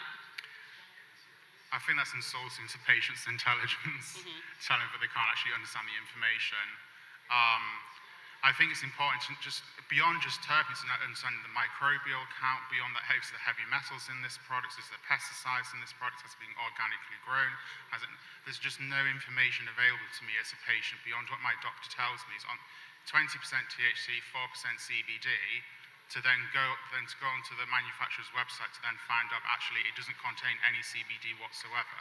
But I've been prescribed that product based on the fact that it has CBD in it, and it has no CBD in it. So I can't even actually trust what the label tells me, and a lot of patients are facing that. So even the label on these EU GMP products isn't actually accurate and reflective of what actually is contained, and I think that is a real problem. So we're in an interesting situation with the cannabis industry because, you know, unlike standard medicine, there's a very different, or there should perhaps be a very different dynamic between doctors and patients, because, you know, ordinarily you've got the doctors who are the specialists and they know more than the patients. But I think in a lot of cases for cannabis patients, they are the experts. You know, they have been using this for years, they've been researching this for years, and I think especially when you're talking about parents of children who need cannabis oil, I mean, they really, really know their stuff. So Mike, you train clinicians, and do you think that the clinicians overall in the cannabis clinics are educated enough on cannabis and the endocannabinoid system to be prescribing it? Generally, yes. And there's 110 doctors prescribing in the UK now. And I think, you know, they deserve a round of applause because they're not going to get one, I can see. But thank you very much. But they've taken a leap into the dark. They've weathered the criticism of their colleagues, and they've stood up and prescribed what they think is right in the best interest of the patients. I'd like to think that most of them are properly and well trained. I know some aren't, because unfortunately the UK medical system is weird. Once you've got a medical degree, you can do what you like. Okay, you might have to, if you want to be a neurologist, you have to train to be a neurologist. If you want to be an obstetrician, you have to train to be an obstetrician, whatever. But to be a cannabis doctor, you don't have to do anything else at all. At the moment, you just have to be a doctor on the specialist register. You could be a gynecologist. It's weird. So what we really need to do is have some sort of proper recognized cannabis training accreditation, certification, whatever we care to call it. Make the Royal College of Physicians realize that this is a valid subject to be trained in, and we shouldn't allow doctors who aren't properly trained to prescribe the stuff. And they should also be trained to listen to the patient feedback, because this is, as you've said, it's typical pharmaceutical medicine. Some fancy chemist somewhere thinks of a molecule to adjust it. They then put it into preclinical trials. They then do double-blind placebo-controlled trials. They market it, then get a whole team going to market to the doctors, and the doctors finally give it to the patients. Cannabis is completely up the other way around, because it's the patients are the experts. So the doctors have got to be compassionate, well-trained, but also trained to actually listen to the patient they're prescribing it for, because probably that person in front of them knows a damn sight more about it than they do. So there's a long way to go. But nevertheless, you know, I think those 110 doctors have done and are doing a great job. Sorry, go on. I was going to answer the previous question. Can I do that, or does that put your timing off completely? What previous question? About the NHS. Yeah. You know, the private sector is the only way to have started it. It was the only way to go. But actually, they've seen, 17,500 patients-ish now. That's less than 1% of the people in this country who would benefit from their medicine. Less than 1%. And we fiddle around with the private clinics, fine. We fiddle around with it with training. The only thing that really matters is to get this prescribed on the National Health Service. Then it doesn't matter if it's £5 a gram or £10 a gram. It's £0 a gram because it's the NHS. And I presume when the government voted for this law to change, that's what they intended. And what we need to do... I'll shut up in a minute. Don't panic. No, That's go ahead. Take your time. We've got 16 minutes to fill. All right, well, 60 minutes and 21 seconds. I can fill that quite comfortably. I think the key thing that I would put number one of any priority is to get GPs to initiate the prescription. And, you know, Leon Barrett of Lyon's here did a survey, I think it was about 25%, 28% of the GPs will be prepared to prescribe. And if you've got 28% of what is 18,000 or so GPs prescribing, that will put immense pressure on the government to actually fund the blooming stuff. And so I would put number one, number two, and number three priority is to get GPs to prescribe, get pressure on the NHS to get that prescription going as the government intended. And that can be done by Priti Patel this afternoon. But she won't do it this afternoon. But, you know, it's a pity she's filling out, I don't know what she's doing this afternoon, but she could do this. She could change one line in the Misuse of Drugs Regulations 2018 to change from specialist doctors to be prescribed to specialist doctors and general practitioners to prescribe. That's all it will take to do. So I put a plea out for Priti Patel to get on and do it. She's not listening. She's not listening. She's not here. Doesn't listen. Okay, I'll shut up. So, Jonathan, do you think that cannabis businesses should be doing more to interact with patients? So, you know, for example, there's in November, there is a UK cannabis patient conference that's being held by the Cannabis Industry Council and Drug Science and MedCan. Are you going to be attending? Can we get people attending? Do you think they should attend? Happy to attend. Yeah, of course. Yeah? Yeah. And what do you think about, the patient advocacy groups like PLE and like MedCam? I just think it's crazy that they're working so hard. Like I was at Lorna yesterday on the stage saying she volunteers 40 hours a week, and Zach, you were saying sometimes it's 60 hours a week for you, and you get a huge amount of contact from cannabis businesses wanting information on patients. I just can't understand why they're not being sponsored or invested in. This could be for you as well. Would you ever consider financing or sponsoring or investing in a patient advocacy group? I mean, of course we would. I don't know if they would want us to. They do. We're very happy to. I mean, we put money into lots of different groups for real-world evidence and for all sorts of interesting things, MCCS and CIC and so on and so forth. We support all patient advocate groups. We're fully behind them. If they need sponsoring, then please come my way. I mean, we're very open to it. Reach out, guys. He's here. I'll meet you after this He's meeting. here all day. So Zach, are you, patients, not you, all the patients, are you happy with the cannabis products that are available currently, not just in terms of quality, but as in the range? I think the range is somewhat limited. I think there could be more variety of products. I think especially there could be more applications of products, especially at the moment. The main applications are sublingual oils and flowers. We don't have things like transdermal patches. You can get access to capsules, although it's few and far between. Topicals, again, are few and far between. I'm not aware of things like suppositories, pessaries, nano-emulsion sprays. I just think they kind of need to increase the application. Not a lot of patients are comfortable with using flour. Some patients don't respond to oil, some do. So I just think there needs to be more applications so patients can truly get the benefits that they're seeking. And I think at the moment that is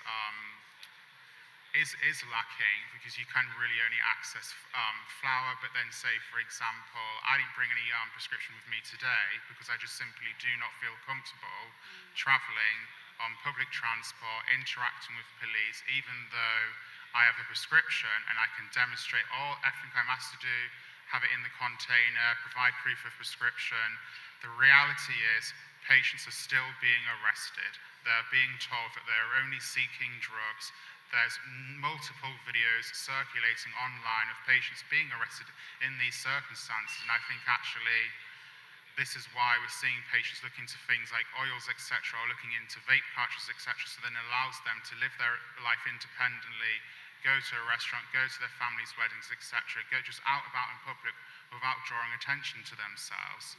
Because I think at the moment, a lot of patients are scared because when you've paid £150 for 30 grams of flour, and then for that to be taken off of you, and then to deal with the stress of that, to try and get that returned, and then go for a new appointment, then pay for a new prescription, it's just not sustainable. Police in the UK are refusing to accept that this is legal. We're constantly having to deal with police cases where they just will not accept that this product has been legally prescribed to patients. So, Beck, have you interest in any kind of companies that are doing that, kind of innovative cannabinoid medicines in patches and minor cannabinoids? Yeah, of course. We're looking for innovation. So I guess the primary goal is to provide more access to patients. We're constantly looking on the lookout for companies that are working in this direction. We also quite bullish on European cannabis pharmaceuticals. We believe that compared to North America, for example, or compared to US, Europe doesn't have a federal prohibition, and it has much more, I guess, sustainable and approach to the development of the medical cannabis framework where recreational potential will happen not sooner than, let's say 3-5 years. What that gives us is the incentive to do more clinical studies to have that sort of natural evolution from medical to rec. And in North America, we've seen where sometimes we put in the cart before the horse, where the rec market moved faster maybe than anticipated, and then that sort of created some frictions for medical cannabis markets where maybe there are not now enough incentive to do clinical studies, and also there is on the top of that there is a federal prohibition. And Europe and on that front has that, I guess, window of opportunity to actually gain the leadership in this area. We have lots of life science classes around Europe, and they can build new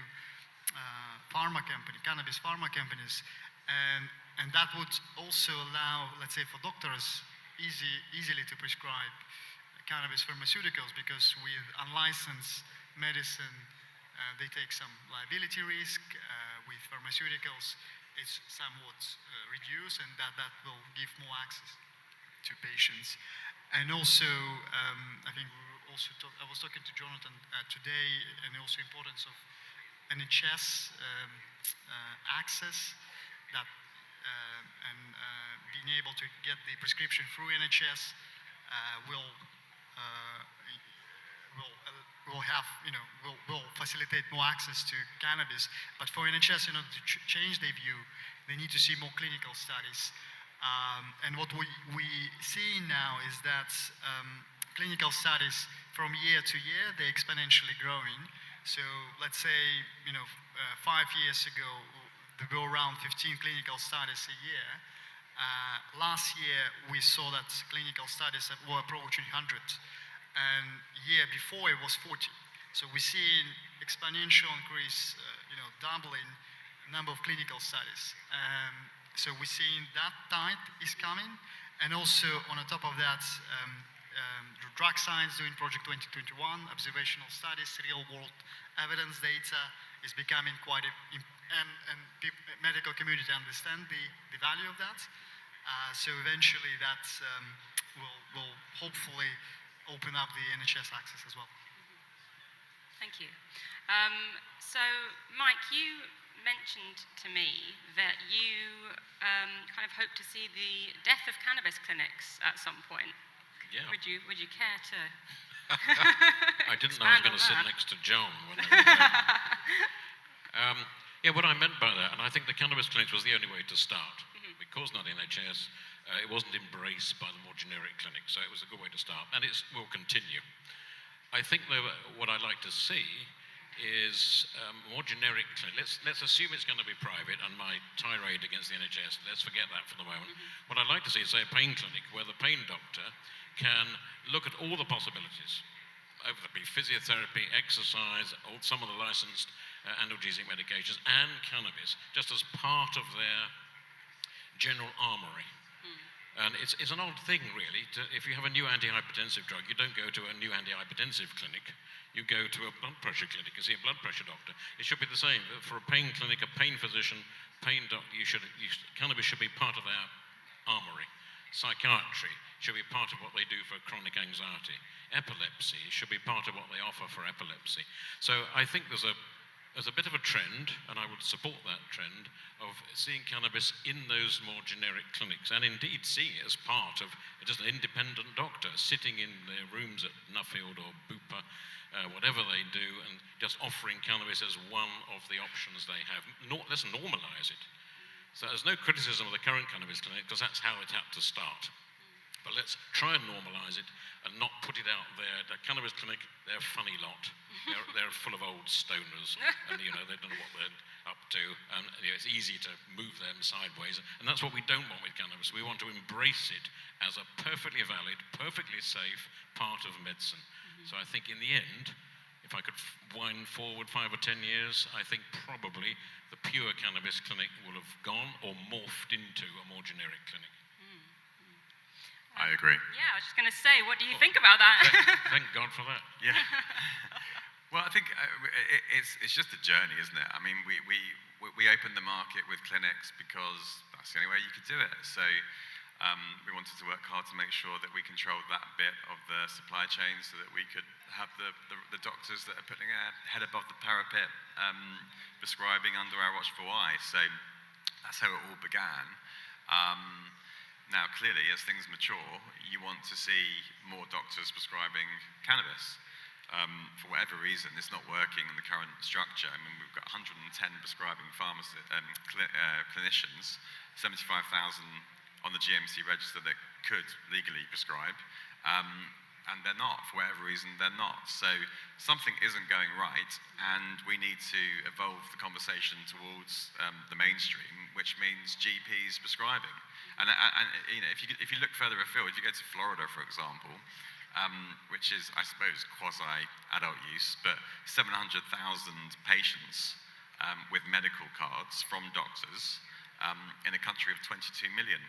So the opportunity for seeing patients move away from the illicit market and into the medical market is ginormous here, but it isn't going to happen under the current framework.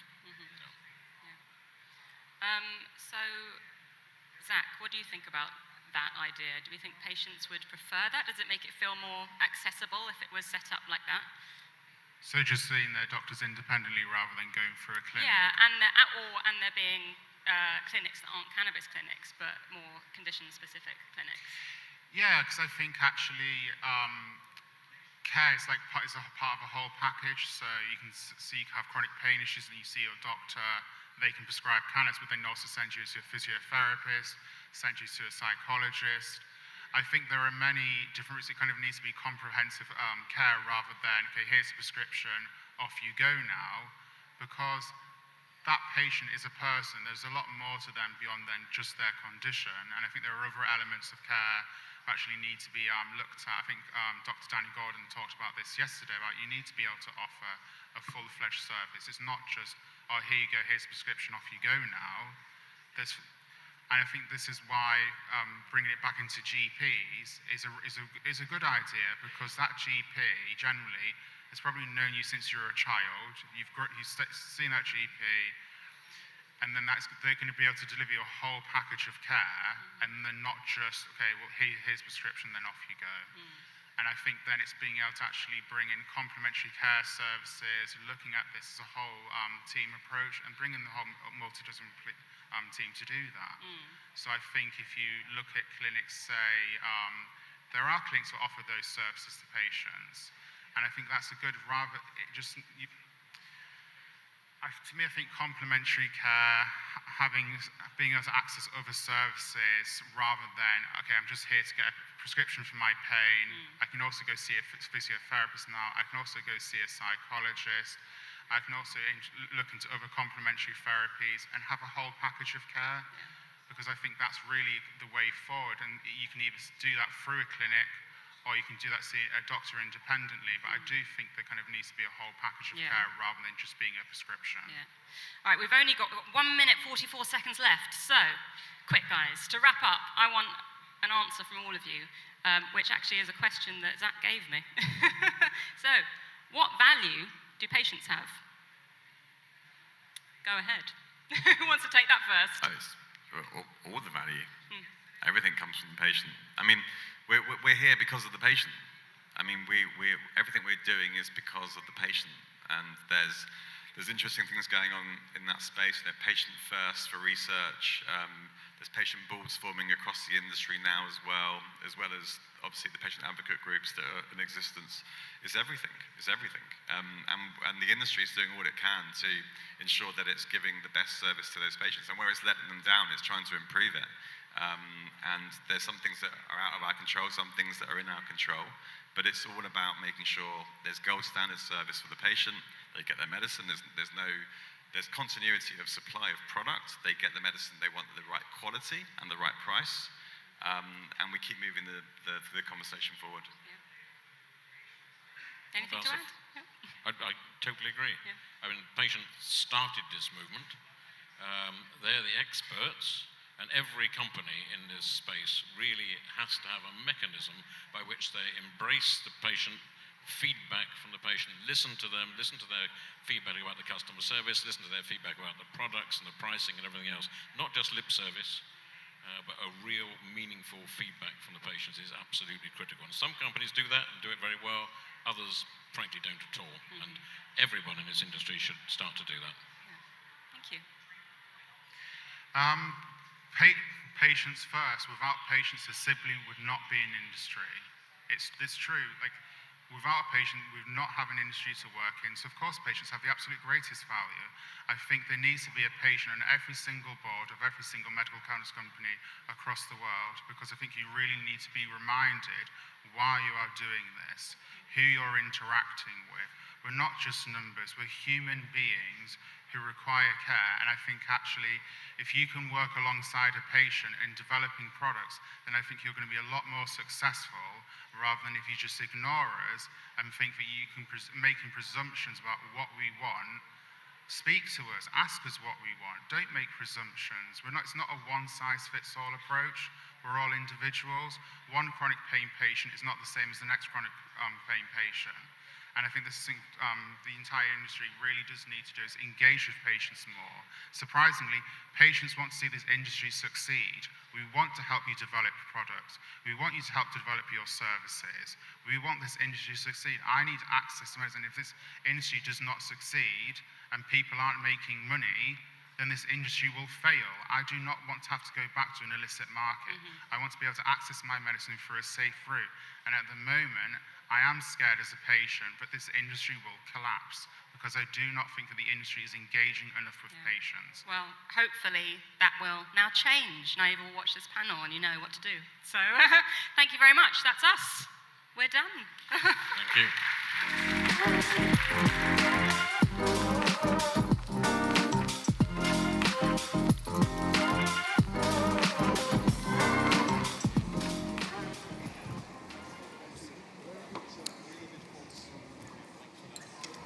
Thank you, guys.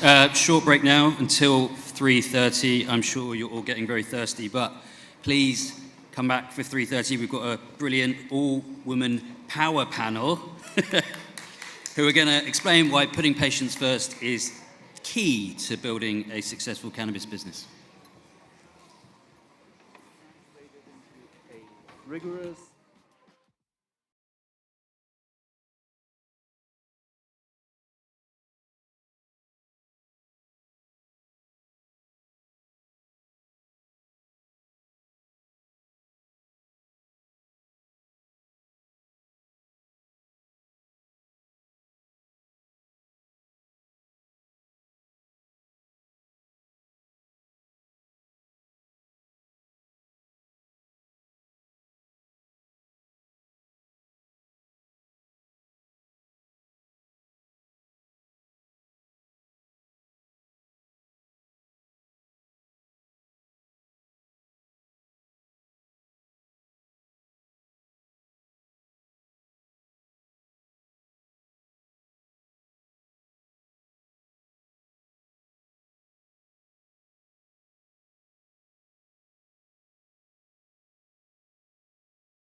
Welcome back, guys. We're in the home stretch. 3 more to go, and then you can water yourself. This is the big one, patient perspective. We discuss how can cannabis businesses further support patients and patient growth by working with the organizations representing the consumers at the end of the supply chain.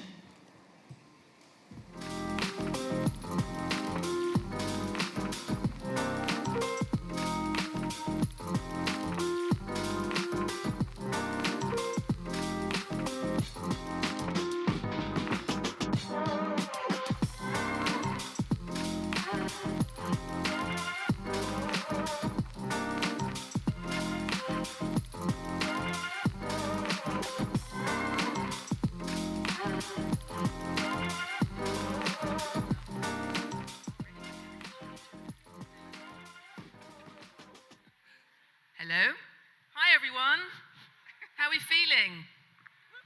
Whoop, whoop. You're almost there. It's like, this is a really, really difficult slot, by the way. It's like the final dying hours.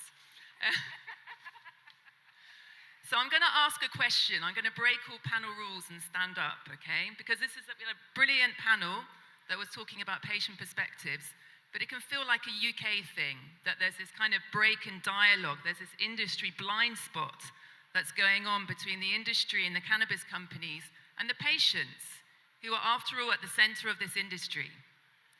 So I'm going to ask you, because I know we've got, maybe not so much now, because people are in the bar, I don't know, people are in the toilet, people are smoking weed outside, but we kind of have the great and the good of the cannabis industry somewhere in the vicinity of this room.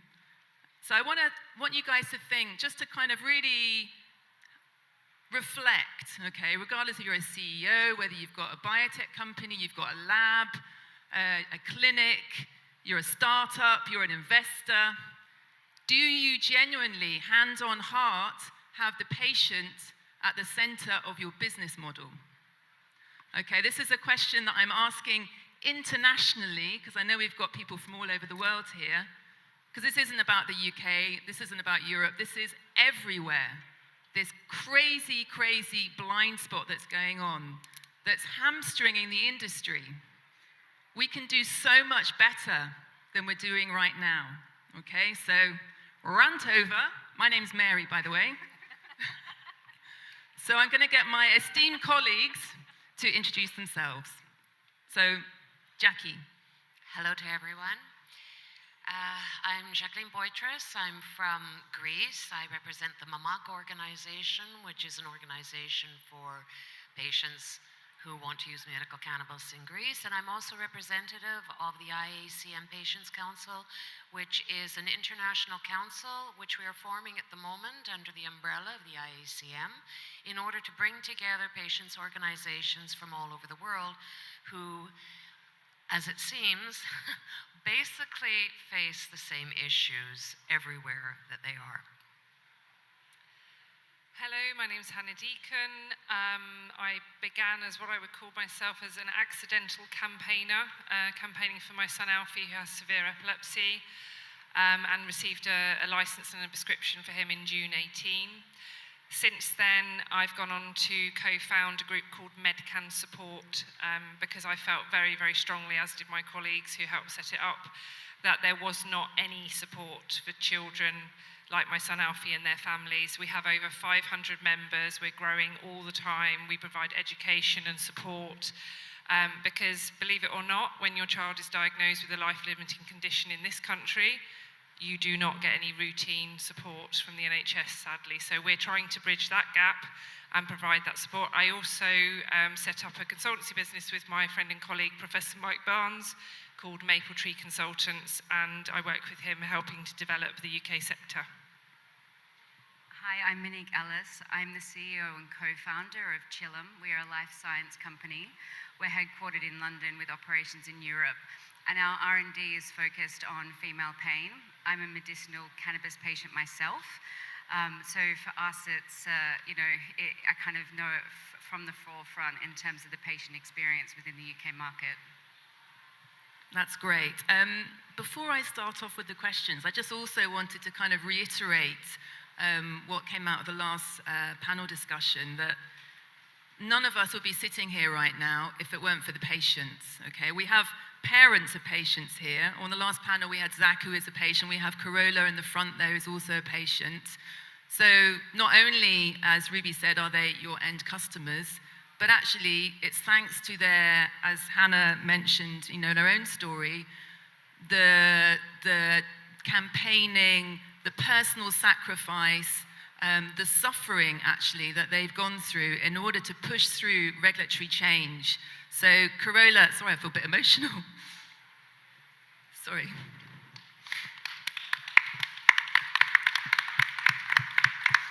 So I just want to kind of big up Corolla because since I've been in this industry, she has been fighting.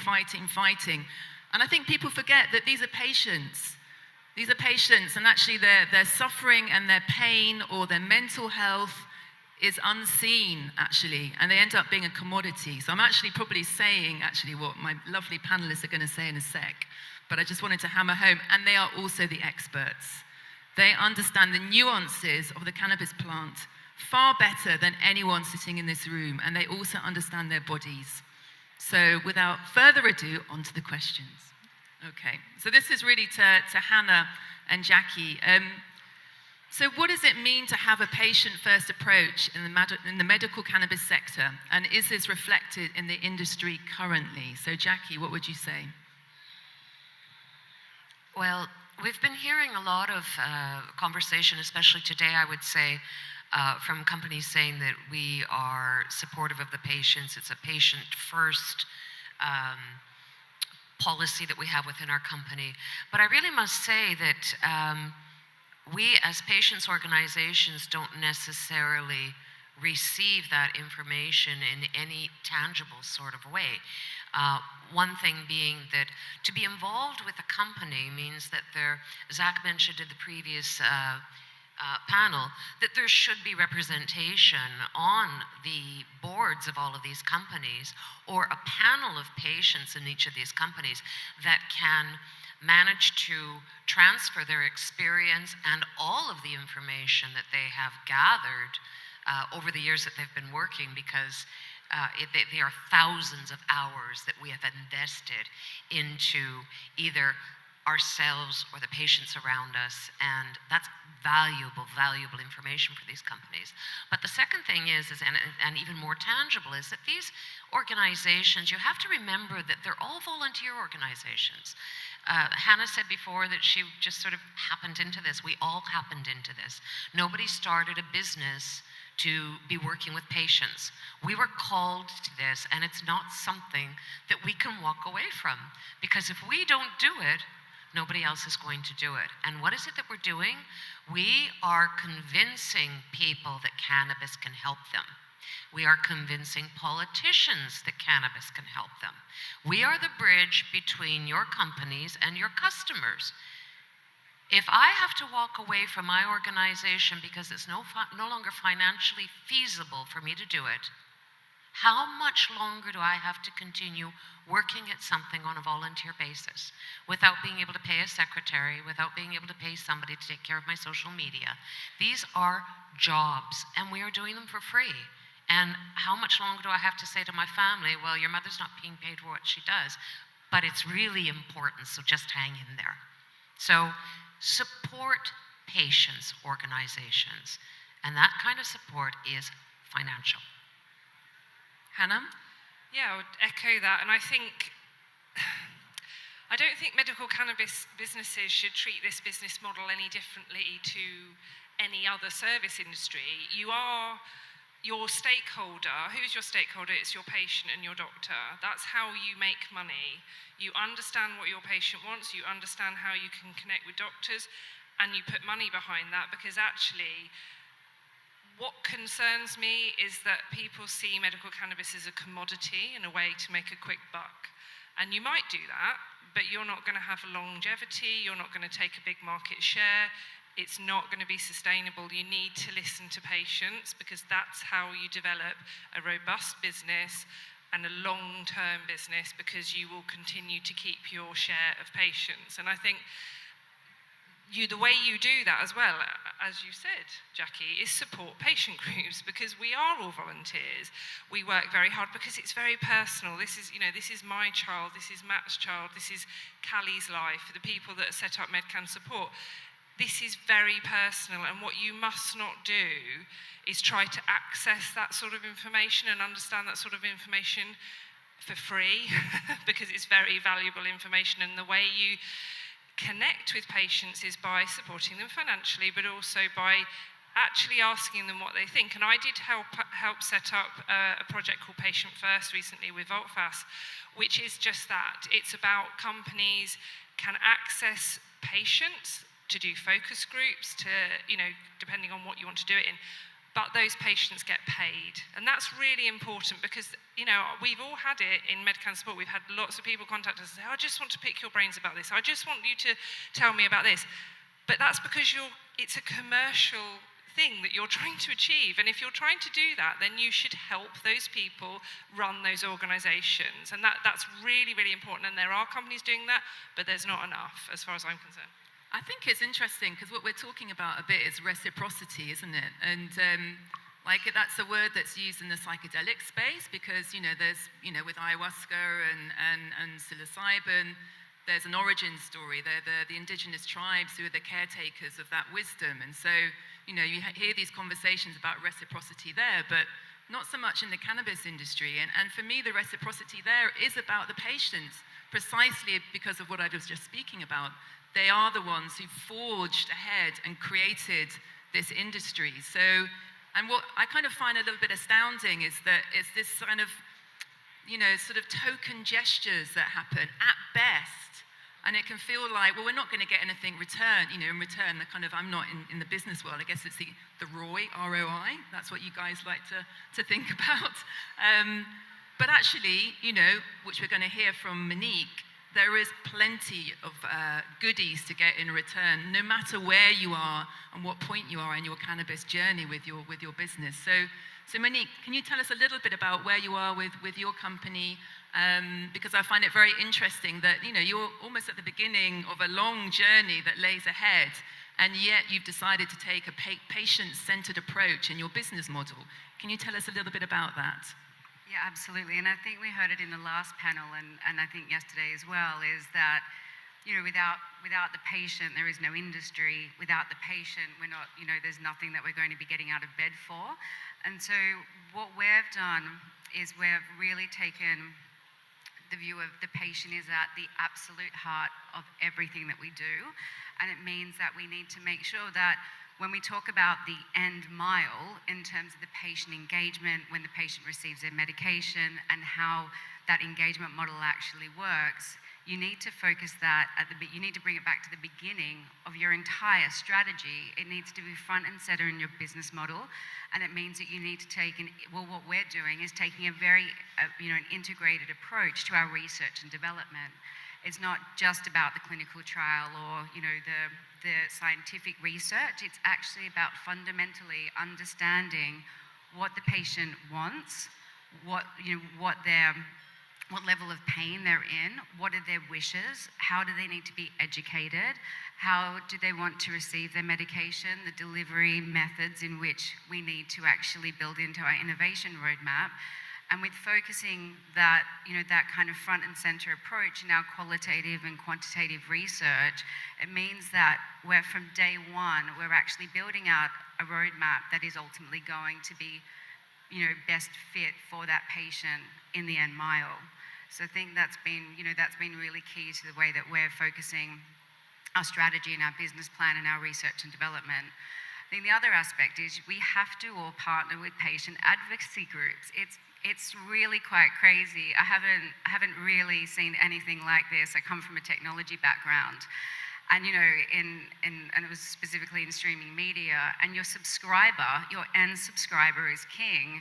It's exactly the same. Our patients are king and queens of this industry, and we need to make sure that we're engaging with advocacy groups, and not just within the cannabis industry. We have to touch, and we have to really reach out to the broader ancillary markets. We need to make sure that when we think about patients, we've got to think about patients that are unaware, the cannabis naive patients that exist outside of the kind of small embryonic industry that we're working within.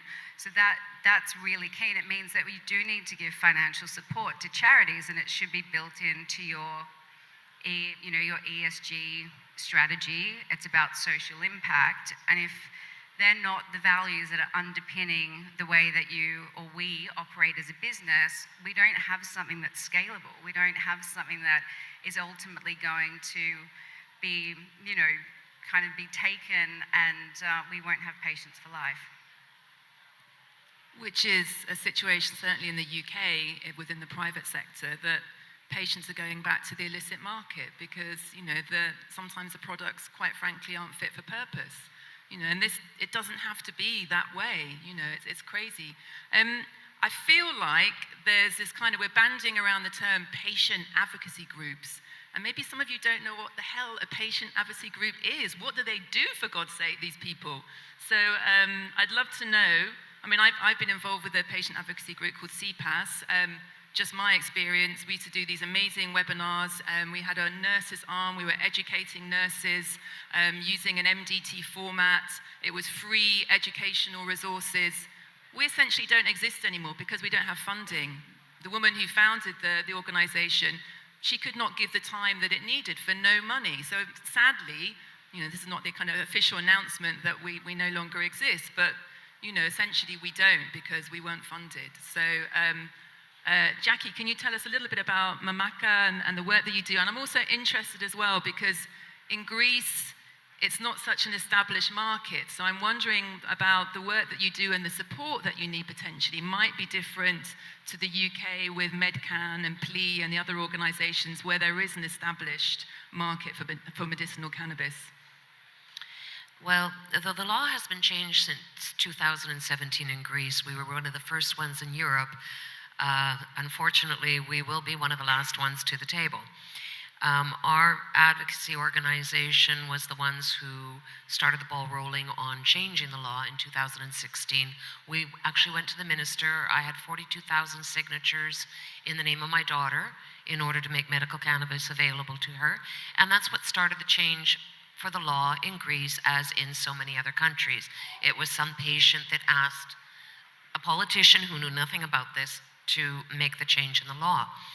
So what Mamaka has done ever since then is fill in the role of everybody else who's not in the value chain at the moment.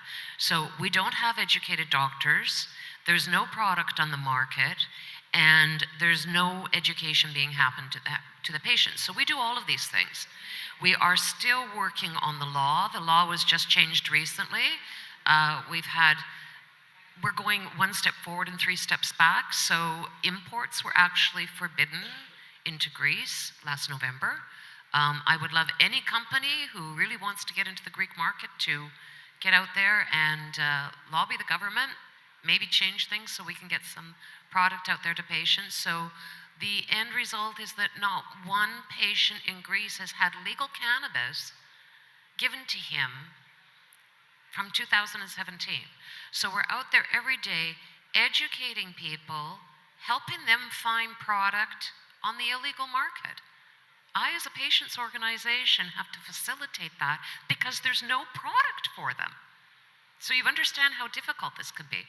And we're also, unfortunately, having to fill in the role of doctors because we don't have doctors who can prescribe. Doctors don't feel comfortable saying to their patients to use cannabis because, of course, if they can't legally prescribe it, which they can according to law, but we don't have any product in Greece. So we are playing all of these different roles. If we stop doing that, then we're just going to close the door on medical cannabis in Greece. That's the end result. Thanks, Jackie. Hannah, tell us about Medcan. So when I moved to Holland in 2017, I know it must sound a bit weird, but I thought I was the only mother in the world with a child with epilepsy. I thought that no one knew the pain that I felt. I felt very, very alone. And other than really speaking to a woman called Vera Toomey from Ireland, who I want to have a big shout out to her because she's absolutely amazing and inspired me to move to Holland. So thank you to her.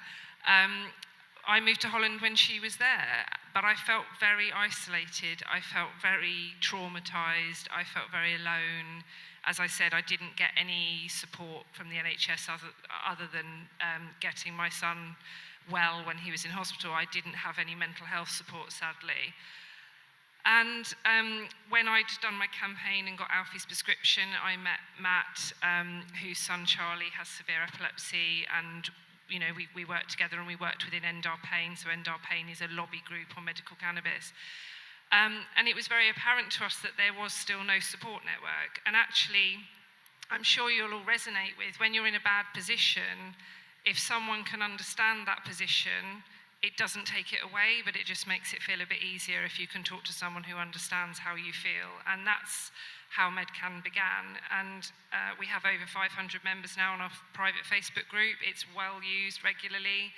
And it gives a lot of support to very vulnerable people who feel very frightened because their child is very, very poorly. And we've expanded on that. So during lockdown, we did lots of webinars. And I don't want to take any credit, actually, because Matt did all the work. He's sitting at the front here. So thank you to Matt for doing the most amazing job with MedCan. Callie and I just hold his hand and have lots of fun with him. But, he is MedCan, so thank you to him. And we've created education hubs. We've got doctors on our support, on our research and our clinical support groups. And, we are vital to many people, and we give lots of information to them. So when clinics are opening, what products are available, if there's problems with the supply chain.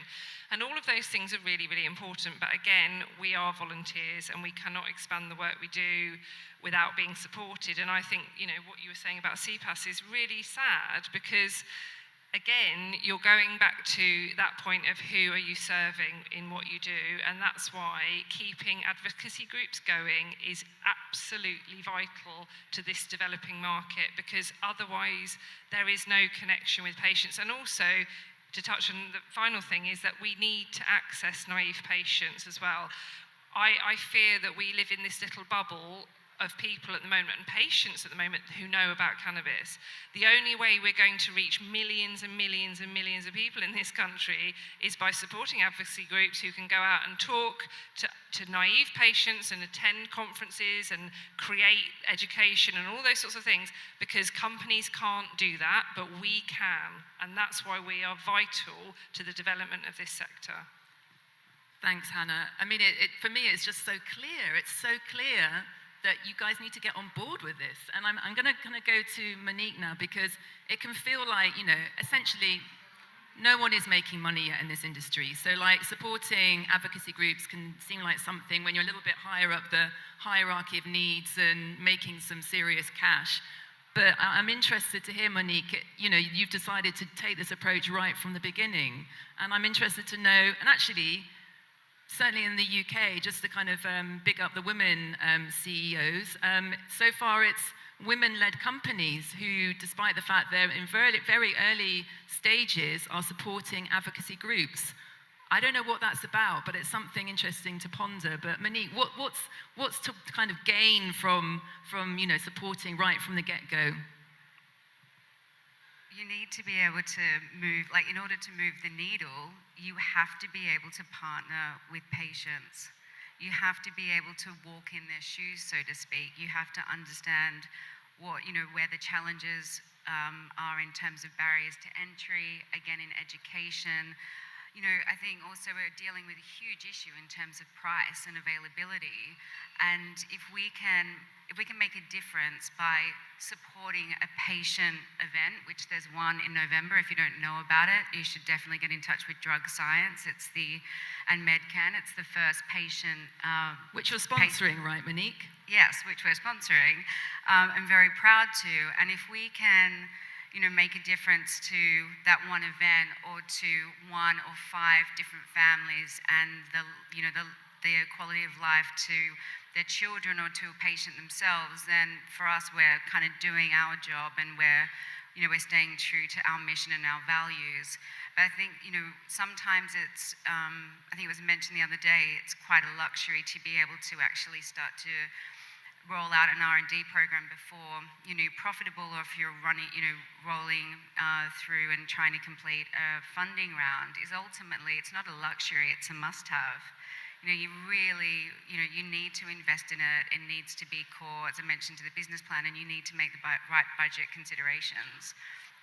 And so I think that the other point I mentioned is, if you have not heard about that patient event, please do get in contact with MedCan and Drug Science, and a contribution of 500, 1,000, 10,000 will go a really, really long way. And it allows us to kind of really focus as an industry on doing more and more. I'm a patient myself. I've struggled with endometriosis for 20 years. The entire process is far from ideal. And so I have had the fortunate experience of going through a pretty painstaking experience in terms of getting a prescription in the first place. So I think there's an added benefit to actually why we needed to take this approach to the way that we're kind of pushing ahead with our business and our strategy. Thank you. So, the clock's kind of jumped up a little bit. Interesting. So we've got a... Does that mean we're doing a good job? Let's see. Let's go with it. So, well, I think it's always helpful to have a kind of takeaway for everyone here to sort of go home and consider. So, Jackie, what would be your takeaway?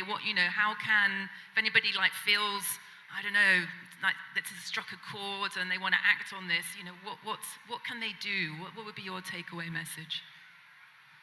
Contact the patients' organizations. There's one near you. No matter what country you're in, or if you don't really know where to begin, you could contact the IACM Patients Council. It's iacmpatients.com. And we could bring you into contact with a patients' organization in the country that you're working in. Reach out to the patients' organizations, because I think we've made it all very clear today exactly how much value they add to this entire process. And I'd like to go back to something. My background is disability. My daughter is severely disabled. She's 22 years old now.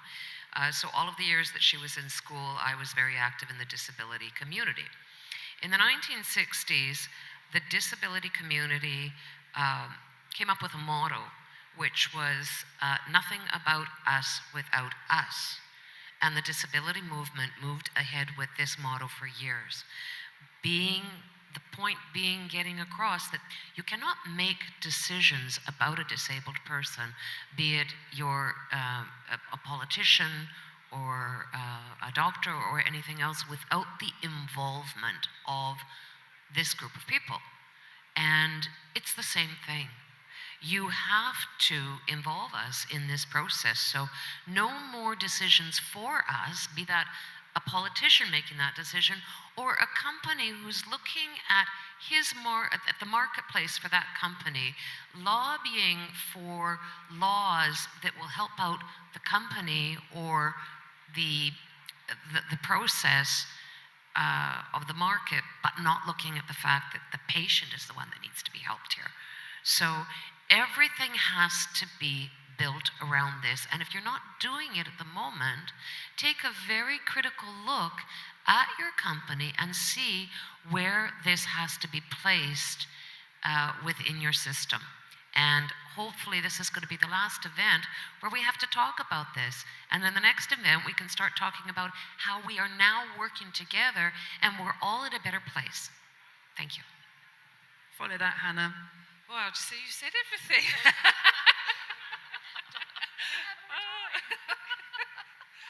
No, I think the most important thing to me is absolutely everything you said, Jackie. You're such a wonderful speaker, but every day that you go into the office, you need to think about who you're working for, who is your stakeholder, what are you doing this for?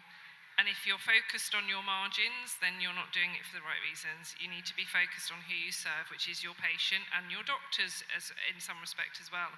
And I think when you start doing that, you'll start winning.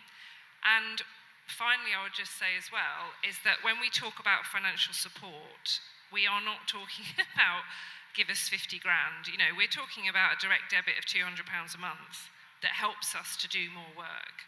If 10 companies did that for Medcan, we could actually work, someone could work for Medcan and be paid to do that work. We also are raising money to support families with mental health support and also short breaks, because I'm not sure if any of you know this, but in the UK, if you are a full-time carer to a child, and mostly those full-time carers are mothers. I was a full-time carer for 6 years when my son was seriously ill.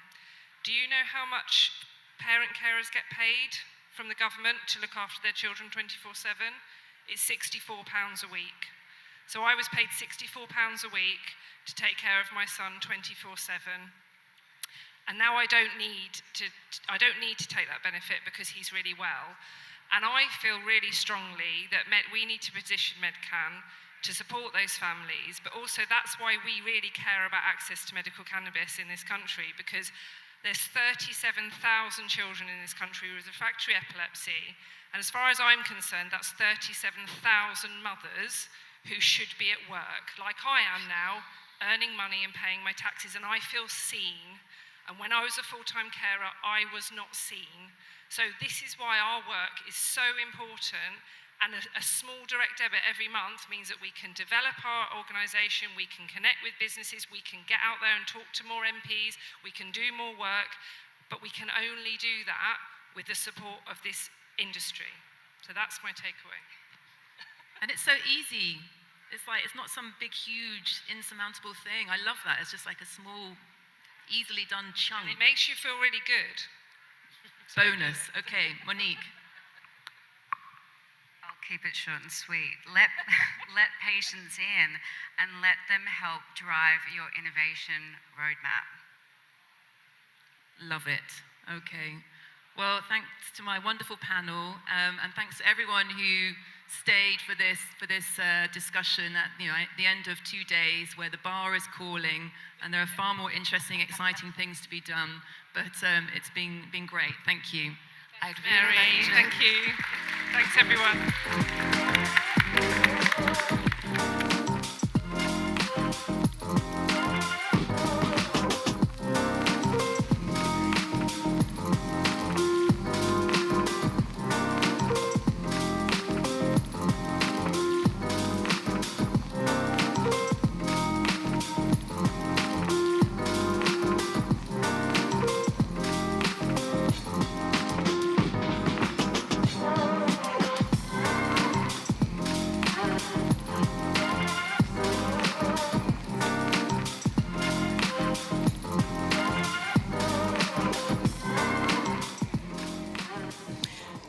That was a great panel. For me, the best one of the conference so far.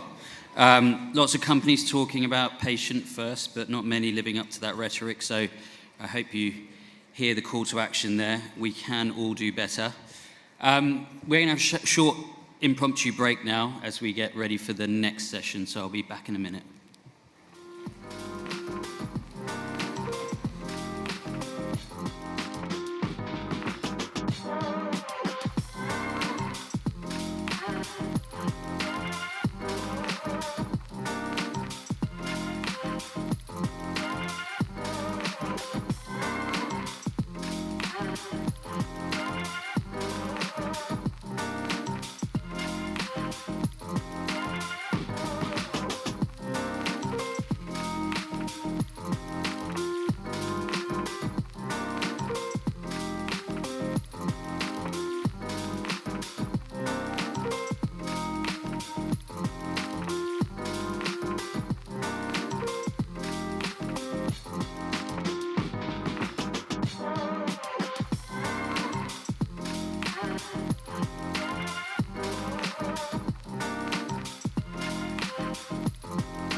Guys, would you mind all taking a seat?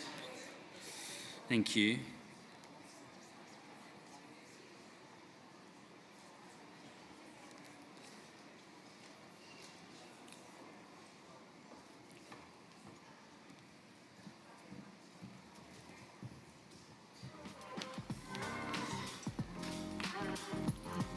Thanks, guys. This is the penultimate talk of the day, reframing attitudes to drug policy.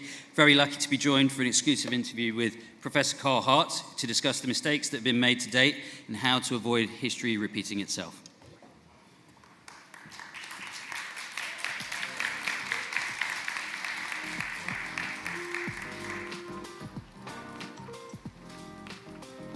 Wonderful. Thank you all for being here. Thank you for being here. I have to say that this is truly an honor because you're one of my heroes. Oh, thank you. I'm a huge fan of your work. So for anybody that's not familiar, Dr. Carl Hart is a professor of psychology at Columbia University. He is an award-winning author directly on neuropsychopharmacology. His latest book is titled Drug Use for Grown-Ups, Chasing Liberty in the Land of Fear. I was really excited to read this last bit. In 2016, the city of Miami issued a proclamation that February 1st is forever known as Dr. Carl Hart Day. How does that feel to have your own day? Not special at all. Just like another human. I get no money or anything. I still get harassed by the police. It's the same thing. I hear that. So, if you would mind, could you tell us all what led you to do this work? I should maybe tell them what I do. Please do. What I've done for the past 30 years or so is that I study the effects of psychoactive substances, primarily in humans. What that means is that we bring people into a lab and we test the effects of these drugs on a wide range of dependent measures like cognitive functioning, social interaction, sleep, food intake, a wide range of effects, and that tells us the direct effect of these drugs, and we don't have to rely exclusively on anecdotal information like what is oftentimes written in the press about drugs or bad movies or television shows that exaggerate rare effects produced by drugs. And so it has helped us to have a large database investigating these effects in people. Shining a light on the inaccuracies that are out there. Yeah, and also there are some things that are accurate too. And so just trying to make sure that when we talk about drugs, we're speaking from a position of empirical evidence as opposed to something that your Uncle Jack told you about drugs. And so with cannabis, for example, we've known from the empirical evidence that cannabis could be used for a number of medical ailments. We've known that, and we've tested these kind of things in the lab. And we've known that if people smoke cannabis, it doesn't mean that they will, in a few weeks, kill their mother, like they said in the 1930s. But we also know all of these things about things like cocaine, things like heroin. We know that much of what the public thinks about these drugs is based on anecdote that wildly exaggerates the actual facts. Fascinating, really. Would you spend just a couple minutes? Let's talk about the war on drugs. Let's go into it. I'd love to hear some insight of some of the research you've done, and just really, case studies, like whatever you'd like to share specifically on the war of drugs. Yeah, so when we think about the war on drugs, it's important for people to understand, like there are people who say the war on drugs has failed. That's just not true. The war on drugs is hugely successful because we don't continue an endeavor decade after decade if it's failed. It's been successful. It's been successful in one of its main objectives. And perhaps its main objective is to provide jobs. And so the war on drugs is one of the most effective jobs programs that we have in the United States. We employ a number of people in the war on drugs. We know about law enforcement, but there are people who do things like test people's urine to see if there are drugs in the urine. A wide range of people are benefiting from the war on drugs. Me as a scientist, I've had multi-million-dollar grants based largely on the rhetoric from the war on drugs. I got a PhD paid for because of the war on drugs. And so a number of people benefit from the war on drugs, even though we have these horrible consequences that happens. Like in the United States, we have more people incarcerated than any other nation, largely because of the war on drugs. And we violate people's human rights because of the war on drugs. But it's important for us to understand that if we are going to get rid of the war on drugs, we have to be honest about what the war on drugs is really about. It certainly is not about like stopping drug use, because drug use hasn't changed, even though we have dramatically increased our funding for the war on drugs. I've even heard it being called, it's actually can be looked at as a war on people because it's really attacking certain communities, generally communities of color. Yeah, you know, chapter 2 of my latest book is called The War on Us, based on what you just said. It's really, when we talk about people who are being arrested, you're absolutely right.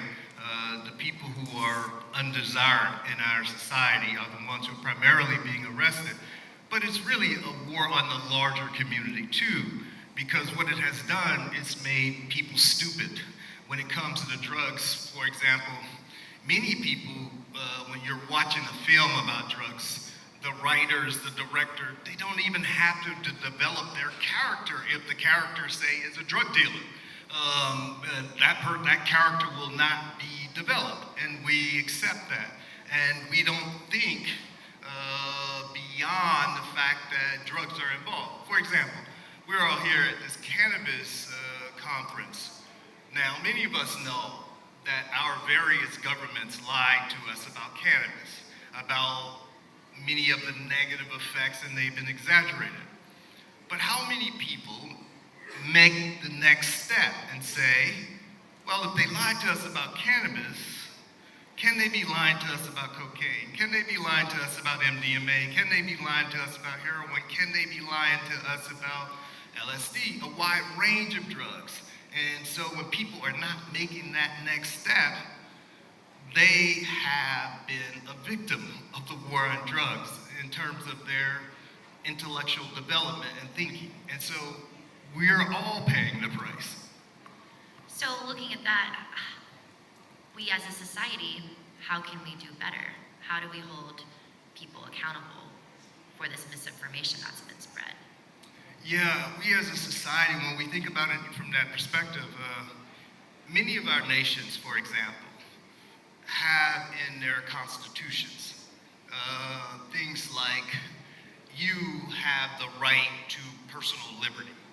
You have the right to live your life as you choose, so long as you don't prevent other people from doing the same or disrupting other people.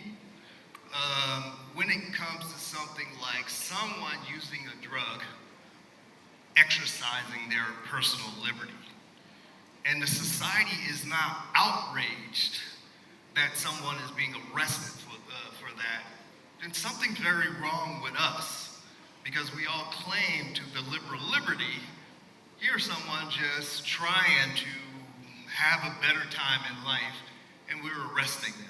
And we as a society are not outraged. So what we can do is voice out outrage as a public when we are using public resources to violate people's basic human right. It's a good tip. It's something that we can all work together to make happen. Our next panel will go into that a little bit more as well. So a couple more questions for you. So we've talked a little bit about the mistakes that can happen, and we really, if you have any other tips on how we can make sure that history doesn't repeat itself with the mistakes that have been going on. How do we make sure when we say history doesn't repeat itself? Can you be more specific, because we have some people having the war in Ukraine at the moment, speaking of history not repeating itself. Right. So. Well, I'll put it a different way too. Do you feel that a sensible, destigmatized approach to policy can become a reality? Do I feel a sensible, destigmatized approach? Stigma is an indirect way to focus on this basic thing. For example, I really don't care how you feel about, or even how I feel about someone engaging in the behavior that they choose to do so. They're an adult, they choose to do so. I may not like it, but they're not bothering anyone, and they have that right. So whether I feel some negative way about it, it doesn't really matter. But the person should be allowed to do that. So stigma kind of gets at this indirectly, and I'm trying to ask people to just do what's right. I don't care how you feel about it. That makes sense. We've covered a lot of bases in a short amount of time, but I want to use the rest of the time to really give you the floor. What else would you like to share today? What else would I like to share today? That's always dangerous. It's like people came here to really talk about drugs, and so when I think about what else I like to share, there is a lot of what is appropriate to share, right? It would be great. Maybe it was some cannabis specific. Yeah. When I think about cannabis specific, it's really exciting to see what has happened in the world with cannabis. Nations are moving towards legally regulating cannabis all around the globe, and that sort of those actions have been aided by some people who have been there forever, have been in that space trying to get governments to do the right thing. Like here in London, we're in London, there's an organization called Release. Right now, the director is Neve Eastwood, and Neve's a dear friend. Before Neve, the director was Sebastian Seville. He's a good dear friend, and every time I come to London, I have to see Sebastian, and he taught me a whole lot about fighting for people's rights. And so it would be nice if this group would take the opportunity, I don't know, check out Release now that you're here in London, and see what they've done, and that way we will all remember to fight on behalf of other people. Well, luckily, their policy lead, Dr. Laura Garius, is here, and she's speaking next. Oh, right so on. Everyone's going to get a taste of that information. That's good, right on. See, I'm setting her up. That's a plug, right? Right Definitely. But, I didn't even realize you all were here. We have an audience. Damn, you all have been so quiet. Well, great. This could lead us, if we could take, one or two questions from the audience, I think this would be a great time for that. So if anybody does have a question, let us know. Yes?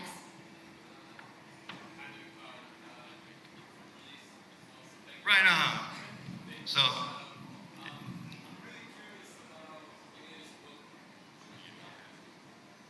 thank you, that might be better.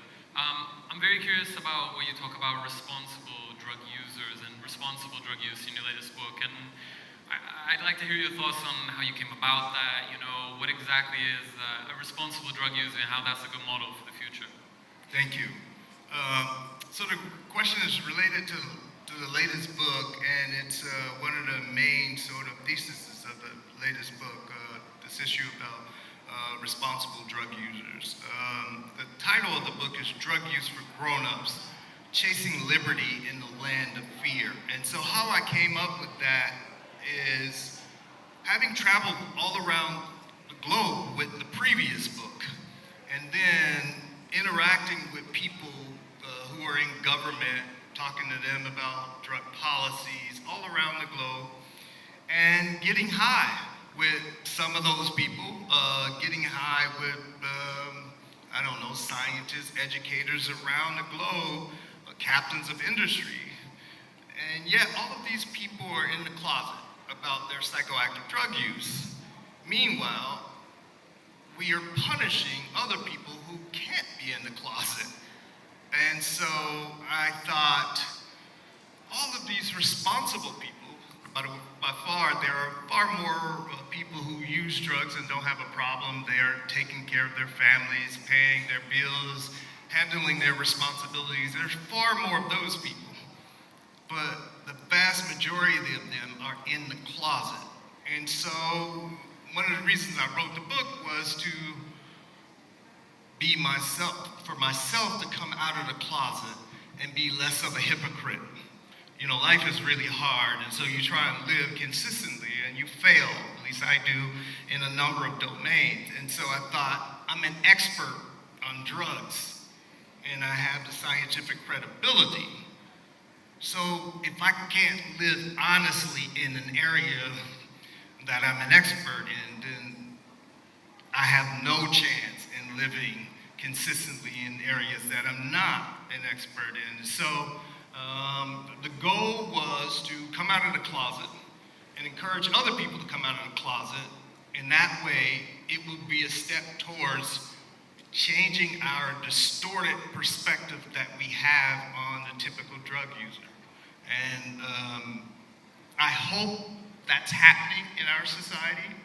But one of the things that kind of concern me a little bit is that as we see cannabis doing well in terms of legislation around the globe, we also see psychedelics now getting their reputations rehabilitated, and they are now being deemed okay drugs that middle-class, good people use.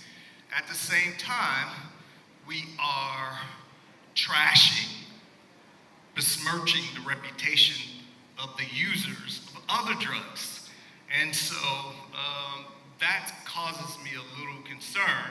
So I've been trying to encourage people to please look at the inconsistency and take care of other folks. Look out for other folks' rights as well, because we're all doing the same thing. We are taking these psychoactive substances to alter our consciousness, our behaviors, to have a better time, to connect with other people. We're all using some of these psychoactive substances for the same reason. So the idea that, psilocybin is somehow more superior than heroin is, again, elitism, and it encourages the divisiveness in our society, and it allows other people to be taken advantage of unfairly. Yes, we have time for one more question.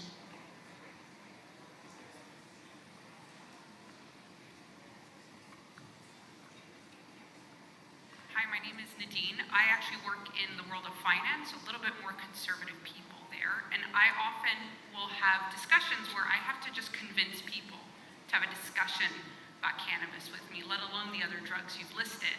And I'm sure we've all had in the room instances with friends and family where we will also have that experience. So can you touch on when you are having a conversation with someone who still has that taboo or stigma you mentioned, really ingrained in them from decades, where do you start that conversation? So when I have that conversation, it's a little different because I have more than 100 scientific publications behind me, and so it's slightly different, but I certainly have had the conversation earlier and where people refuse to see the evidence. And sometimes there will be people who just refuse to, and they're just closed for whatever reason. But people who are genuinely interested in understanding this, you can start with something like alcohol. I mean, alcohol is a psychoactive substance that's really good at altering people's behavior and so forth. You go any place here in London, any pub, 5 o'clock after work, you see people outside of the pub or in the pub drinking their drug of choice. Why shouldn't other people be allowed to consume their drug of choice? So, I mean, that's a basic sort of thing. And then people will say, well, alcohol isn't as dangerous as something else.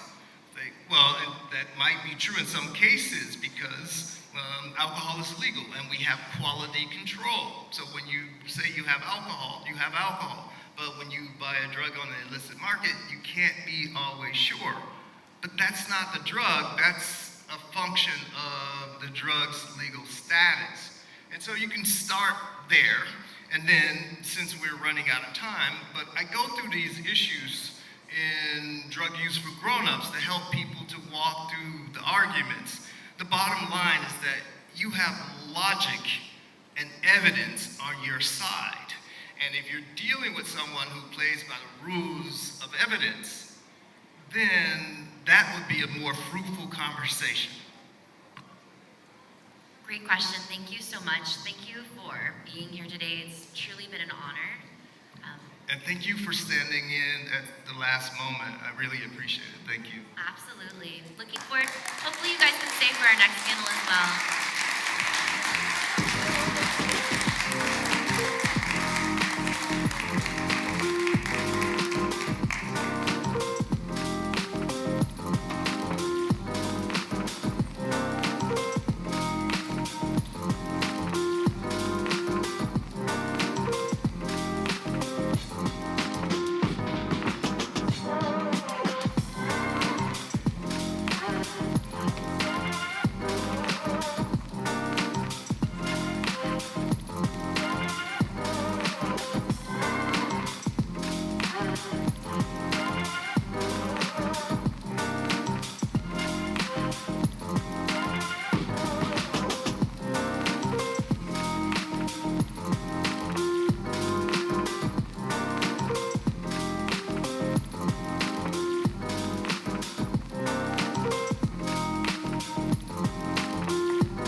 Thank you, guys. A fascinating discussion there. Thank you for your time, Professor Hart, and your insights. Now, the last panel of the day, Leave No Cannabis Prisoner Behind. We discuss how, after decades of prohibition, countless people across the globe remain behind bars or otherwise suffering the consequences of a cannabis conviction on their record, and how we can address these issues. Thank you.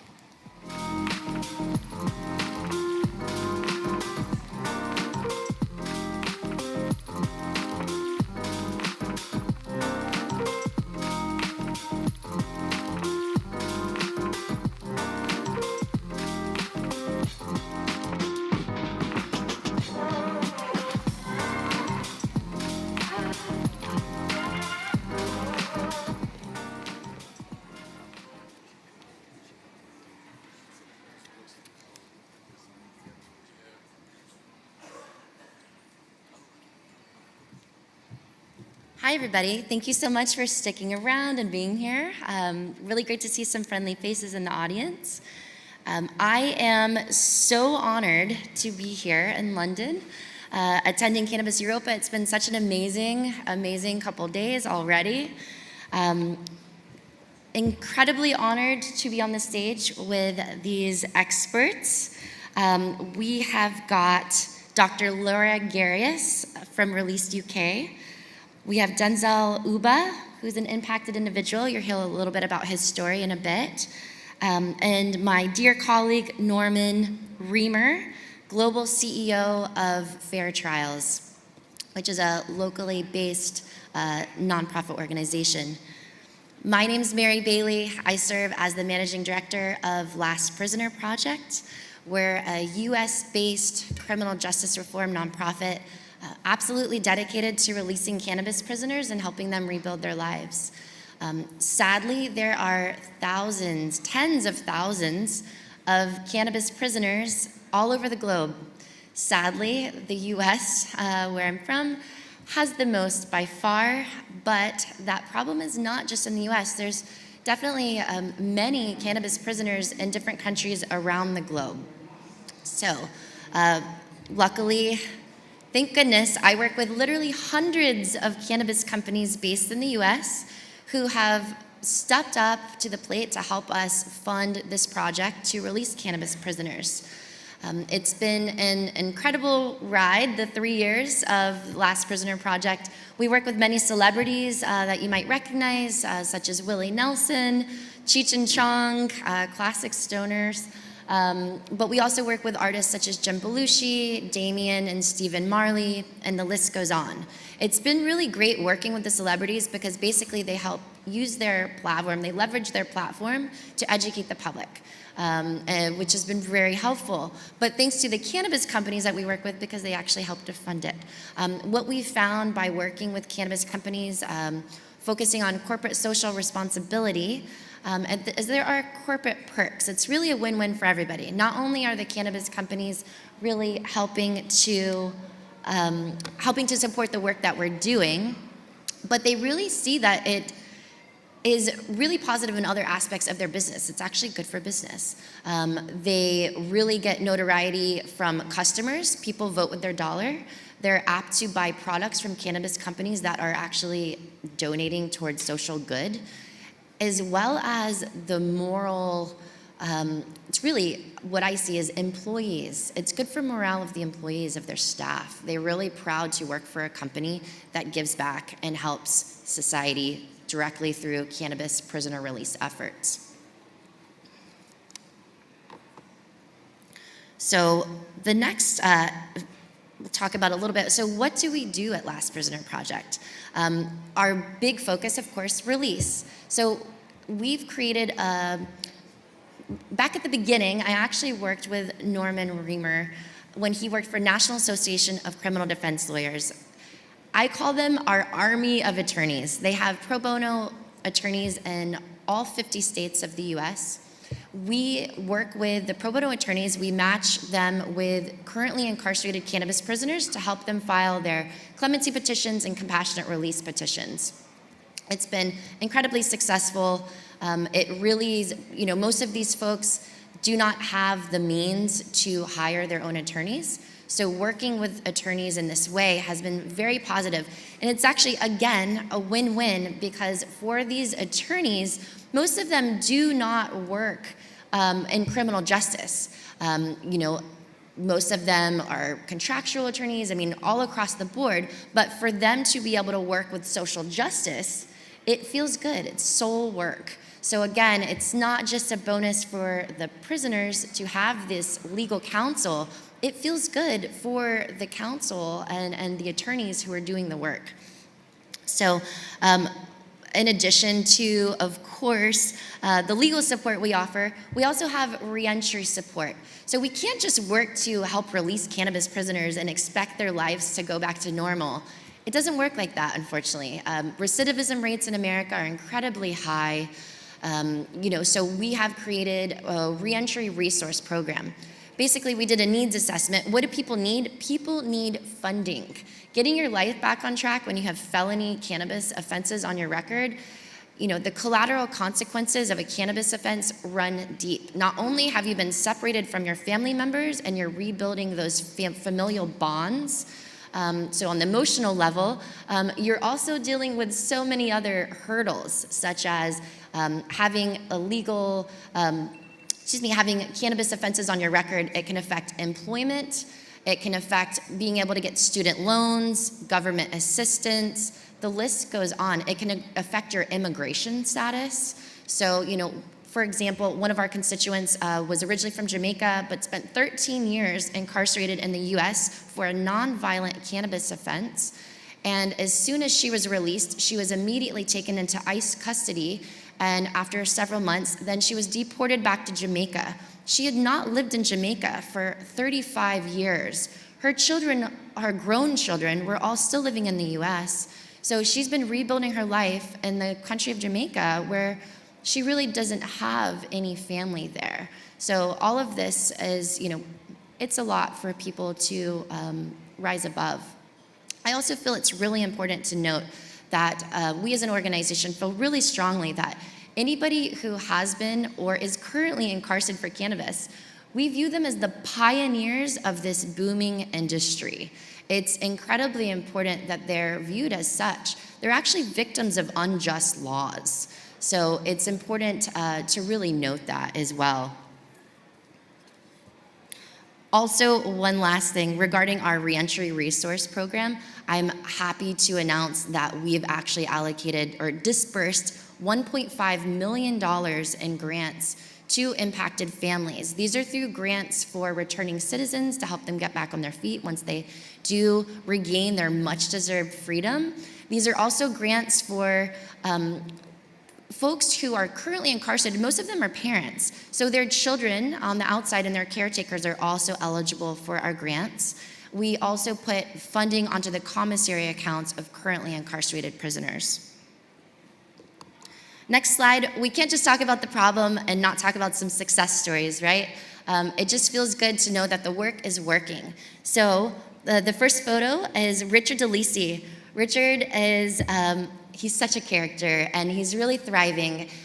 He was originally sentenced to a 99-year prison sentence, a life sentence. For a nonviolent cannabis crime, it was actually a conspiracy charge, which means that he was not caught with any cannabis. It was a conspiracy to distribute cannabis. Luckily, he was finally released last January. He's now thriving and living in Florida. He actually just last month launched his own cannabis brand called Delicioso with the multi-state operator Trulieve in the state of Florida. Within the first 10 minutes of sales, all of their stores were completely sold out of his product. And now every time they're releasing it, again, they don't stay on the shelves very long. So it's just really great to see him thriving now. Next up, we've got Michael Thompson. Michael received a 40 to 60-year sentence for only 3 pounds of cannabis in the state of Michigan. We worked on his release campaign for about a year and a half. Many celebrities used their platform to advocate for his release, including Kim Kardashian, comedian Chelsea Handler, the list goes on and on, B-Real from Cypress Hill. And luckily, finally, it was a successful campaign. Governor Whitmer put out an executive commutation for him, and he was released also last January. He is now again thriving. He serves as an ambassador to several large cannabis companies. We did a fundraising campaign with the US activist Sean King. Within 24 hours, his GoFundMe campaign raised $250,000. 24 hours. He was able to buy a new house to live in and a vehicle. So it really helped set him up for success in his golden years.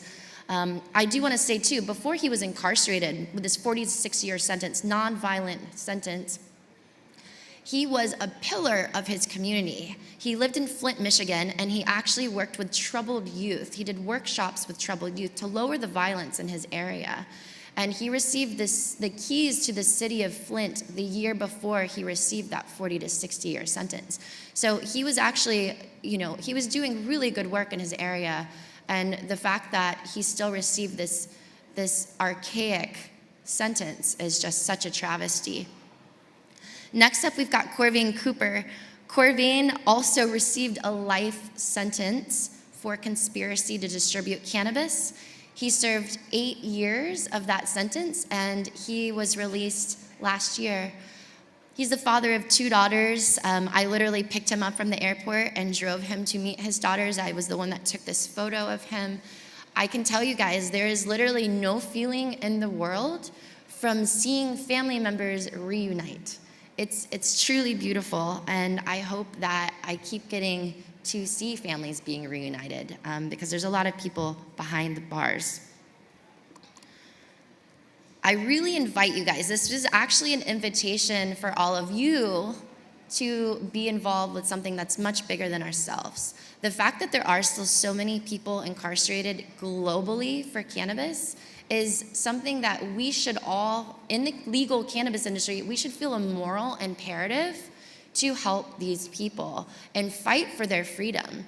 It's not okay to take this issue sitting down. If we are in the legal industry, this legal industry would not exist if it were not for the people who came before us. So we have to work together to fight for their freedom.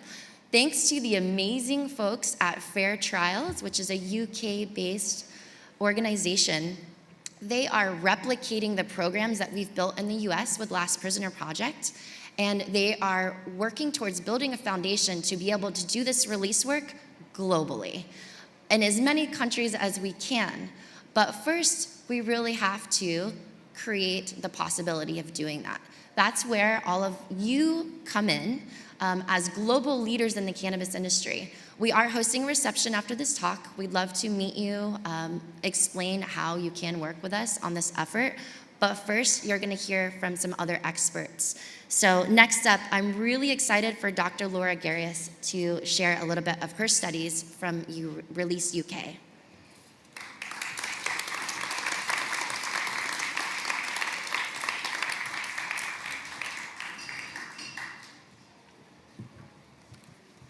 Thank you very much. Oh, Mary.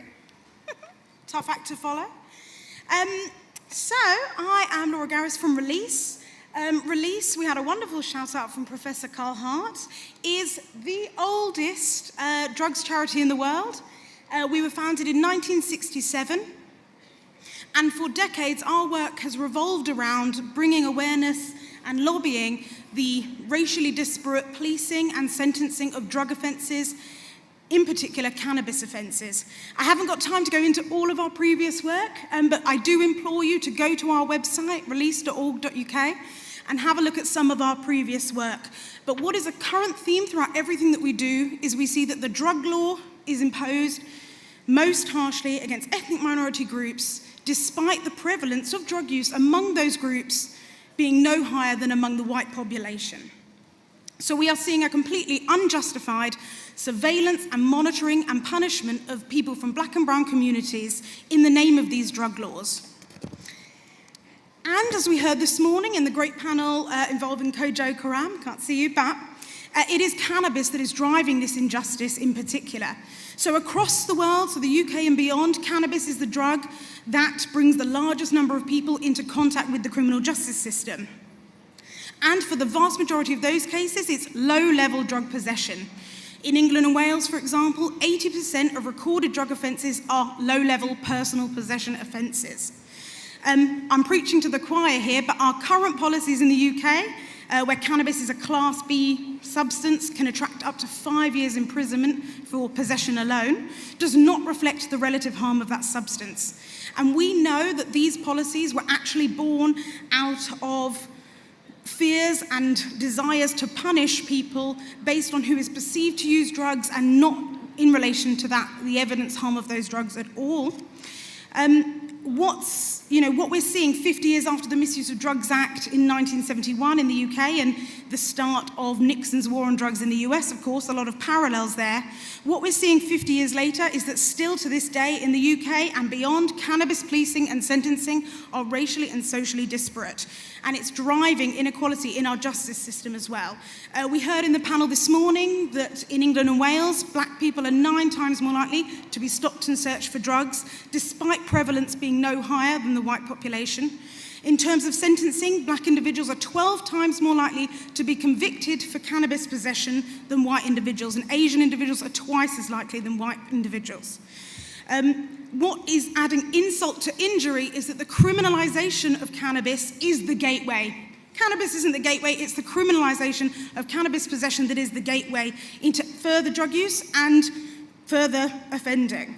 That is because of the disruption to life's opportunities, the disruption to education, the disruption to family relationships that a young individual, for the most part, who encounters the criminal justice system because of cannabis possession faces.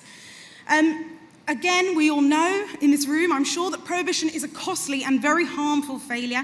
It costs the UK 1.4 billion per annum to enforce these drug laws alone, the majority of which are enforcing the cannabis laws and cannabis offences. But is there hope on the horizon?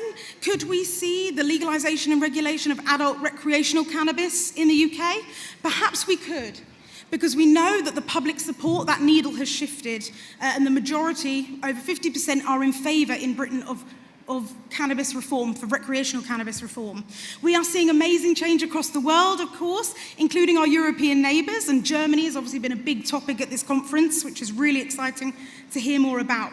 But what I'm here to talk about, and this panel is focused on, is that really there can be no sensible debate about legalisation until we accept the racialised nature of this drug policy and of the war on cannabis. And that's what our kind of recent policy paper focuses on, so please do have a look again. It's called Regulating Right, Repairing Wrongs, on Release's website. But I've got a couple of minutes to tell you some of our kind of key findings. Now, the only benefit of the UK being so slow in this kind of progress is that we've been able to see other jurisdictions who have made that leap with reform, and we can learn lessons about positive aspects and negative aspects. Let's take Canada very quickly as an example.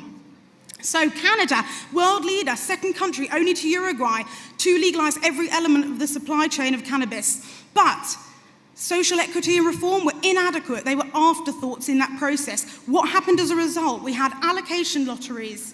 So people had to have access to hundreds and thousands of pounds, dollars even, to be able to participate. That limits participation. It led to undersupply, sluggish rollouts of retail stores. And what we see is that cannabis is cheaper and often more available on the illicit or the legacy market. But what was terrible in Canada is that the penalties still remain. So this is why we need decriminalisation. We need to end criminal sanctions for cannabis use, no matter its origins. And we can talk about that in the after session if you have different views. In the US, they obviously got to see the experience of Canada, and there are some amazing things happening across America, not least what Mary was describing with the Last Prisoner Project. But to be very brief, some amazing social equity programs include, in Sacramento, they are extending those social equity programs to family members of those convicted for cannabis offences because they understand the transgenerational impact that that can have. Illinois is automatically expunging records ahead of schedule.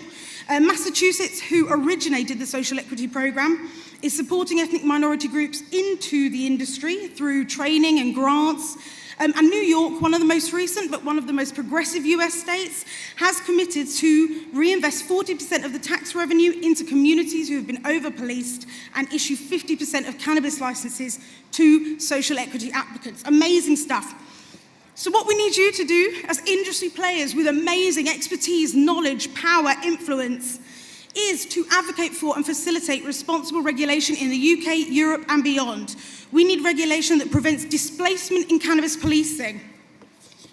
Because what I failed to mention very quickly is one example of where we can trip up is in Colorado. I have cherry-picked Colorado, but what we did see there is after legalization, the arrests for underage cannabis use increased for black and Hispanic youths, but decreased for white youths. We also saw that arrests post-legalization for public cannabis use, the smoking of cannabis in public, remained extremely racially disparate. So back to my point very quickly, we need regulation that prevents that kind of displacement. We need to wipe the slate clean for those with criminal records and demand automatic prison release. We need a social equity-led framework that doesn't put industry interests at the forefront, as important as the industry pressures and influence is. We need a racially inclusive industry overseen by a dedicated board. We can't whitewash an industry that has disproportionately disrupted communities of colour. We need to transition illicit supplies to the licit market. We heard Big Nasty yesterday talk about Gary in his loft. If you were there, you'll get it. If you weren't, you'll think, what am I talking about? But we need to transition those people who've been working in this industry into that legal market if they would like to be there, and redistribute the wealth we know will be gained by this reform and reinvest into those communities. We have 14 principles. Please go and read them. I want to end on this amazing quote from Crystal D. People-Stokes, who spoke on the New York Assembly floor to say, equity is not a second thought, it's the first one, and it needs to be. The people who paid the price for this war on drugs have lost so much. And it's my pleasure to introduce our next speaker, Denzel Uber, who is someone who has paid the price for these outdated and historic and barbaric cannabis laws in the UK. So please welcome Denzel Uber.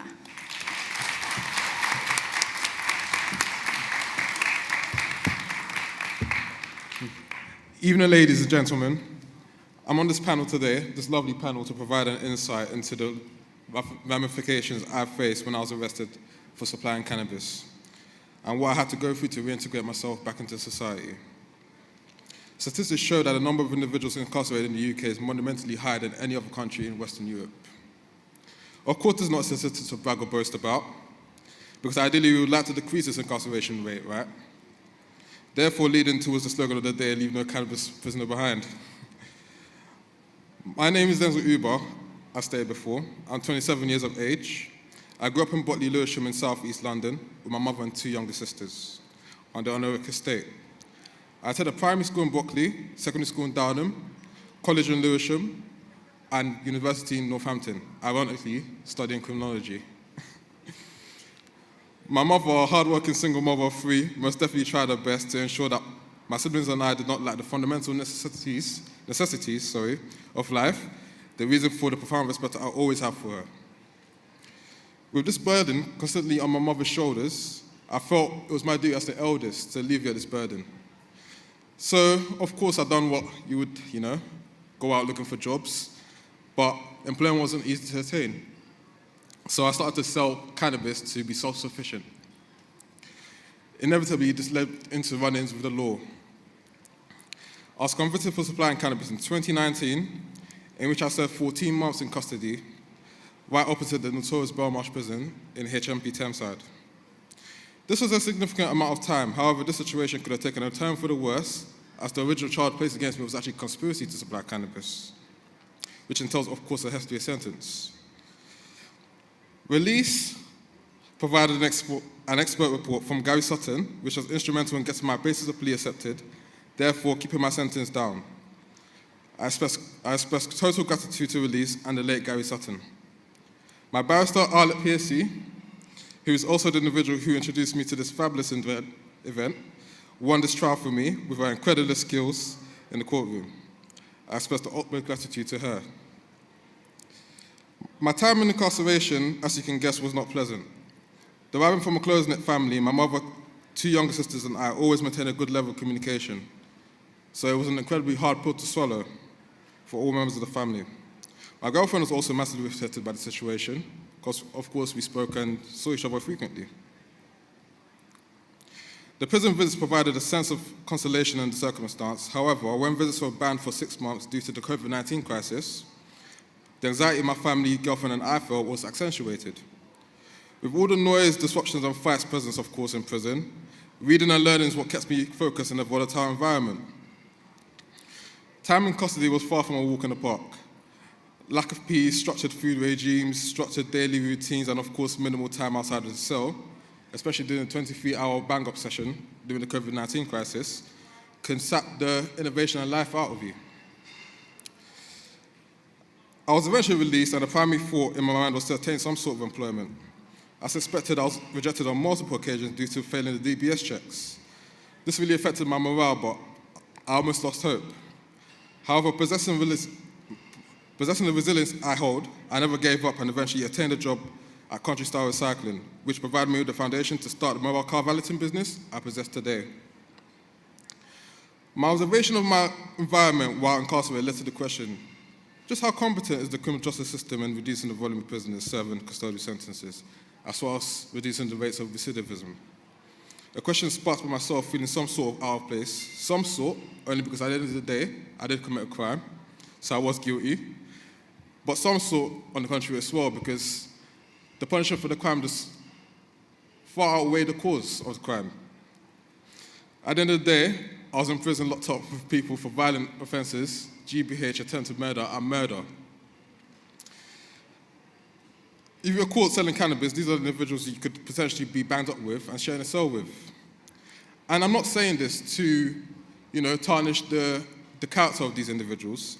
I'm only emphasizing this point to raise the point that someone who's involved in such minuscule crime, such a minuscule criminal career path, could end up being influenced into a hardcore career path by liaising with people who actually live the life of crime.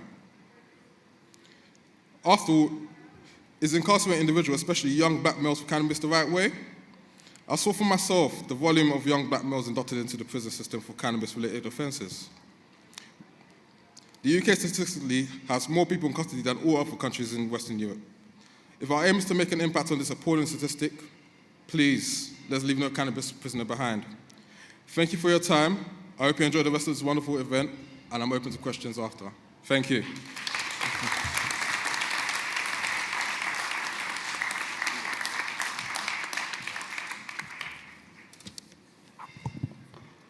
Good afternoon. I'm Norman Reamer. I'm the CEO of Fair Trials. Mary mentioned our organization, and we are a global criminal justice watchdog organization. And what we have been watching for the past 30 years of our existence has been the tyranny of the war on drugs. And Mary spoke about the moral imperative, about the need to get relief for people who are still suffering from this. And I think that that's probably an understatement. When I listened to Dr. Hart say the war on drugs worked, I couldn't agree more. It worked not just because it created a lot of jobs. It worked because it was designed to oppress people, mostly minorities. Every statistic in every country that's been looked at by groups like Release, like Fair Trials, like the group I used to work for in the United States, has found that there is a disproportionate way in which the law is enforced in sentencing and in the way in which these cases are handled. And that's not to say that there aren't a lot of people from majority groups who have also been tyrannized by this. I spent 3 decades as a criminal defense lawyer, and I can tell you, I have seen heartbreak come in all colors, genders, sizes, and shapes. And it's the heartbreak of trying to use the criminal law, the most awesome use of government power, for the purpose of regulating what people put into their bodies. And it's a disgrace, and we have to do something about it. And I want to, first of all, thank and commend Denzel for sharing his story. It is not easy. Getting arrested, getting prosecuted, getting put into a prison cell, being separated from your family, being scarred for life with a criminal conviction is trauma. And that trauma doesn't just go away overnight, if it ever does. And so for him to come up here and share his story is really some great sacrifice, a personal sacrifice, which I appreciate. Now ponder this. There are literally millions of Denzels out there on our planet, millions of them. There are tens of thousands of people who are still in prison for cannabis, and probably hundreds of thousands if you include other drugs. And there are millions and millions who carry the scar of a criminal conviction. And depending upon what a particular country's laws look like, that scar can keep you out of jobs, out of housing, out of custody of your children. It can cause you to be deported. It's a scar that doesn't go away, ever. So imagine that there's a way to help those people.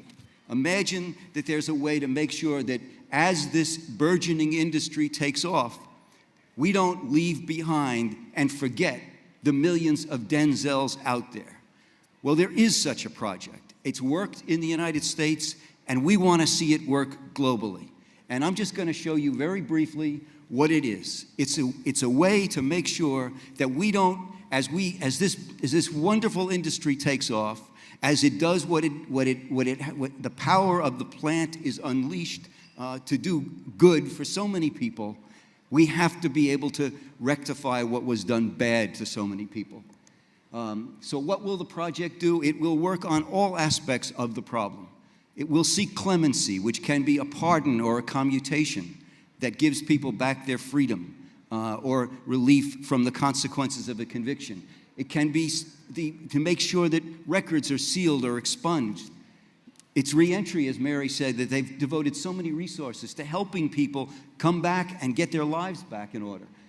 It's policy reform versus via litigation or via advocacy to make sure that as these laws are passed, we're not forgetting about these people who were left behind. And that has been a problem in many of the states in the U.S. that have legalized. They haven't taken care of the people that were left behind. They were forgotten. It's no good to the person who has a conviction, to the person who's still sitting in jail. Legalization is nothing unless there's retroactive relief. As Mary alluded to, and I'm not going to spend a lot of time on it, the basis of this project is to do the research that's necessary to work with partners like Release, partners that are already in this field, not to reinvent, but to bring these resources together and develop a program, the linchpin of which will be volunteer lawyers. And they will come up and they will participate in droves. I was part of a clemency project in the United States under the Obama administration.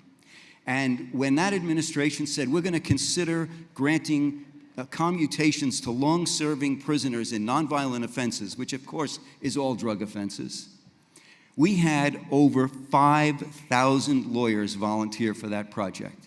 And I am telling you that if we can start this globally, we will have lawyers all over the globe that will sign up to do this good work. Who benefits? Well, obviously, people who are still in jail will benefit, but so will the people who have the records. So will minority communities. Families will benefit. Communities will benefit. We have to undo the harm that's been done. It is truly a moral obligation as the industry grows that we do this. So that's what I'm here to talk about. We need your support. Candidly, we need about $250,000 US to get this started. But I guarantee you that if we get this started, you will be doing and you will see a lot of good come to a lot of people. So with that, I'm going to close my remarks, and we're going to have a message from Steve D'Angelo, who could not be here, but wanted to share his thoughts. Some people have talked about Steve as the father of the legal cannabis industry, and I'm proud to ask the booth to play that film. And this is our contact. Hello, you can find us later. We'll be at the reception. My name is Steve D'Angelo. I fell in love with cannabis as a very young man, and since then have devoted my life to telling the truth about the plant. That mission has led me to become an activist, entrepreneur, author, and educator, as well as a defendant, prisoner, parolee, and felon. I've played an important role in legalizing cannabis, but am best known for creating several cannabis industry firsts. Harborside, the first gold standard cannabis retail, Steep Hill, the first cannabis analytics company, ArcView, the first cannabis investment company, and the National Cannabis Industry Association, the first cannabis trade association. In honor of those achievements, Willie Brown, the legendary former mayor of San Francisco and Speaker of the California Assembly, in 2014 called me the father of the legal cannabis industry. In 2016, the voters of California legalized cannabis for adult use in a voter initiative. In 2017, like many California cannabis executives, I found myself in Toronto, Canada, seeking growth capital. One afternoon, I found myself on the top floor of a tall skyscraper in the financial district, sitting at a conference table with people who controlled hundreds of millions of dollars, reviewing spreadsheets that envisioned all of us growing and selling tons and tons of cannabis. Everybody at that table was very happy. Then my phone started vibrating. I wouldn't normally interrupt such an important meeting, but in this case, it was my friend Chuck, calling from a prison in Pennsylvania where he had been imprisoned for 4 years for transporting a mere 14 pounds of cannabis into the state. So I ducked out into the hallway and I took the call. And it was grim, because it's always grim to talk to your friends in prison. You can hear the clang of metal and the arguments of other prisoners and guards barking orders and the weariness in your friend's voice. It's just grim. That grimness was still clinging to me when I went back into the conference room where everybody else was still feeling very rosy. And I took a look at all those spreadsheets and thought about all the dollars they represented. And I knew two things right away. The first was that I wouldn't be able to look at myself in the mirror in the morning if I didn't do something for Chuck and all the other people still in prison for exactly the same thing that I was doing, the same thing that everybody at that table was doing. And the other thing I knew immediately was that if we could just scoop a little bit off the top of those spreadsheets, and from all the spreadsheets and all the other rooms where I knew similar conversations were going on, we could actually get the job done. We could raise enough money to make sure that everybody in prison on cannabis charges is released. That vision became real in 2019 with the launch of the Last Prisoner Project at a backyard party at my friend Jim Belushi's house in Hollywood. The LPP mission was and remains simple: to ensure that as the legal cannabis industry is built, every single cannabis prisoner on the planet is released. Since 2019, thanks to a remarkable level of support from the cannabis industry and consumers, LPP has grown into one of the most important cannabis advocacy organizations active today. Our efforts have led to or been part of the release of hundreds of prisoners and the expungement of thousands of criminal records. Those prisoners include people like Michael Thompson, formerly the longest-serving nonviolent prisoner in the state of Michigan, and Richard DeLisi, formerly the longest-serving nonviolent prisoner in the United States. Both of these men served close to 30 years in prison before being released. While working for release, LPP provides financial support to prisoners and their families, and after our constituents are released, we make sure that they can find housing and employment. One of the pillars of LPP's success has been its relationship with another one of my good friends, Norman Reimer. Norman is now serving as global CEO of Fair Trials, but when he and I first met, he was the executive director of the National Association of Criminal Defense Lawyers. Under his leadership, the NACDL joined with LPP to create the Cannabis Justice Initiative, which mobilizes the U.S. legal community to recruit, train, and support volunteer lawyers who are then matched with cannabis prisoners to seek relief from their imprisonment. Key to the success of the initiative has been generous donations from legal cannabis companies and consumers nationwide. In the past couple of years, as we've seen a wave of news stories featuring released LPP constituents, cannabis executives and investors who support LPP have told me about the deep satisfaction and great sense of pride that has come from knowing that they are not just improving their consumers' lives with beneficial cannabis products, they're also helping secure liberty and justice for the pioneers of this industry, for people who should never have been arrested, who never should have been made to suffer the consequences of a conviction. Today, the legal industry is enjoying rapid international growth. More and more countries are reforming their laws, and those reforms are giving birth to new companies. And those companies are now busy creating new prosperity. But almost everywhere this new legal industry is being born, prisoners still remain incarcerated for exactly the same activities. Nobody knows how many there are for sure. That's part of the problem. But we do know that worldwide, it's orders of magnitude larger than the 40,000 plus prisoners we still have in the United States. Can you imagine being one of those people? Can you imagine how it would feel to sit in a cell, to look out and see other people legally building businesses, people who are in some cases making massive amounts of wealth. People doing exactly the same thing that you're sitting in prison for? If that image makes you as sad and angry as it makes me, please consider supporting fair trials and LPP as we expand the Cannabis Justice Initiative to all parts of the globe. Fair Trials, with its global reach as the world's criminal justice watchdog, is uniquely positioned to build and house the infrastructure that's going to be needed to follow through on the LPP promise in Europe, in Latin America, and beyond. Norman Reimer is an exceptional leader, a proven ally with a solid track record of accomplishment. He's done this before, and he knows how to do it again. And LPP will be standing by to support him every day in any way and every way he needs. And all of us here in this room and in all of the rooms our new industry is meeting in, no matter where we come from or what our role in the industry is, surely can agree on one thing, that nobody deserves to be in prison on cannabis charges.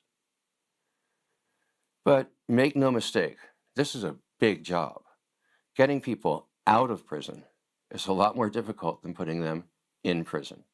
It's only going to happen if all of us participate, each and every single one of us. So I urge you, please, reach out to Norman Reimer and his colleagues at Fair Trials. Learn more about how you and the companies you're involved with can support this exciting new effort. In fact, if you want to, you can meet Norman and his team right now at our drinks reception starting this moment. I hope you do that. I thank you very much for your kind attention, your future support. Be well, be free, and stay strong.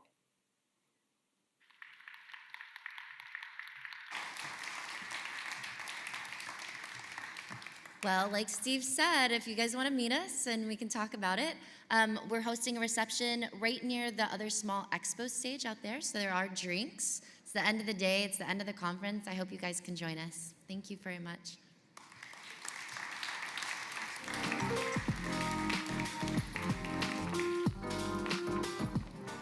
Thanks, guys. Thank you all for joining us today. And yes, I guess you're all very thirsty. Please join the Last Prison Project and Fair Trials drinks over at the expo, and there's some networking drinks on the terrace as well. See you next year.